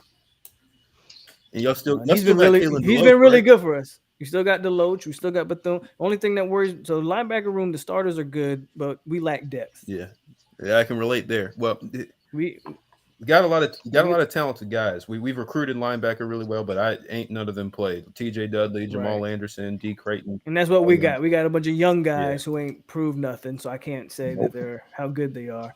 It's kind of the same thing at safety, where we got some talent, but it's some unproven talent because we lose Jamie Robinson. Yeah, who Miami know all about Jamie. I remember Jamie at South Carolina. He was good. Yeah, I remember Jamie in South Carolina helping to jump somebody. But our defensive line should be the strength of the defense. We are deep at end and tackle. They're gonna be that's gonna be straight, man. Verse made me mad. I'm like, boy, if you don't Verse is that guy, and I'm telling you, y'all sleeping on Pat. Pat is coming. Pat. What's his last name? Pat Payton. Pat Payton. Yeah. I heard about him. That guy you got in the transfer portal. Gilbert. He from South Carolina. Oh well, yeah. Gilbert Edmond, and then Braden Fisk or whatever his name is. Yep. Fisk is actually surprising me. He's a lot quicker than I thought for playing at Western Michigan. It's like he doesn't look at a place like he belongs here. So. We got some guys, man. I've been watching Miami and Florida State for years, boy. Y'all used to always have a DN, somebody that used to scare me. That I'm like, damn, how the hell we gonna block this dude? And a DB, like, y'all ain't had that really yet. Y'all we probably lack that DB you're talking about. But if you're not scared of Verse, then I don't really know what. Verse is the closest. Yeah, he the closest. If you weren't scared of Jermaine, I don't know what to tell you. Verse was the closest one to that. You weren't scared of Brian Burns. I don't know what. Brian Burns was all right. He was kind of light to me though. He was nice, skinny, but I mean, he was nice. Yeah. You were relentless. Yeah. Y'all got a few. Y'all got a bunch of NFL guys I just named. Y'all got a few. Y'all got a few. A few. Boulware, Ante Bosworth, over the last 10 years. Ronaldo Wilson, Jamal Reynolds. Who? You talking about guys? Jamal Reynolds. I don't know. He ain't really scared me. I'm talking about y'all used to have some what? I'm talking about Raymond Wilson, Marvin Burke. Yeah, y'all talking about the guys from the 90s. I get it. Well, y'all used to have some. I'm talking about some beast. I'm like, man, yeah. I gotta deal with these fools. Like I said, y'all gonna hear about Pat this year. Okay. Another Miami native. For some reason, they say we can't recruit South Florida, but whatever. It's gonna be, man. It's gonna be real. This season is gonna be a lot of fun. A lot of expectations for y'all the ain't have to. Y'all used to get them Lake City dudes, Lake City, Columbia, some of them Panhandle, some of them boys, some nasty D linemen up in the middle, up there. Be honest with you, the one thing that's hurt Florida State, one thing that has hurt Florida State more than people give it credit for is actually Georgia being as good as it is now.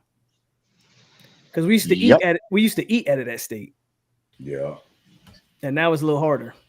Yeah, normally you guys going to Georgia, and oh no, we used to dominate the state of Georgia in recruiting. That's true. Now they're winning. Now they're hot. They're winning. I mean, we live off of Georgia too. I mean, look at our class this past season. Look how many guys. And you've been able to but y'all have won some head-to-heads with them and out-of-conference play and whatnot. I know y'all think y'all lost the last one, but I see the Florida Gator fan in here. He wants smoke tonight. What did he say? He said Florida State got it right for the first time in 6 years. Now they thinking natty. That's okay. What y'all thinking? Y'all hoping Billy just make it through the season. Come on, boy, Kachika. Sorry, my boy. Yeah, Billy Napier, man. Y'all hoping Billy just make it. That's man. It's crazy to think Billy's technically on Dabo's coaching tree. That's so. Man, that's so crazy to me. What you trying to say? You don't want to claim Billy? I don't want to claim Billy. Well, I mean, you could let Nick. He got fired, so at Clemson, but you know. You can let Nick Saban claim him. I mean, he was over there at Alabama at one point. Yeah, no, I definitely consider him more part of Saban's, but he got his start at Clemson, his first major offensive coordinator job at Clemson. Man, so What year was that? 2009, 2010. So that's right before y'all hired Morris. Yeah, we fired it. We Yeah. fired him and got Morris. And, That makes sense. Yeah. That makes sense. I mean, he wasn't bad his first year, but the 2010 the offense was god awful. Mhm. God awful. Look what he did with AR. Anybody taking Florida to beat Utah? No, I don't. They shouldn't have beat them last year. If I'm being, honest. I can't pick it. No. And Utah's returning their quarterback they got, right? Yeah. Yeah, For like I- his yeah, like I 10th season. Yeah. Yeah. So, For sure. no. Yeah, and the only reason Florida won that game last year, AR being he was special that game. He made some special. He had games. I'm telling you, man. AR had games where you just saw it. Yeah. It wasn't consistent, but That was one of them. When he spun out of he like literally jump spun out of that sack and threw a touchdown. I was like, oh yeah, Florida's just destined to win that game. He willed them to win that game. I mean, but I don't know. I just can't take AR serious. I mean that's fair, better- but I'm talking about that game specific. That was AR. That was AR winning a game for Florida. That was you better take him serious. Look, if the right franchise draft that kid and don't force him to be something he's not. Give him time. he's gonna be. He's gonna be something. I'm telling you. I don't know. I think if he goes to my team, I might have to stop watching until he leaves. You like the Rams, right? Yeah. Yeah, you see, I don't take the rivalry to the NFL. I ain't like Me if either. If Me the either. Titans, I'm a Titans fan. I just want the good players. Yeah, if the Titans draft a Gamecock, if he, as long as he plays good, I don't give a damn. Right, you a Titan fan? Yeah, Sorry to hear that. I am too. Montreal says Utah by 14. Dang. Man, he definitely has to go to the right team. I agree. AR has to go to the right. He's got to team. go somewhere with a quality roster that's ready, that don't need him to start and win. Them Yeah, games. somewhere he can just sit a couple. Do you guys think in any other year does AR get drafted? Yes. Yes. Yes. Bro, y'all got to stop downplaying that man's talent. I ain't saying he's the Peyton Manning or nothing. No. I think But you- His teams haven't measurables are better I than think if teams hasn't seen guys like his measurables. like a will be Lamar generational in Jackson, any class. I don't think they would even take the leap at a guy like him. Bro. No. I don't y'all sleep. Because they took There's not a single chance. draft class the They last took a chance 10 with to 15 Lamar, and years, then they see AR what will he go first what he round. turned out to be. So now I don't every team don't want to be the one to miss out on the AR. you just don't spit out AR. Like what he is physically, that you just don't spit that out. He's a unicorn. Like he He's goes different. he goes first round in any draft you name me in the last 20 or so years, he's going first round. It's that simple. Florida Trucker says the Florida running games will keep him in the game. What? I'm interested in that Florida running game this year because that O line's not the same O line. Man, Yeah, I don't even want to talk most about of the y'all Florida- running. Didn't most of y'all O line left anyway? Huh? The whole O line gone, Yeah. bro. Man, hey, if Lil Etienne gets tired of running into defensive tackles every play, He can come over to he can come Clemson. back. Yeah, I mean, All you Florida fans listening, I am convinced y'all are going 4-8. Change my I mind. see they have a tough schedule, and I don't see a lot of wins for them, honestly. Change my mind. Y'all going 4-8. Y'all gonna be screaming at Sunbelt Billy.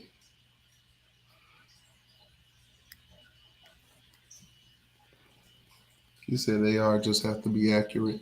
That's the problem, though. Nobody's seen them being accurate. They just Well, they said they- Lamar wasn't accurate that much either, but things change, and again, I don't know. I He's mean, not you can as still far, argue till today that he's not that accurate. right. So he's not as far as long as Lamar Jackson was, but just again, I can't even lie. I think Lamar is a I passer think that Lamar gets is a kinda tremendous over- talent. I just don't see him winning anybody a Super Bowl. go to the right situation, AR will be fine. Yeah. I just can't It's see. a, I it's just a can't see delicate Lamar winning situation. the It's got to Super be the Bowl. right team. It's got to be the right situation. But if you take them and then you just say, "Okay, man, day one, you're gonna go out there and do something," Yeah, well, you're gonna ruin it. You're gonna ruin him and your franchise. Yeah. He like people were talking about like Zach Wilson last a couple years ago. I'm like, he's not. This isn't Zach Wilson. No, This Wilson. This is Zach Wilson. Zach Wilson had a cannon for an arm and nothing else. But the AR has all of that in the physical tools, everything that you would want in a quarterback physically. Like he just that athleticism doesn't come, that often. Mm-hmm. So it's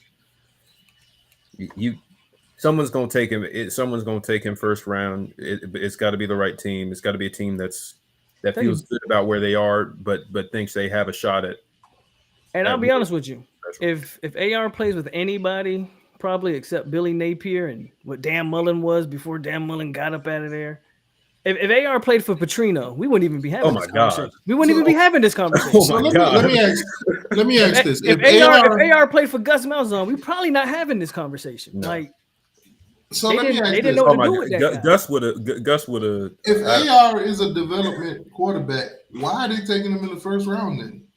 I mean, Pat Mahomes was a development quarterback. Yeah. Aaron Rodgers was a development quarterback. I mean, Lamar, you take your guy. Lamar Jackson development. You take your guy, you let him sit, and then you play him when it's time to play. I don't even consider Lamar a develop. Yeah, I don't really consider Lamar. Man, he couldn't throw worth of Lamar was. They knew Lamar was going to start right away. He went to the right team for sure, but his athleticism was different too. Mahomes sat behind Alex Smith for a couple years, at least a year, right? We know Aaron Rodgers sat behind Brett Favre for a couple years. Like, there's nothing wrong with that. Yeah, you take those guys for because if you don't, someone else will. Right, if you don't, someone else will. So AR is just basically a waste of draft pick, just so nobody else. I don't know. Was Aaron Rodgers a waste of a draft pick? Come on, what are you talking about? Pat Mahomes, and it's funny that the Chiefs traded up to get Mahomes, and still sat him. Yeah. I cannot believe Mitch Trubisky went before him, before Mahomes and Deshaun Watson that year. That's still he's not even in the league anymore, is he?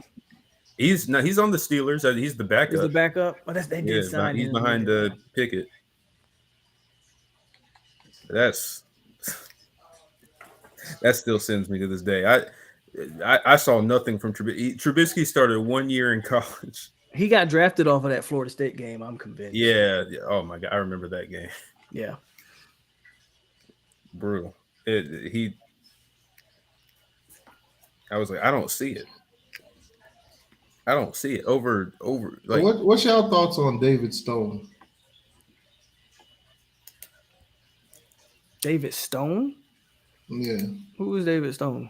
He's a defensive lineman for 2024 class. One of the top rated guys. Is he the number one kid? I don't think I'm aware of him. Let me see. Oh yeah, okay. Okay. He's the IMG kid. Yeah. I haven't watched much of his tape, to be honest. You don't have to. I think Wolfong. Why you asking about him? I think they're saying Wolfong put in crystal ball. I'm trying for Oklahoma. Yeah, for OU. I'm trying to see. Yeah. Not for Miami, so you might as well just. No. That's what I'm saying. I'm trying to see where he got it. It's Oklahoma right now. That's 2020 Todd Bates right there in full recruiting form right now. Him and Brent Venables. That's they. Yeah, so he's listed as a 5-star. Mm-hmm. Number 3 player in Florida. I'm interested to see what if Venables turns that thing around over there. They were in awful shape for a lot of last year. I ain't said Van Dyke was definitely gonna win no Heisman. He's talking about definitely. let's A lot of people thought he was going to be in New York at least. No, but that I didn't even think at least. I was like, had he had that short same list. offense Rhett Lashley ran, he would have been in New York. Just tell him don't capitalize the word definitely. Over who? Because if Caleb Williams and Max Duggan and those guys had Drake the same May. seasons, you think Van Dyke is Yeah, but you gotta think about it though. Miami wouldn't have ended up 5-7. Some of those games, it would have been wins. But man, so the Middle Tennessee State game becomes a shootout. That would have been a win. Texas A&M would have been a win. Pitt would have been a win. Pitt beat y'all's ass. What are you would have talking been a about? win. Pitt beat y'all by like 30. If what? Yeah. Wasn't Pitt 45-3 or If something what? like that? Or 45-10 or something like that? Hold on, they would have been wins. If what? I think Pitt was like 40 something to 16 or something like that. It would have been wins. 20, If what? I think it was 23. Yeah, I don't know about all that. Pitt.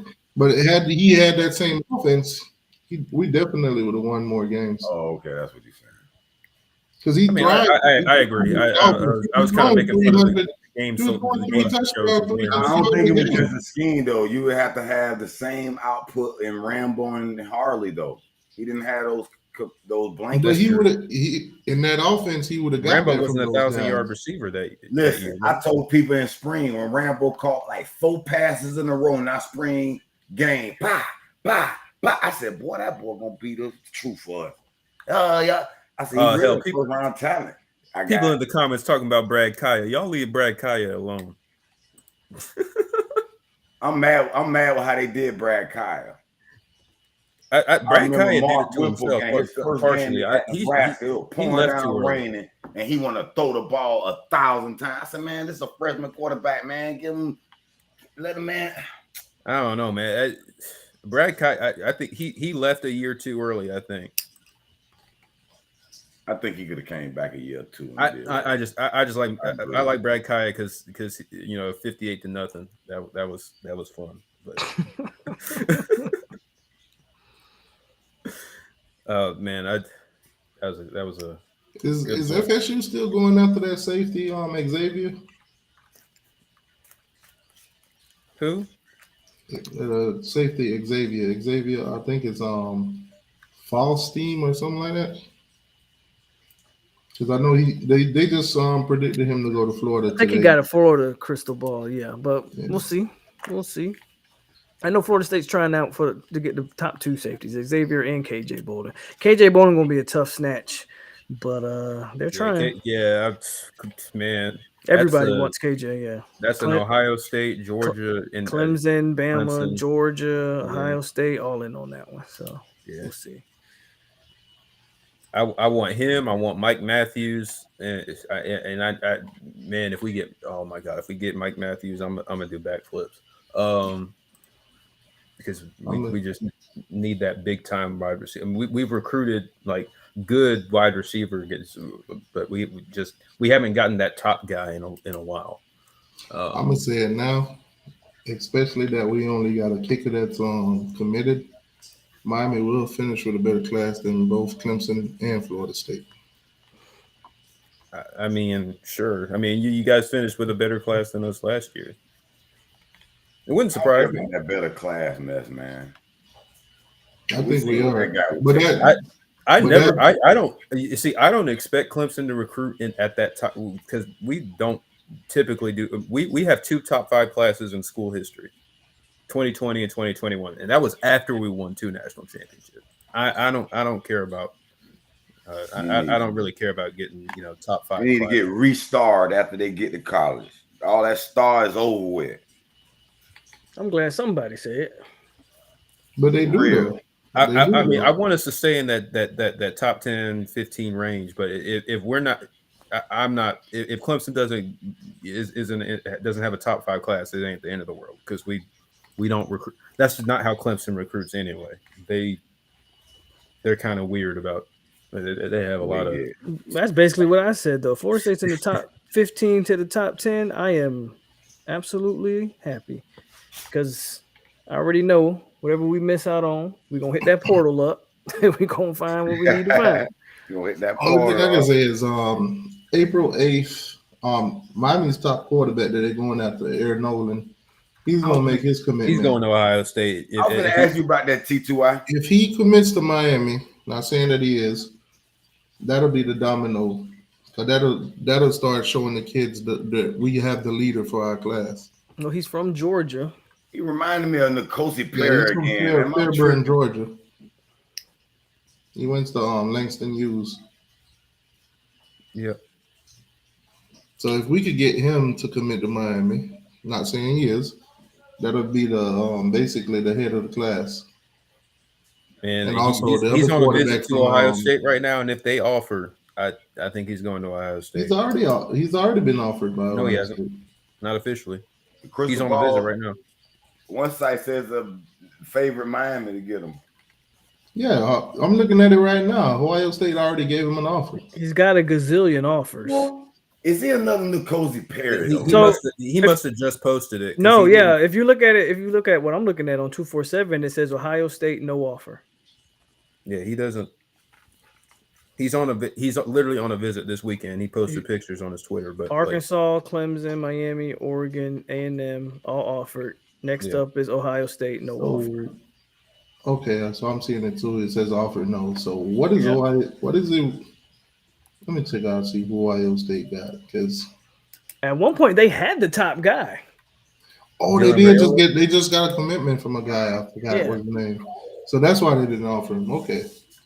So you can go ahead and cut Ohio State off unless they lose. No, they don't have a commitment. They don't have a guy. Who you? They don't have a guy. I thought they had a guy. Or was that Georgia? Georgia. They Tennessee got a guy. Tennessee got a guy. Tennessee just got it. Jake Merklinger and yeah. Ohio State had Rayola's commitment a while back, and he committed. They had him, and now it's he between. went.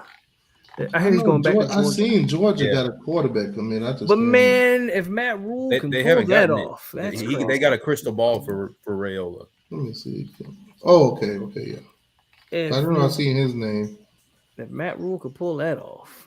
Yeah. He was looking at Nebraska. I think it's going to be Georgia. I think it's going to be Georgia too. But if Rule can pull that off, that's crazy. All I know is when Miami gets started, it's a wrap for the rest of the country. Okay, T2. It's a wrap. That battle's in. I'm about to get beat in. that boy Ruiz gonna say, "Life wallet." Yeah, how many of them kids are on that Life Wallet NIL deal? Hey, mind your business, man. We ain't asking about y'all church. We ain't asking nothing about y'all church. I'll tell you everything about New Spring if you tell me everything about Life Wallet. As a matter of fact, tell Dabo next time I come to that church, if they pass that plate around 10 more times again, I'm not coming. Oh man. I have actually never set foot in that church. It sits behind the one in the one in Clemson. It sits behind a PetSmart and an Aldi. It's like it's crazy. So cheap food and pets and shit. Yeah. And then you go in there and get you a little bit of God's NIL. Yep. God's name, image, and likeness. We've been doing it for years. Say what now? Yep. NCAA, y'all listening? Say that again. God's name, image, and likeness. Y'all been doing it for years, right? For years. We paid. At least y'all admit it. Georgia and Alabama would never admit it. We paid. Let's see. We I forgot how much we paid Deshaun, but we paid. I remember we paid Xavier Thomas's dad. You hear that that shit? Got him a new job. Hey, it's all legal now. What they gonna do? What's it? It's all legal now. Oh my God! You must see what happened to Tekashi at the gym. I'm anonymous. Jordan ain't my real name. That boy just came in here and just gave up all of Dabo's secrets. Yeah. I'm just feeding the message board material. I like doing that. Man. Who y'all giving coach of the year in the ACC this year? I have no idea. Yeah. Maybe Who won it? Did Elko win it last year? Elko won it last year. Yeah. And that's deservingly so. Yeah, he won 9 games at Duke. At Good Duke. Lord. Yeah. That's First year. If Mario could pull off 9 wins this year, he deserved it. If Mario could do what now? If he could pull off 9 wins, he deserved it. That depends on what other. It depends on what other schools do. Like if Jeff Brom at Louisville goes and wins 10 games at Louisville, he's probably getting. Yeah, here's the problem with Miami or Florida State. They're not gonna look at you as like they're gonna look at you like, oh, you should do that. Yeah. Like Jimbo, when he had all those successful seasons, he never won Coach of the Year. Well, why is that? Because it's Florida State. I think Dabo's won it like twice. Because it's Florida State, so he don't deserve. Even though you win the Natties and going undefeated, you don't deserve Coach of the Year. Like it's kind of crazy, but yeah. But I mean, if Mario wins 9 games, that's a huge flip. It depends on what other. If no other school like outperforms expectations by like a lot, then yeah. Yeah, if Mario, I mean, if y'all win 9 games, but what if Boston College win 8? Yeah, could you? Yeah, like something like that. They were horrible last year. I think if Boston College win 8, it still wouldn't be better than Mario winning 9. Why? They were terrible. Boston College was terrible, but Miami was getting 45 dropped on them by almost everybody. But y'all got talent, allegedly. And then we flipped that. We flipped that around and win 9 games. They have no talent. Their administration we lost a lot of talent too. If we could win 9 games in the rebuild, he deserved Coach of the BC Year. had no offensive line. I don't know, man. If BC were to win 8 games, that happily would get a strong consideration. Well, I could look at BC and tell you they ain't winning no 8 games. So yeah, probably not. No, but I'm just saying if that were to happen. Who else? Man, if Brent Key at Georgia Tech, if he makes a bowl game with that roster, that'd be a success. Georgia Tech. What the hell? What are you talking about, AR? Once we go 30-0, all our coaches in the league. What? He just talking out his ass. He think they're going 15-0 again this year? Yeah. Luck gonna run out this year, AR. Stop the cap. Stop the cap right now. Stop the cap. Y'all ain't winning no 15 games this year. Y'all gonna drop one of them somewhere on accident. Well, my bro, teach you why I gotta go eat, bro. I am hungry. Yeah, I think I'm about to. Oh shit, it's almost 11 o'clock. It's almost 11. All right. Well, appreciate everybody for coming through. We got to do this again sometime. Yeah, this was dope. Yeah, I'm down for it, bro. Let me know. Like I say, let me know. All right, everybody. Good night. Thank you, everybody, for coming through.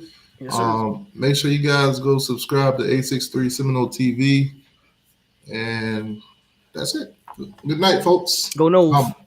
Miami in the Final Four. We're finna win it all. Hopefully, I'm going for FAU. Let's go, Miami. Man, FAU better not beat y'all's ass because if we beat UConn, ain't nobody stopping us. Who? FAU? Who? All you FSU fans, all that basketball school talk, I already know y'all gonna be coming with it. Hey, I don't care nothing about it. They're gonna be like, Miami is basketball school now. They're gonna sacrifice football. We rooting for FAU. Yeah, man, I'd do anything for at least one season of successful basketball. So honestly, I'm glad you're here, Jordan, because didn't I tell you Miami was going to be 10 times better than Clemson in basketball? Y'all beat us by 4 points. Yeah. Yeah, y'all in the Final Four. We But beat y'all by how many points? The Final Four. At least we own Clemson in something. I'm out. All right, y'all. Good night, folks. Later, y'all. All right, bro. Nice show. All right, man.